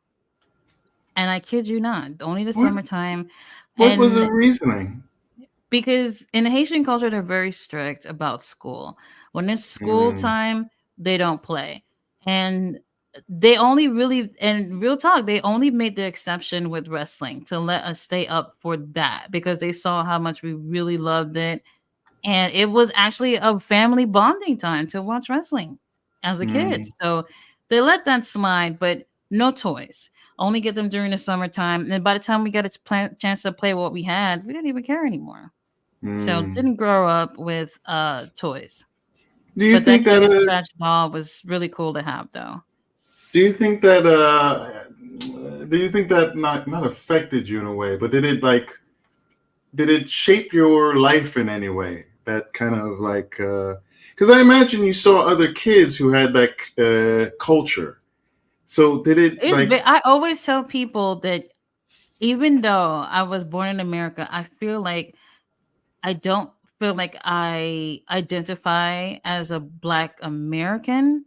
I mm, feel like I was like born in America. I My first language was Haitian Creole, even mm, though I was born in America, and I only spoke English at school. And I know it sounds weird, but a lot of people who come from other cultures live like that in America. So I've never truly identified with being like Black American because I feel like growing up, the cultures is very different, eat different foods, we do things differently. It's just so different. Like if a someone who's had a family who's been around in America for generations, I don't feel the same type of, I don't know. I never really related with that because the cultures are so different, you know. But I always, listen to people and hear like, what is it like to be Black American? And when you're first generation, it feels different. Now, my daughter probably will answer that question differently than how I mm, would answer that at 11 years old, you know. So very different. Another thing too, we did not eat fast food growing up, and that's a mm. good thing. But during the time, I was just like, can we just taste McDonald's? Can we just have it once?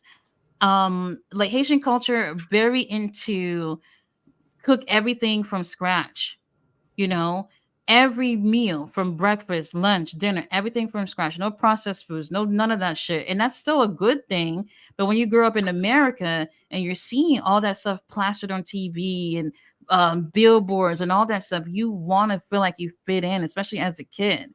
So at the time, I hated that. But after a while, I was just like, you know what? Looking at it now with my chubby ass cheeks now, I'm just like, I should have kept that whole thing going on throughout my adult life, and I would be in better health now. But growing up, man, I hated that. Hated it. Uh, one big reason I miss Taiwan is like coming back and the food here is just like I in Taiwan, every single meal I ate pretty much was outside of the home. Like they have a culture. But like when you went outside, you ate family style meals because that's what Hmm. the majority, unless you really wanted to, unless you could get fast food, but I wasn't living my life like that. I was keeping my money low and whatnot. And like I was just I thought I was big at the time. No, coming back to the US and like just existing in this, like Right. I'm just around it and I feel myself getting bigger and all the oils and the fat and I the portion know. sizes, I which remember I the do first enjoy. time I had Burger King. I was either 15 or 16. My cousin worked at Burger King for one day. I came home with burgers for everybody. And I was just like, where's this from? He said Burger King. I said, oh my God, we've never had that before. And we ate it. And I was just like, I was blown away because it was just different, really different. I don't know. So growing up, it was literally my grandmother had fruits and vegetables in the garden, and she had tea leaves for all type of freaking sicknesses and everything. That's how we grew up in America. So sometimes we didn't even go get medicine. It was what leaves do I got in my yard that could help with this. That's how we grew up. My So grandma it's used to very go to different. those. my grandma would go to herb stores and like the places with all the candles and what is the soap that has Dr. Brennan's? Oh man, that peppermint soap The peppermint. that Oh my god, I cannot with stand it. the I can't. that was my existence. I have an emotional attachment. I don't care for it. I rather my nice smelling stuff. But Because they like have a whole line. It's not just soaps. It's like shampoos, lotion. I'm not sure, but there's a whole line of it. The peppermint. If anybody has ever had it, it is overbearing. It really is. it really is. It has the weird like it's not like spiritual stuff. It's just like the writing around it. Like it's hard to explain if you don't know it. But I used to go to like the herb shops where they'd have like the different like golden seal and all that stuff. Not typical tea things, but like full on that Hmm. musky smell with the candles. Oh, the candles. And this was like the medicines that my mom would give me, like to just take. Oh my goodness! But Native American, part of her culture and her heritage. So like a lot of that stuff she brought into it. So yeah. Oh, Wow. and real quick, you made a point. For me personally, I identify as a Black American, and when I come across some white people, it's difficult for them to understand that. But when, like what you just mentioned, I have friends who are like first generation from Africa. Those, my friends, are African Americans. Like, if we stood next to each other, you would see a physical difference, like Yeah, that too. ultimately, and you would see like a cultural difference. Well, so it's interesting that you say that because I think it's like that for blacks in America who's had a few generations in Mm, America versus like Haiti. Uh, Africans was taken from there directly to Haiti. They went nowhere else, and we share. For the most part, most Haitians are like within the 90% range of African because there really wasn't mixing like that, if that mm, makes sense. You know what I mean? So a lot of how we look physically is very similar to those from the region that came from there. Even the language, like, so they say like Africans from that were brought to Haiti were from like the Benin, Togo area, and mm, even their French is similar to ours too. And they also practice Vodou as well, which is voodoo. They practice that too, and it's very similar to how Haitians practice it in Haiti too. So it's so similar in terms of culture, coming from over here. Meanwhile, you got in America where it's just like melting pot of everything, and things change. Like, I mm, do like how I feel like I don't necessarily identify with the black culture in terms of black Americans because of how I was raised. I do, if someone asks me how I identify in terms of like culturally, I would say I'm African American of Haitian descent. mm. So not I Haitian will American. I don't know if that would be like the correct way to put it. I kind of Oh, feel there's like I'm no still correct way. saying There's, that. there's no correct way. There's no, when I, I say my personal identity, I don't think of it as correct or not. And then people think it's so many different ways about this because mhm. there are people who come and they get, or yeah, so many different ways. So I'll tell you why I say that. I Mm, identify with the term African because I really strongly believe that I am black because I am African. mm, And before anything else, I put that first. So I don't ever say I am black American. I say I am African American. I'm actually proud to say that that's where my lineage come from, and yours too, and probably everybody on the chat. A lot of people don't like to associate themselves with the word African, but your DNA is African regardless. But for me, I think it's important to use that word over black. And I still think at the end of the day, it means the same thing. But the reason why I don't put Haitian first is because I think it leads people to assume that I was born there. You know, mm. Oh, that's okay. why. Yeah. See, I would just think, oh, okay, first generation or like recent of this country. Yeah, So yeah. for me, with the this differentiation, it's similar but different. like for me, I want people to remember that this lineage, this black lineage, is something particular of a lost culture. Like Africans were brought to this country, they were put through this 300-year period plus of oppression, slavery that formed a new culture. It had to form a new identity. Oh yeah. Reading, writing, the things that keep your culture were taken away, the oral history and different things. Names were taken from people and whatnot. And I don't want, no, I do want our culture to get away from having to see color, but it's a difficult conversation. I do wish we could get to that point. I do hope that we get to that point, but I also don't want people to overlook what has happened.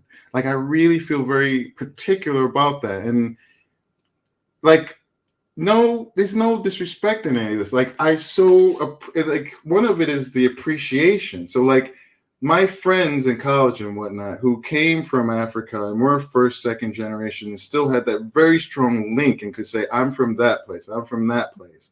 Like they had these wonderful, strong cultural things that they bring to the table that is different than what I bring to the table because my lineage was forced to be changed by oppressors, not because of choice, not because of natural migration, but because of forced migration, forced oppression.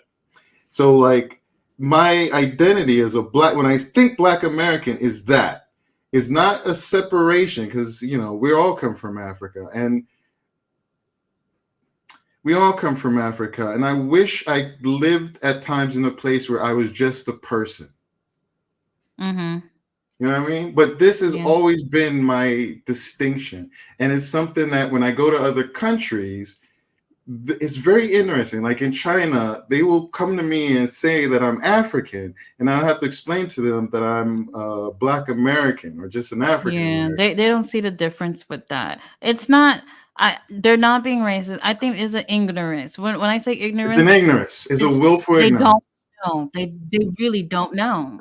Our government, our country, with the white people that own these big media corporations, the ones that really present like rap images and whatnot, they are the ones that project images outside of the country, and it's Friends, and it's Seinfeld, and it's these things. Oh it is not. God. It's not Blackish, people. It is not Boondocks. Okay, this is not being exported. They're not watching that over there. They're not watching this in China. So when you go, you have to. It's like a form of education. I can't tell you how many. I was walking with an Asian woman one time. A man had the audacity to walk up and speak to her and be like, you know, do you know that you're walking with an African? Why are you doing that? And I'm like, well, first, I can understand what you're talking about. Address me. And second, I'm a Black person from America. And they're like, there are no Black people in America. I'm like, motherfucker, you know Michael Jordan. You know Obama. I know you know this fucking shit. What are you talking about? But it's a willful ignorance. And when I was in China, it didn't matter. Black Africans, we were all in the same pot, right? So these are the moments where it doesn't matter this distinction. I'm just Black. I'm just Black. They don't care. They really don't care. You're just Black. And they will remind you every single effing day. Italy, Taiwan, even in like places like the fucking Philippines, which was oppressed by America and by other Spanish cultures and should understand what it is to not look at oppressed cultures and to treat them in a certain way. But like wherever you go in this world, unless you find safe spaces, and I understand that it can be even difficult for Black Americans or African Americans to go to Africa. Like, it's so weird that we have to go through all of this stuff just because of the fucking color of our skin. I'm an intelligent person. I try very hard to be a kind and caring person. I take care of my great grandmother, and at times the pressure of it, my other family members haven't been able to handle it. They haven't been able to. It's a particular kind of pressure. I am sticking through it, and I'm able to manage it. And there's something about me. But when I go out of this country, they bring me down to the basest nothingness of my skin, and they take away my identity, my personality, my being, and they erase me. I get erased, and I'm sensitive to it. Whenever That's people crazy. within this country, it's the white people that often, no, sorry, a form of people who are typically white who do it. But when I go out of the country, it's like every single person. It hurts. It hurts so much. We got to do the X-Men thing. This has got to go on the X-Men show. King Leo, Shout I know out you're out to there. Tiffany Stratton for getting us to talk about Black problems.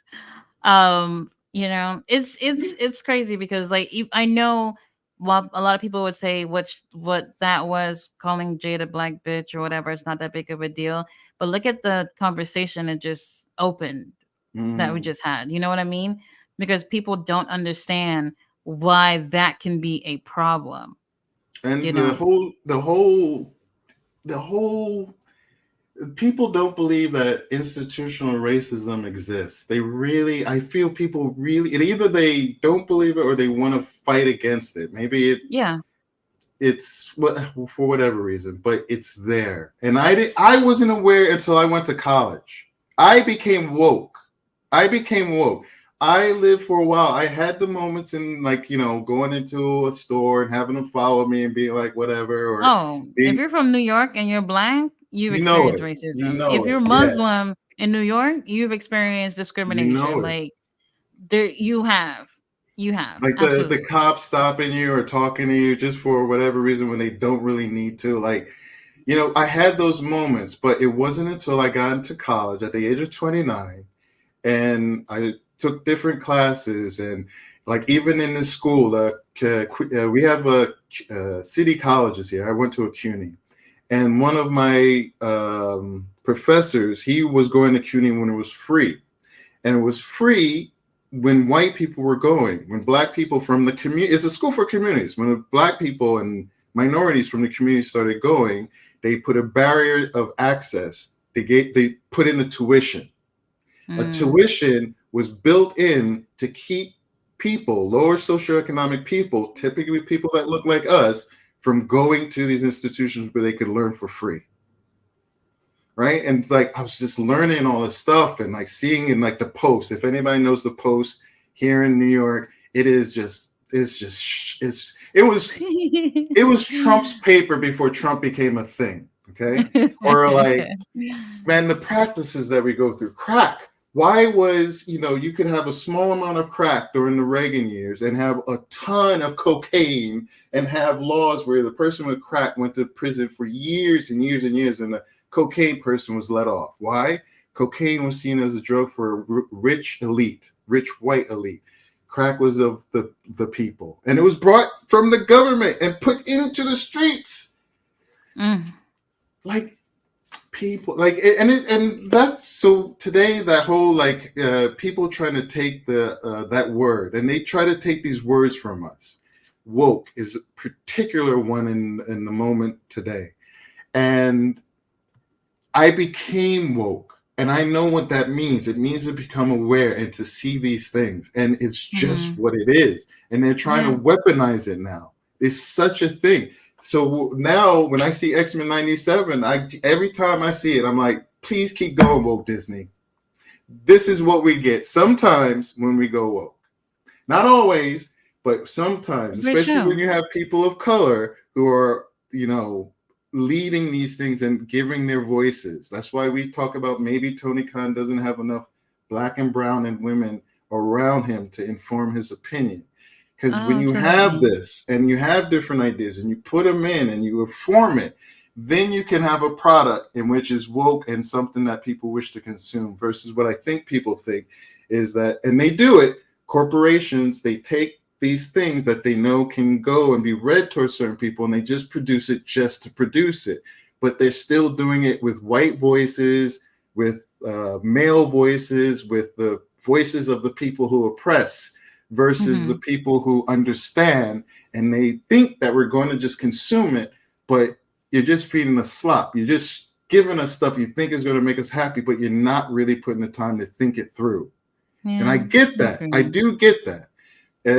But I still want people to keep their eyes open. And to me, X-Men 97 is that perfect combination of taking issues, taking things that you can think about, taking things that are part of society and merging it with entertainment that you can't just sit back and go, okay, that's fun shit. That's really good, exciting.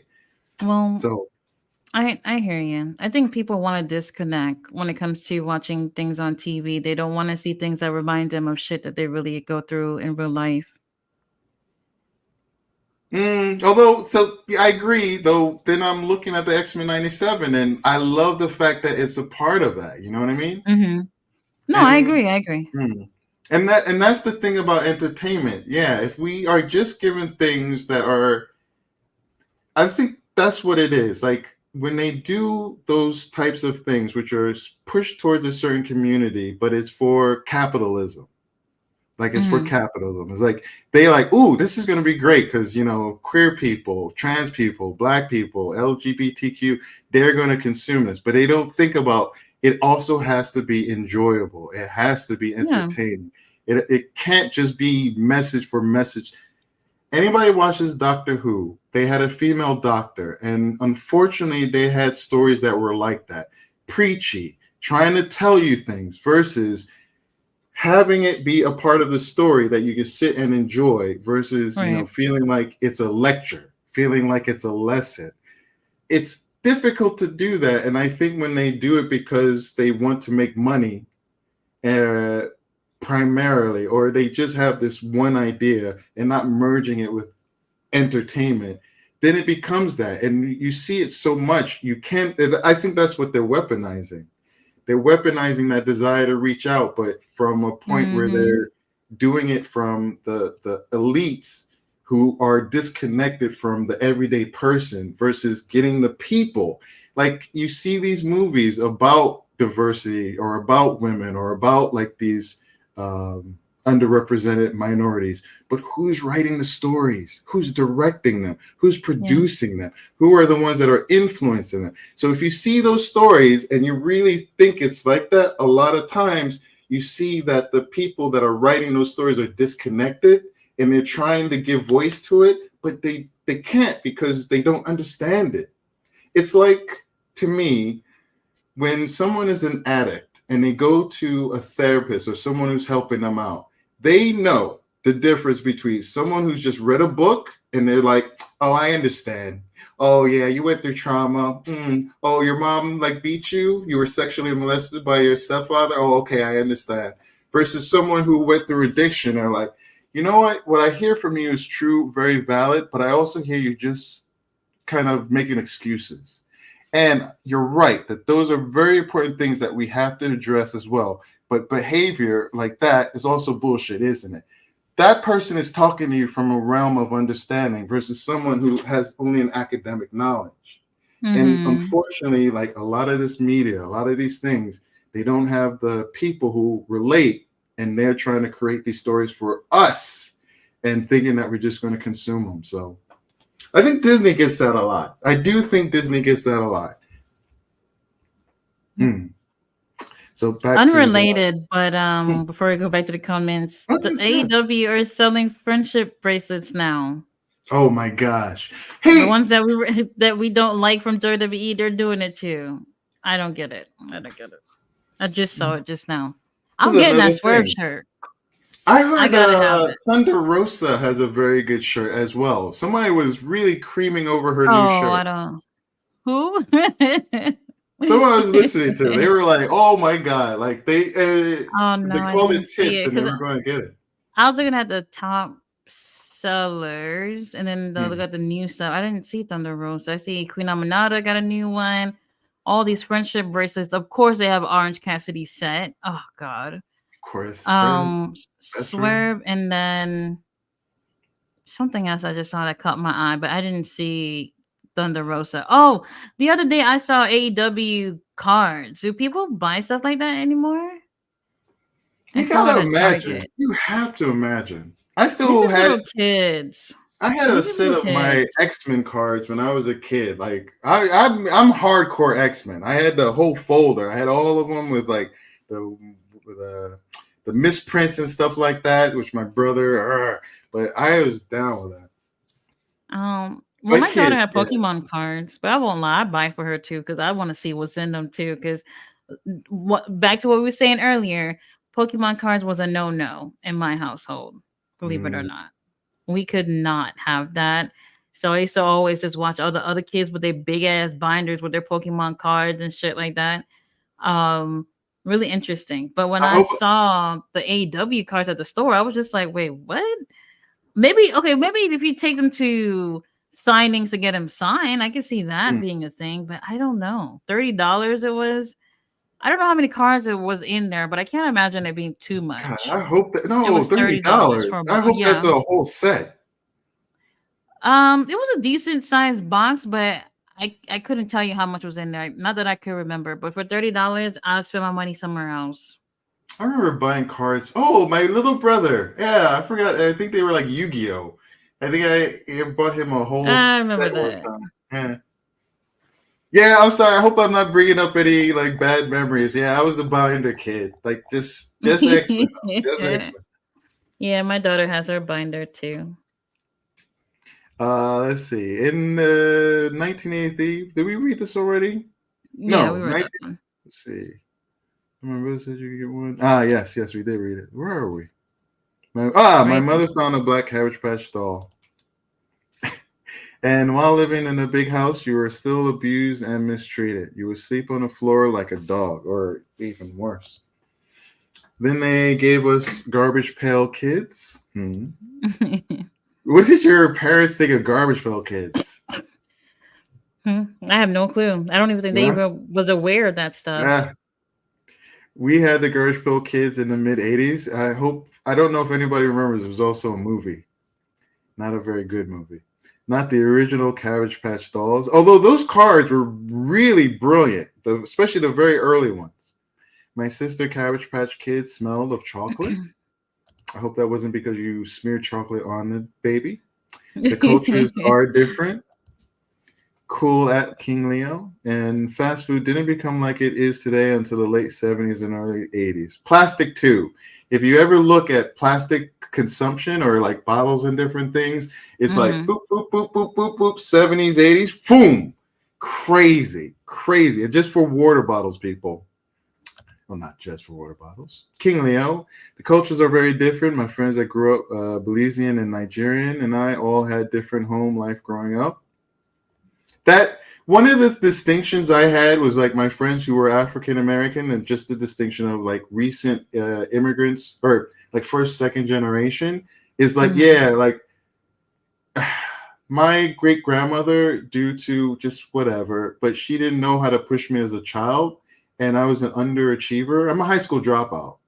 I failed out. My level of education only reached 9th grade until I got to college. And like when I saw what my African American friends, what they went through, holy shit. No, none of this bullshit. You doing your homework. You doing your shit. You are making sure your stuff, your P's and Q's. A lot of my first generation friends, Javier Castro from Ecuador, and a lot of them had similar experiences where there was this big push on their children to succeed and educationally, yeah, absolutely. And similar experiences, not coming to the country, speaking English. That's New York City. We're blessed to have that understanding, but speaking English in the classroom, but having another language at home. It's the thing of them looking at the parents or that family making the sacrifice to leave their home country to go somewhere to be something. So they want that first generation and beyond to be somebody in terms of being successful and having great education or whatnot. Like my grandmother couldn't read. She, since a very early age, she worked at the store with my great grandfather, and that's what she did her whole life until she ended up getting married. No school, couldn't read, couldn't do anything. So going to school here in America, there was no TV, no nothing. Everybody do their homework, and maybe you can watch something for 30 minutes and then study. And like they really put an emphasis on that because they look at how things were for them where they were. They're like, we came here for a reason. I'll be damned for y'all to fuck it up, you know. And sometimes as kids, we don't understand what that sacrifice was, you know. Oh, how can you? How can you really? Yeah. It can be very, very difficult. And I think about my family. Like, I'm the first person to go and to make it through college. I found out my uncle did go, but he eventually ended up going to prison for like 13 years, which I didn't know until I Damn. got older. Yeah, like a lot of different stuff. But my uncle, my great granddaddy, he was illiterate and could barely sign his name. I remember like watching him reading the paper and try not to make a joke of it, but like him reading it upside down, and and we'd go over funny papers together. And You didn't know? he didn't know. He didn't know. It was just the stuff to him because he's illiterate, and like that's within our lineage. I don't know how far back it goes, but like for my mom, she was a single woman, but so complicated. But for her, education was important to become a nurse or become. It wasn't important, sorry, but for her, she could have just been like a cleaner or something like that. She was raised to clean stuff, but eventually had to take care of us. And the thing that was available to her was becoming a nurse. But even with her doing that, like there was a disconnect from her bringing that to the kids and saying like, okay, I see that this is important, and you need to be in this box in order to succeed with this realm. So I didn't do homework, and I just didn't do stuff, and I used to fail my classes. I was socially promoted. So yeah, that's why I bring that up, because I remember that distinction between me and my friends, and they used to be jealous of me. Like, oh, you don't have to do your homework. Like, your parents don't care. They're not smacking your hands or nothing. Like, and I'm like, but like I'm failing. I feel like shit. Like, I mean, it's okay. I watch TV all the time, but then I go to class and I feel like nobody, even though I get these tests and everybody thinks don't belong here, and they make fun of me when I do really, really well. And they're like, you shouldn't do that because like you don't do well in class. So like, that's interesting. Yeah. So it's that thing, like it's not green on the other side, and you I see these wasn't. differences. Well, aside from the wrestling thing that I was talking about earlier, we weren't allowed to watch TV after school until maybe I was like right before middle school. I think maybe 6th grade, 5th grade is when we were actually like, they would just be like, hey, all right, you do your homework, you can watch TV. But before that, no way, no TV on the weekdays unless we're watching a show to translate for my grandparents. That was it. That the learning or working using media to learn English is so many of my friends, like so many of my friends. It's like such a cool thing.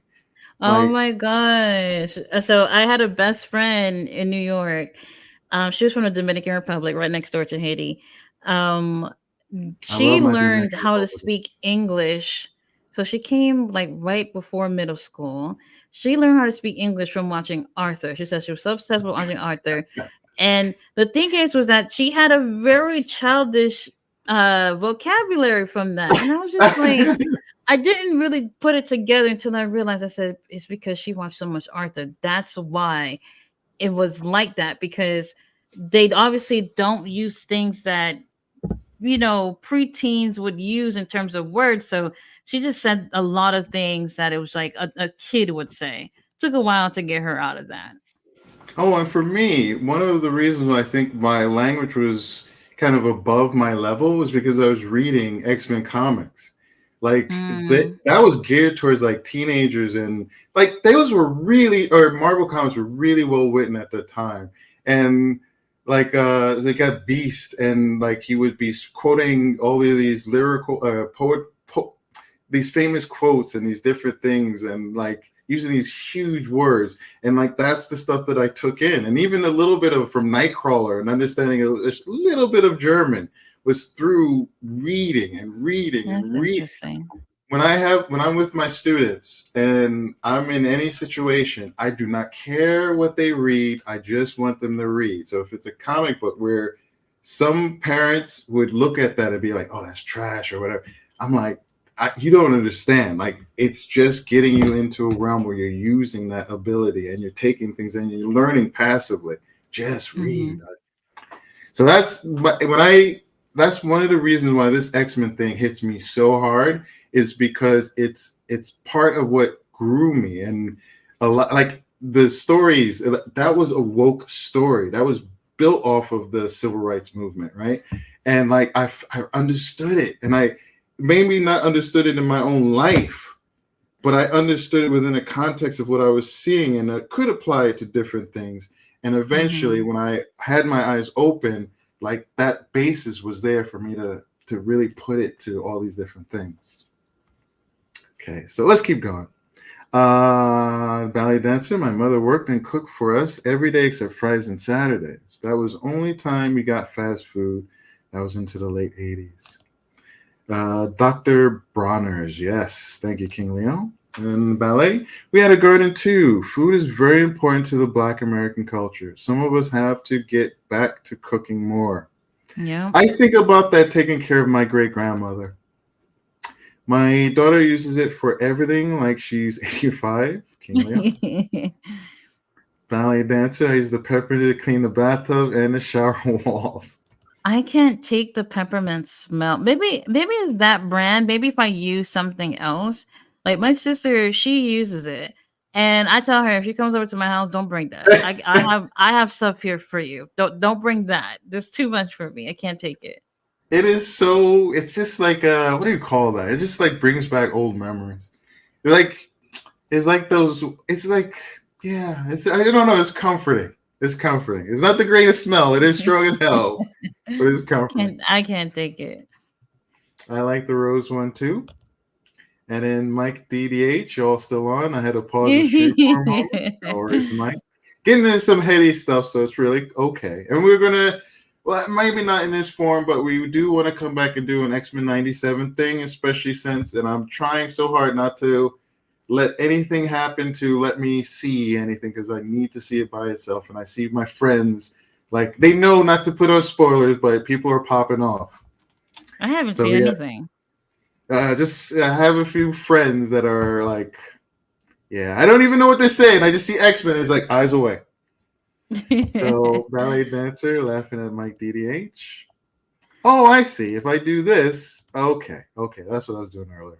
King Leo Picasso, you know we ain't done till we hit the 5th hour plus. Holy shit.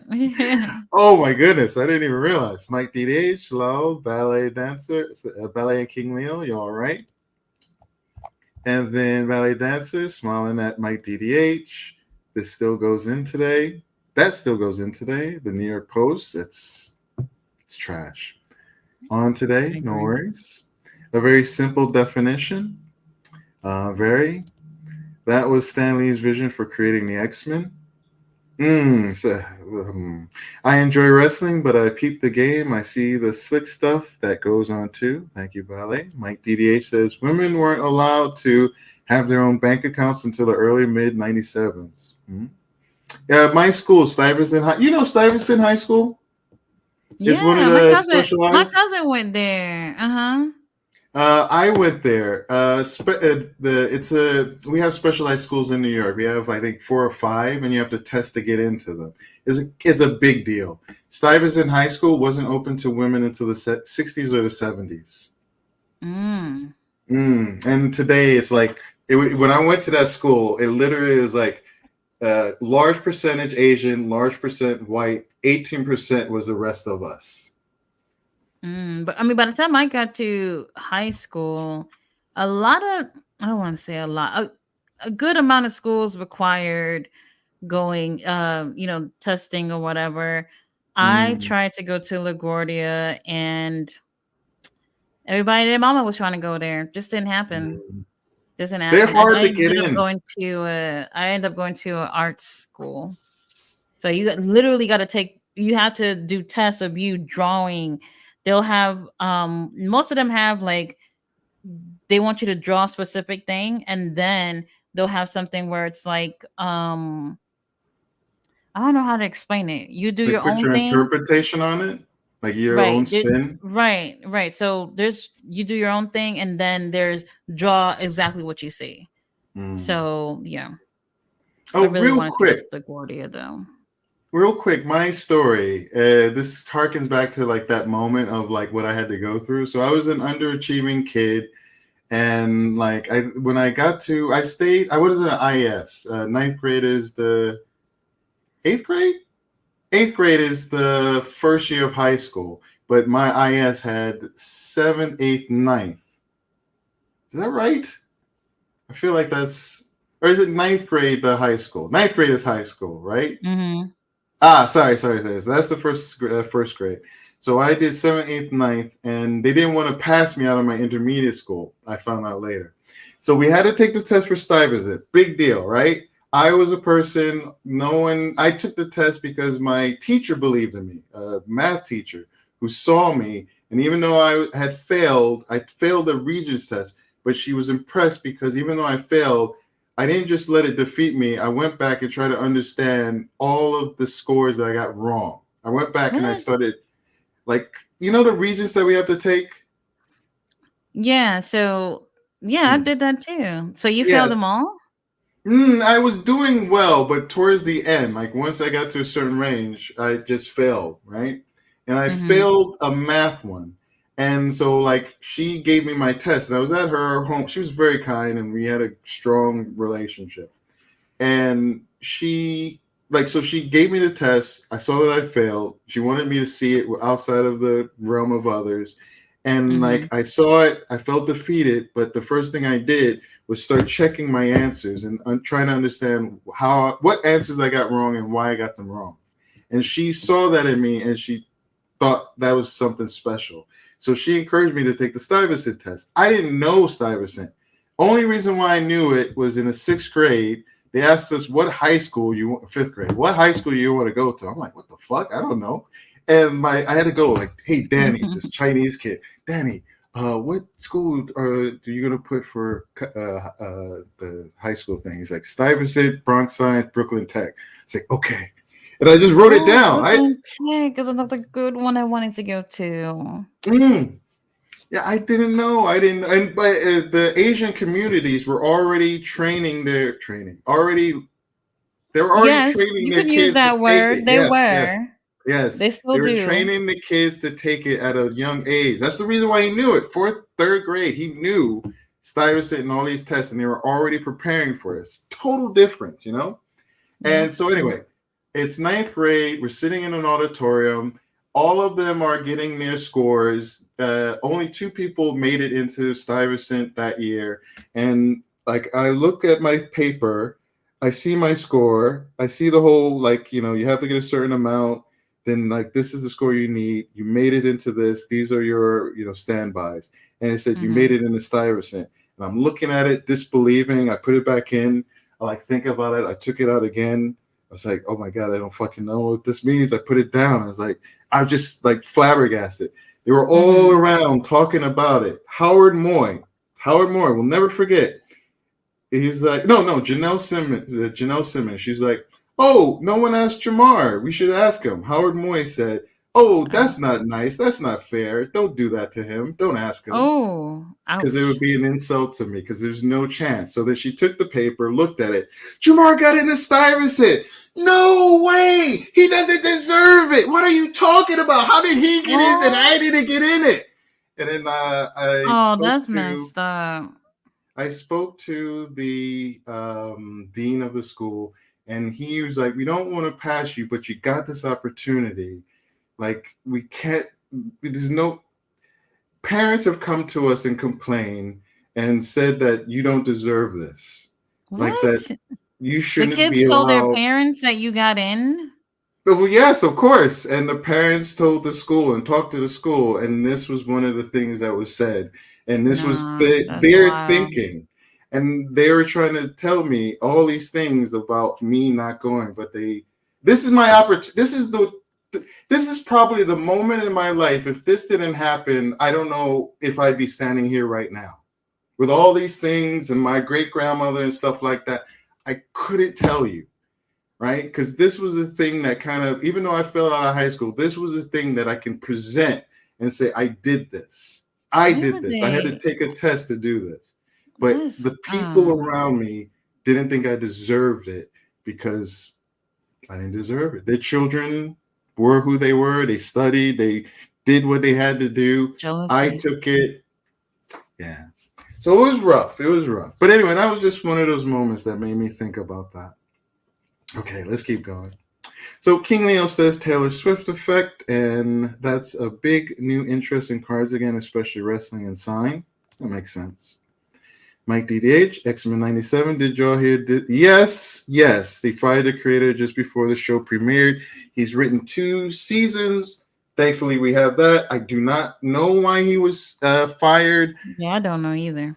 I hope, especially since he's a person of color, that it's not something so egregious that it, you know, I don't know. We need people of color writing stories like this. Female voices, marginalized voices, they need to be part of the storytelling process. Kim Leo said he had OnlyFans. I don't know what that even means today. Like, so many people have OnlyFans.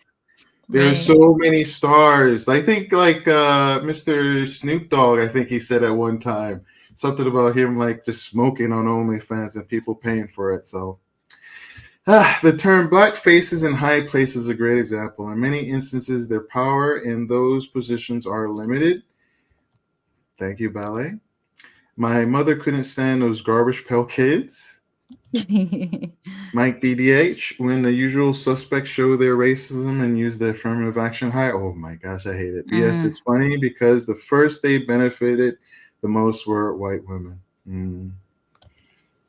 We had glass soda bottles in the late 80s. According to some reports, they want to bring back glass bottles en masse, understandably. I mean, glass is what it is, but it is something that we can recycle much easier than plastic. I don't think I've ever had soda in a glass bottle before. I know the pictures. I know. Because I know. I have. Because they have the tops. Mexicans do. They still do the glass bottles for like Coca-Cola, Fanta. Well, that Fanta's Coca-Cola. Like pretty much anything Coca-Cola. Have I seen it in any other? I think maybe I've seen Sprite before. Do you remember Mystics? Mystic, yes, Mystic. Oh my god, I used to buy them all the time. I love me some Mystic. And look, they used to have all type of flavors of Mystic when I was in Brooklyn, and all of a sudden they were down to like maybe just a couple. The blue one, the like strawberry something, I can't remember what it was. They just got down to like a handful of flavors after all the cool flavors they had. And then I always tell, there's another one too. I don't want to bring it into food or whatever, but I have to say this because people think I'm tripping when I bring this up. Snapple. Snapple used to have a blackberry flavor. No, they still do it, but they're in like plastic bottles now. Snapple used to have a blackberry flavor. Does anybody remember that? Every time I bring that up to somebody, they're like, no, there never was blackberry. Yes, there was. And that was the best wine. I don't remember. Oh, man. I enjoyed me. Oh, man, those drinks, man. The very best one. It was a step up from the 25-cent like grenade drinks that you get from the store that had the foil top on them. That tasted like... So, they used to call them something. And then the cheap sodas, they used to call them bummies. I don't know if you remember hearing that in Brooklyn. Because you have to be a bum to get the cheap shit. And then everybody used to buy those anyway. Man, you used to get chips for $4 You used to go to the corner store and just come back home with a whole bunch of shit with just $2.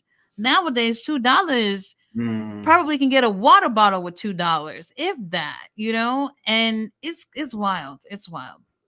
It's wild. But I know there definitely was a blackberry Snapple. Snapple, I think they're down to the apple one, which is like the rarest one to find.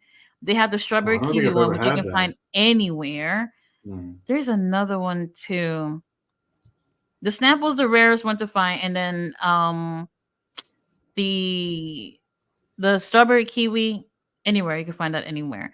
And maybe is there a grape? No, never mind. I don't think there's a grape. But yeah. I gotta check my store. I haven't seen a Snapple in forever, and I haven't seen Mystic in god dang. Yeah, Mystic, they're down to just a couple of flavors. I don't even know. I haven't seen it in a while. My DDH, my cousin's Garbage Patch Kids gave me a concussion. Interesting story. I'm Oh. hoping you're sharing that one. Did they hit you upside your head with it, Mike DDH? Asked Ballet. And the head of the Cabbage Patch dolls were hard, and the body was soft, strange. Yes, very hard. I was trying to make a joke out of that, but I think I'm going to keep that to myself. Anyway, Mike DDH, my aunt always got black dolls for my cousins. My mom would do the same when she was buying dolls as gift for her girl cousins too. Oh, that's what I do with my daughter. So I buy her, well, I buy her any dolls, but I always showed her the black dolls. I've never had a black doll growing up. That Cabbage Mm, Patch doll I had, like I said, probably Hispanic, so they had like a darker tone compared to the white dolls. But I nowadays with Barbies, they have all types of Barbies, even Barbies that have like vitiligo or maybe missing a limb or things like that, so that every kid who actually look like that could feel represented through mm. these dolls. I really So appreciate that. I do appreciate that. I really do, because there's a lot of girls. They have the albino dolls. So for the albino children who don't see dolls that look like them, they have those. A lot of people think that this can constitute with being woke or whatever, and it's just like, can little kids have toys that they can look at that looks like them? When they see stuff like that, do you know how happy they are to feel like they already probably feel like they're not normal, and when they see a doll that looks like them, just a doll, that really makes them feel like it's okay to look or be the way I am, you know? Mm. And I absolutely like that. So my daughter had all types of dolls. I did, obviously start her off with the black dolls. It was really hard to find like Native American type dolls or whatever, but black dolls were easier to find. And then from Mm. there, she just liked to play with all dolls. She's even had dolls that have wheelchairs. You know? That representation comment, there was a black content creator in the wrestling realm who was speaking about Swerve as the first black AEW champion and had all these voices come in. Why do he has to be the first black belt champion? Why can't he just be the first? Like, why can't he just be a champion? No one did that with Samoa Joe. I'm pretty sure people in the Samoan community appreciated Samoa Joe. Absolutely. It may not have heard it, but you may not have been paying attention to the communities, and that's on you, not them or us. So, Mm-hmm. like, yeah, you had a lot of voices, and again, I just want to say, if anyone is out there and these comments bristle because we're speaking about a certain segment of a group, it's not everybody, it's not everyone, and it's as we are different, as we from King Leo is different, as as ballet has her differences. It's understood, I think, from all of us that there's no just one particular group, and that's the thing that you have to remember. While there is these generalizations and unfortunate kind of understanding, it's not just black and white. Not to make a joke. Mm-hmm. So if anybody feels uncomfortable, please, you can mention it. You can talk about it. For me, at least, I believe for Toddy, it's a safe space, and it's really Yeah. there to add to conversation. Because there is that situation going on in pro wrestling. Why can't we be proud that somebody that looks like us is winning? You know what I mean? Well, in Mm, terms of like being a champion, that makes us feel good. That makes us mm. feel represented by seeing Swerve, a black man, with a title after 5 years of this company being around.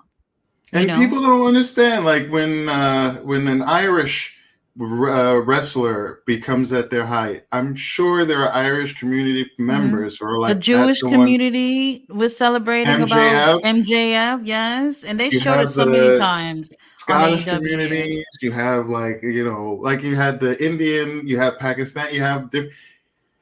It's nice to see yourself in these different realms, and because Yeah, when you see it, you believe that you can be it, and it's a it's cool. wonderful, wonderful What thing. do you think about these little black girls seeing Jay with the title, seeing Willow with the title? That means something to them. I It really remember does. when Athena was on that ascent and she finally got that belt, and people was like, "Why is it important that she's a black or a woman champion?" And it's like because there are black girls out there who like I don't see this. I don't get to see this all Hmm. the time, and I get to see a baller, cool ass, take no nothing from nobody type of like role model, and that's fucking awesome. Yeah. Why take it away? I don't understand the It's idea like that's a bad it's thing. easy to explain, but it's not easy to get people to understand. But one thing is, why is it a bad thing? Like, It's why do we have to not. see I don't think so. per se? Yeah. But anyway, so we keep going back. Oh, I forget to say, yeah, he said that it was just an accident. And ballet dancers, I didn't want to laugh at you getting hurt. I understand that. I don't like laughing at people getting hurt, but sometimes it's funny. King Leo Picasso says LOL and don't bring it. Mike DDH, you can laugh. It's cool with ballet laughing. And ballet dancer, I still have my Carriage Patch doll 41 years later. My oldest niece is in her Oh. 30s, married with children. She used to play with her as a baby. It's a nice story. Oh, and you took it back. I don't blame you. But I totally get it because there's a lot of family that do keep like toys or little things like that as generation from generation, but they make sure like they try to keep it in like good condition. I don't know how to explain it, but a lot of families do that where it's like they keep a doll or something for a long time. They kind of sort of pass it down to the next generation, but they take it back as a keepsake. So yeah, it's one of those situations, I bet. hmm, where are we? It might be just as bad as stepping on a Lego. What's worse Ooh, than that? What is oof. worse than that? Oh my god, my daughter had a Lego thing when she was like 3 or 4. During that time, my daughter wasn't talking. She didn't start talking till she was 5, and she just we just I just knew that she understood like, hey, when it's time for bed, you clean up. She's like she would put everything away but the Legos. Middle of the night, go to use the bathroom. I'm stepping on a whole pile of them. I don't know what hurts more. I really don't know. Legos, especially the smaller ones, they're Mm. worse than the bigger ones. I Absolutely sometimes worse. when I was just young and dumb, like or my little brother, he was playing with them, and I used to hate the body parts. I don't know why, but the body parts hurt so fucking much, and then the impression that they would leave, which would remind me for like a day or two, I hated that. Hated that. The King Leo worst. Picasso, LMAO. The Lego step is the end of the bed frame. Oh, that's just as bad. You know what? That is just as bad. That is My just as I bad. I recently bought my mom a new bed set. I renovated part of the house for her, and it's got a weird thing, and I wasn't used to it. And I realized the old bed wasn't a certain way, but for the first few days, repeatedly on the end of the bed, just ah, my grandma like, "What's wrong? Everything okay?" I'm like. It's the worst. Oh my god. So yeah, the end of the you know what though? Oof. Have anybody actually seen do anybody have those type of frames on their bed? Because I know like the platform beds and the bed with like the frames at the bottom, like those things have been in for years. So I really haven't seen anybody has a bed with those metal frames sticking out. I have not seen that in a long time. But they're just Mm. as bad as Legos. I wouldn't wish that on anybody. Back to ballet dancer. When you stub your toe on the foot of the bed, oof, at King Leo.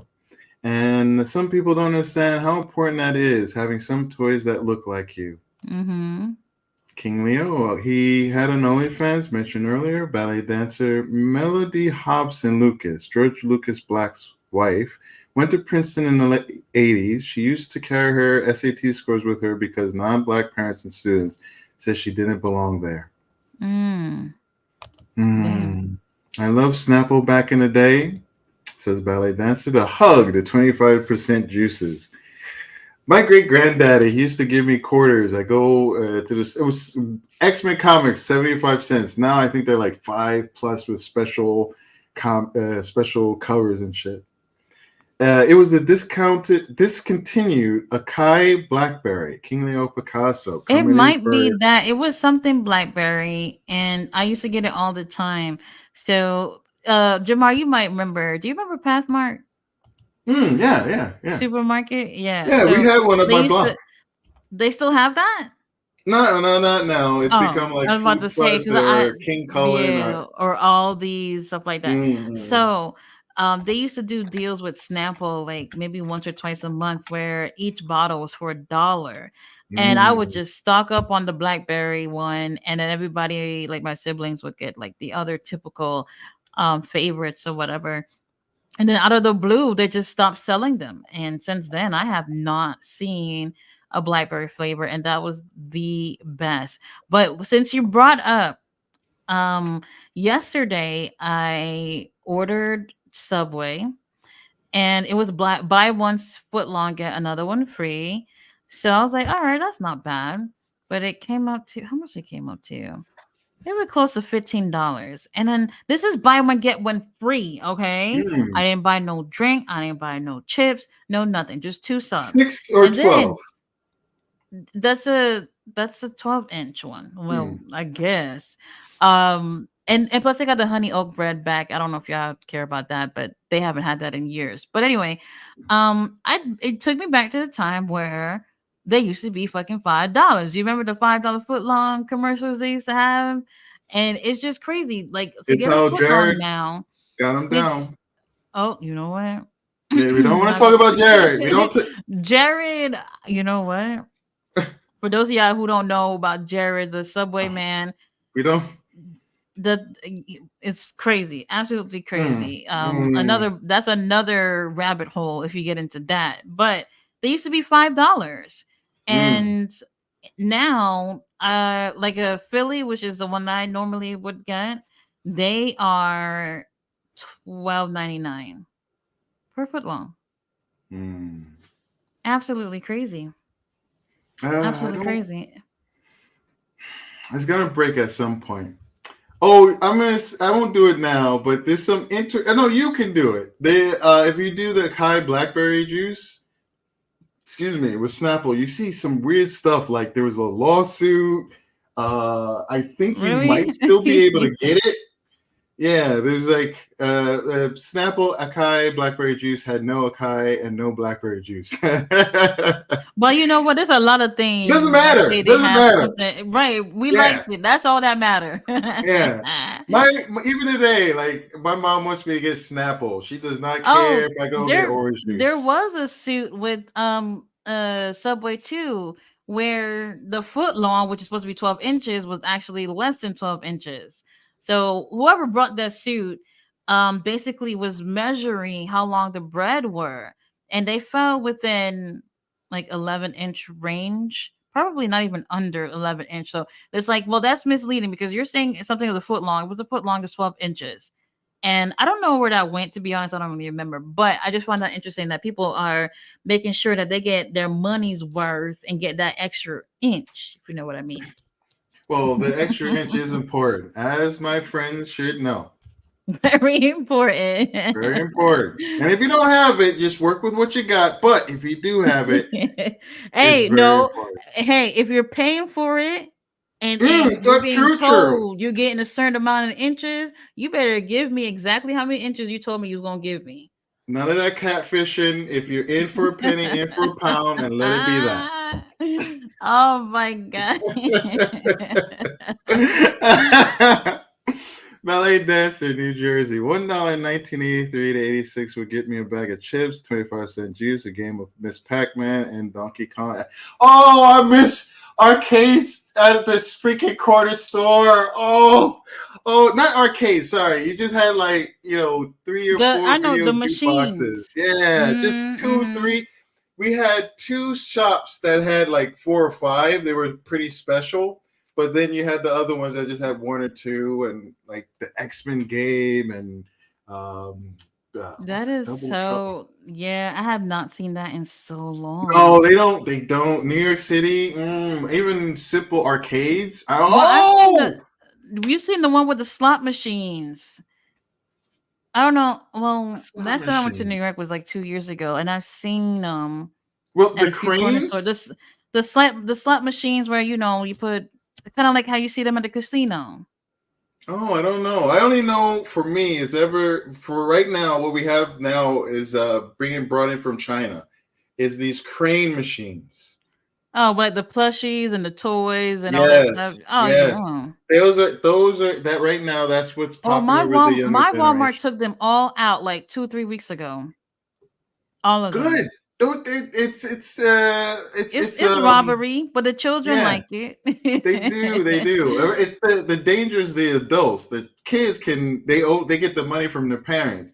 The adults who get addicted and just yeah. When I was in Taiwan, I remember one time I came back from a movie, no, a club. It was a club, and it was 3 in the freaking morning, and there was a space downtown, and it was maybe like 10, 11, 12. Like there were a bunch of like, and there were men and women, buckets of quarters in the machine, and they were just getting toys. They were like, Interesting. woo, yeah. And I fear those things, but that's because of what I saw happen in another country. The thing is that they went from quarters or what like $1 or whatever, and then all of a sudden, tap your card. I wait. Because There's a I video would always cade tell my now, daughter, "Oh, I don't have quarters. Sorry, I don't have quarters." And then out of the blue, she's like, "Well, mom, they take card." I'm like, "Wait, what? Since when?" So now right? I gotta tap my card now. I have no excuse. It's crazy. It's crazy what they got these days. So Ballet says the American dolls too. They are very expensive. Oh, hold on. Oh, Oh, you got American me Girl dolls you smiling. talking about? Got me American smiling. Girl dolls? Those are very expensive dolls. But have so My many daughter wanted varieties. those, and I dodged those as a toddler, as her being a toddler. Thank God. Very expensive. Even the doll accessories are very expensive. Very. What makes them so special? They just think Brand very popular, huh? is a brand. That's What all it was is. Beanie Babies? You remember when Beanie Babies were like a crazy ass thing, and like people were getting all of them. Wait, were you a Beanie Baby person? No, Never got no. into it. My daughter, it wasn't like she had to have all of them, but there were like certain ones that she liked that I ended They up were getting still her popular. throughout the years. Yes. Oh my gosh! You go to the especially not gas station, well, kind of like gas stations. The gas stations that are like super huge. I don't know if you see them like that in New York, but when you go to other states, they have those Yeah. gas stations that are kind of like mini shopping malls or whatever. It's so hard to explain, but Is it they like always when you go have to a bus depot and they have like those centers that are like gas and like a sit right, down and then food store and then like something like that. So they would always have a section with those. They always do, especially like me living in Florida. They have them everywhere where you can get them at gas stations or service stations or whatever. And I remember like my daughter was really obsessed with the pink unicorn that was kind of like a giraffe with blue spot. I don't know how to explain it. I got the little tiny mini one, then there's the one that's wow. slightly bigger, and there's the one that is so big like this. And it was just like, I don't know, like they have really huge one that may be like 12 inches or so, maybe slightly bigger. And then they come like super small like that. They're Bigger they're than still 12 popular. inches. Wow, Still yeah, popular. like they got some crazy ass styles too. Mhm. Oh, I think I may see is the unicorn kind of like speckled? Yeah, Like it has yeah, little. Okay, all right, that's actually very cute. Oh, yeah. and they have another one that just has like color. Okay, okay, I see you. I remember when that was a thing. It never for me, but like people collecting them, and then it was like the whole big craze, and people trying to get all types of money from them. hmm Anyway, Oh, speaking of collecting, if you hadn't seen my video from the other day hmm. of me, yeah, Yeah, I was so happy. So happy. Every time I get my new figures, I just feel so good inside. So please, Every everyone, make time. sure you go over and check out her unboxing video. Mm-hmm. King Leo Picasso. Yeah, my daughters love Bianca and Jade. My grandmother loves Jade. Ooh, I still remember the first time she saw her. King Leo Picasso, I caught slander on my channel for the Swerve and Willow appreciation video. Still tops them to kiss your ass. Tell them to kiss your ass. And then ballet dancer, Toddy was screaming in the middle of the night. Ow. Yes. What's Oh god. wrong? You. That's what's wrong. Pick up your damn Legos. Mike DDH, yeah, representation is very important. Saturday, I took my little cousin to the comic book store, and the 9-year-old picked out a Penny Proud Funko Pop. It warmed my heart. Oh, It's so very cute. nice. I love Bianca and Jay ballet and ballet. Black Hat, hey, hello, Black Hat JRV. I really Hey. enjoyed this episode. It was even better that I watched it with someone who just got into wrestling and watched it blind. Ooh, Oh. very That would nice. be so see, it would be really cool to have somebody on the live stream with us that isn't a fan and getting their perspective, and they would have a different perspective than how we see it, you know? Well, That would I be think my slightly different perspective is because, like, you have a strong history. Mine is very short, and like, there's a lot of like, I'm seeing the tropes now and whatnot, and I see his excess and everything, but like, I still have a higher. I think I have a higher tolerance because Mhm. I'm still like 2 years in versus like seeing all the things which apparently was a very high mark, and people talk about like 2020 2021, which I missed out on, but like I can imagine going from like what was such what I hear was so strong to what we got now, which could hopefully Mhm. get to that place again, but it is at a dip. Anyone who thinks AEW right now is not at a bit of a lower ebb than where they were, or in comparison to WWE, it's just what it is. It kind of is. But for me, I think I'm still in a place where I'm looking at this stuff with I don't have the context of so much wrestling. So when these things happen in front of my eyes, you see me. I'm like, oh my God. It's like hitting me because like a Mhm. lot of this is relatively new because my world, my bubble is still of a casual fan and within the realm of AEW. And like, I like WOW. I like WoW. I don't watch NXT. I don't like WWE, but I like WoW. And WoW is not like I wouldn't from. It's not WWE. It's not AEW. It's not TNA. Like I don't even think NXT is really there. Like WoW is just like you have to appreciate like camp silliness. You don't expect the wrestling to be like the highest bar. You appreciate the Yeah. stories, you appreciate the experience of it. I was laying in bed with my great grandmother. We were dying just watching it. She's like, "Oh, look at those big girls, like those tiny little nuggets." And I was like, "Yeah, mom." And like it's a visceral thing versus like when I watch an Osprey match and I'm like like the precision and skill, or Yeah. even seeing the AJ Styles and Cody Rhodes match, which I really appreciated.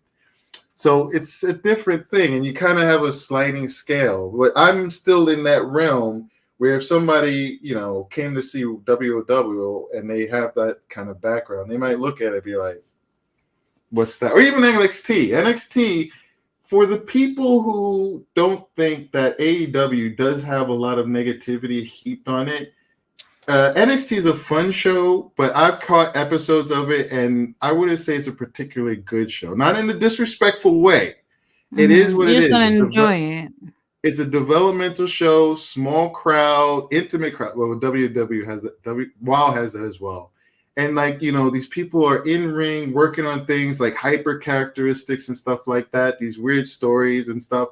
It's not. It's good on its measure, but if you compare it to the other products, people will knock on it. But you don't Mhm. get the kind of venom towards NXT that you do AEW. Yeah. Like it's just there's no money in it. You don't get any rewards trying to beat the shit out of NXT. Like you just don't. There's no like warring factions or anything. There's nobody who has a feeling of needing to put it down and others to defend it. So it just goes along. And you can see that. WoW can be that way as well, but no one really cares. Even TNA, like when you watch TNA and you see their crowds, no disrespect, but they have smaller crowds. And you look at it and you're like, okay, but if you watch the ring, you watch what they're going on, you watch their presentation, you're like, don't worry about that. But you could, but it is not that, there's not that fire against it. There's not that money in it. So I don't know. Yeah. Okay, fine. So anyway, Mike DDH, he says, I'm glad both of you enjoyed it. Black Hat. And Ballet Dancer, I gave away all my Funko Pops except for the Darth Vader and a black Disney princess. Wow. I have 3 Darth Vader Pops at Mike DDH. How many did you have before Ballet? Mike DDH, Ballet, the footage of the little girl crying when Bianca won a title for the first time. Oh, I remember that. Pathmark went the way of the Dodo Birds a year ago. I miss them. So many. Nobody Beats the Wiz, Crazy 80s. Gosh, there's so many localized New York things or East Coast things that are so gone now. $5 foot long. Subway prices are high now. Prices all over are high. I don't even want to know where it'll be in like 5 years. I don't know. That's what I was thinking. Like, when does it, like, is there going to be a tipping point? Or are we going to get to a tipping point again? At what point are we going to be like, we're not paying for this shit? Not at this price.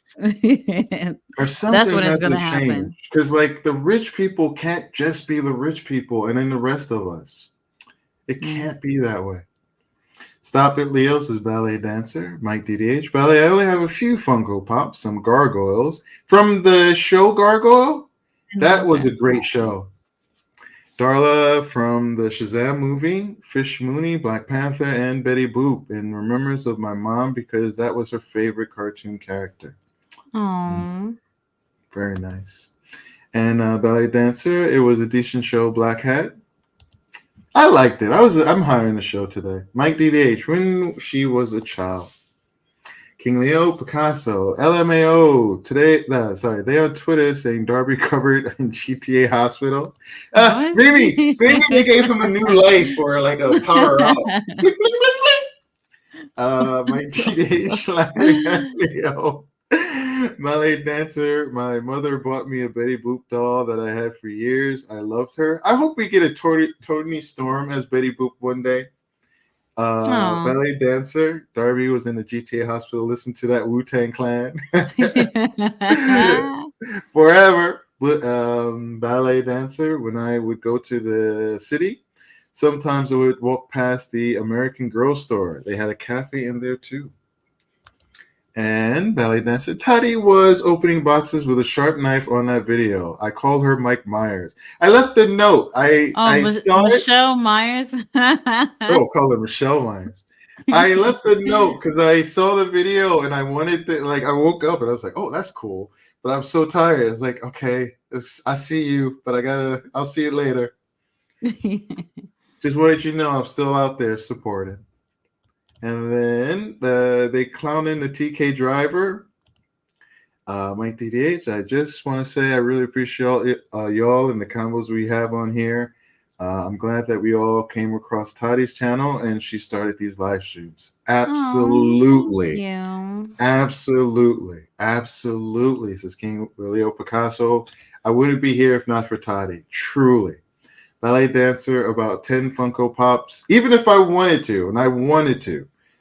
Ballet Dancer, where the prices are insane. He had charges pressed against him. He took the money and ran. Oh, Crazy Eddie. Yes, God. Oh, if anybody wants to see some stuff like Crazy Eddie and his family, his whole family. I remember going to those stores and seeing that stuff piled upon piles upon piles.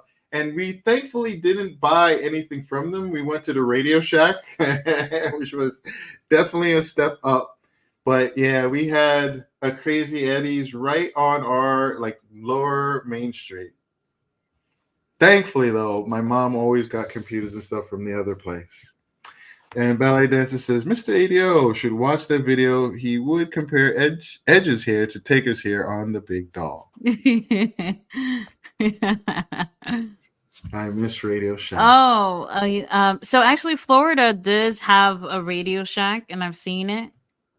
Before I had left, I kept passing this store that every time I seen it, I was like, is that Radio Shack?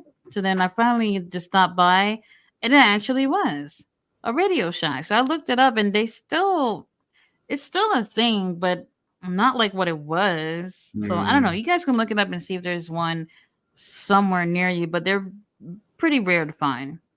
My first computers were all through there, and I appreciate it, but thankfully at a certain period of time, I realized I could make my own and do certain things.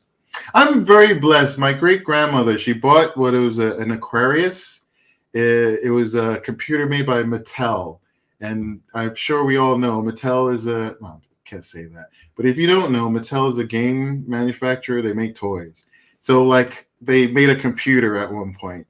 And she thought it was a game system. It ended up being a computer. And I was like 7, 8 maybe. And I was learning already to like make, running characters on a screen. And I had a book on like early basic. And so she didn't know, but my life is weird. It's blessed. I live a very blessed life. To be around all of you, I live an exceedingly blessed life.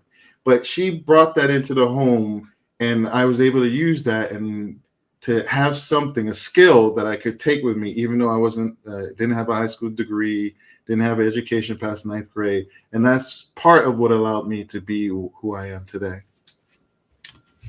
Okay. So we got to the end of all of those comments. Ooh, that's pretty big. Very good. All right. Why would you do this one? When would this? When would you do this one? I don't know. We'll figure that out.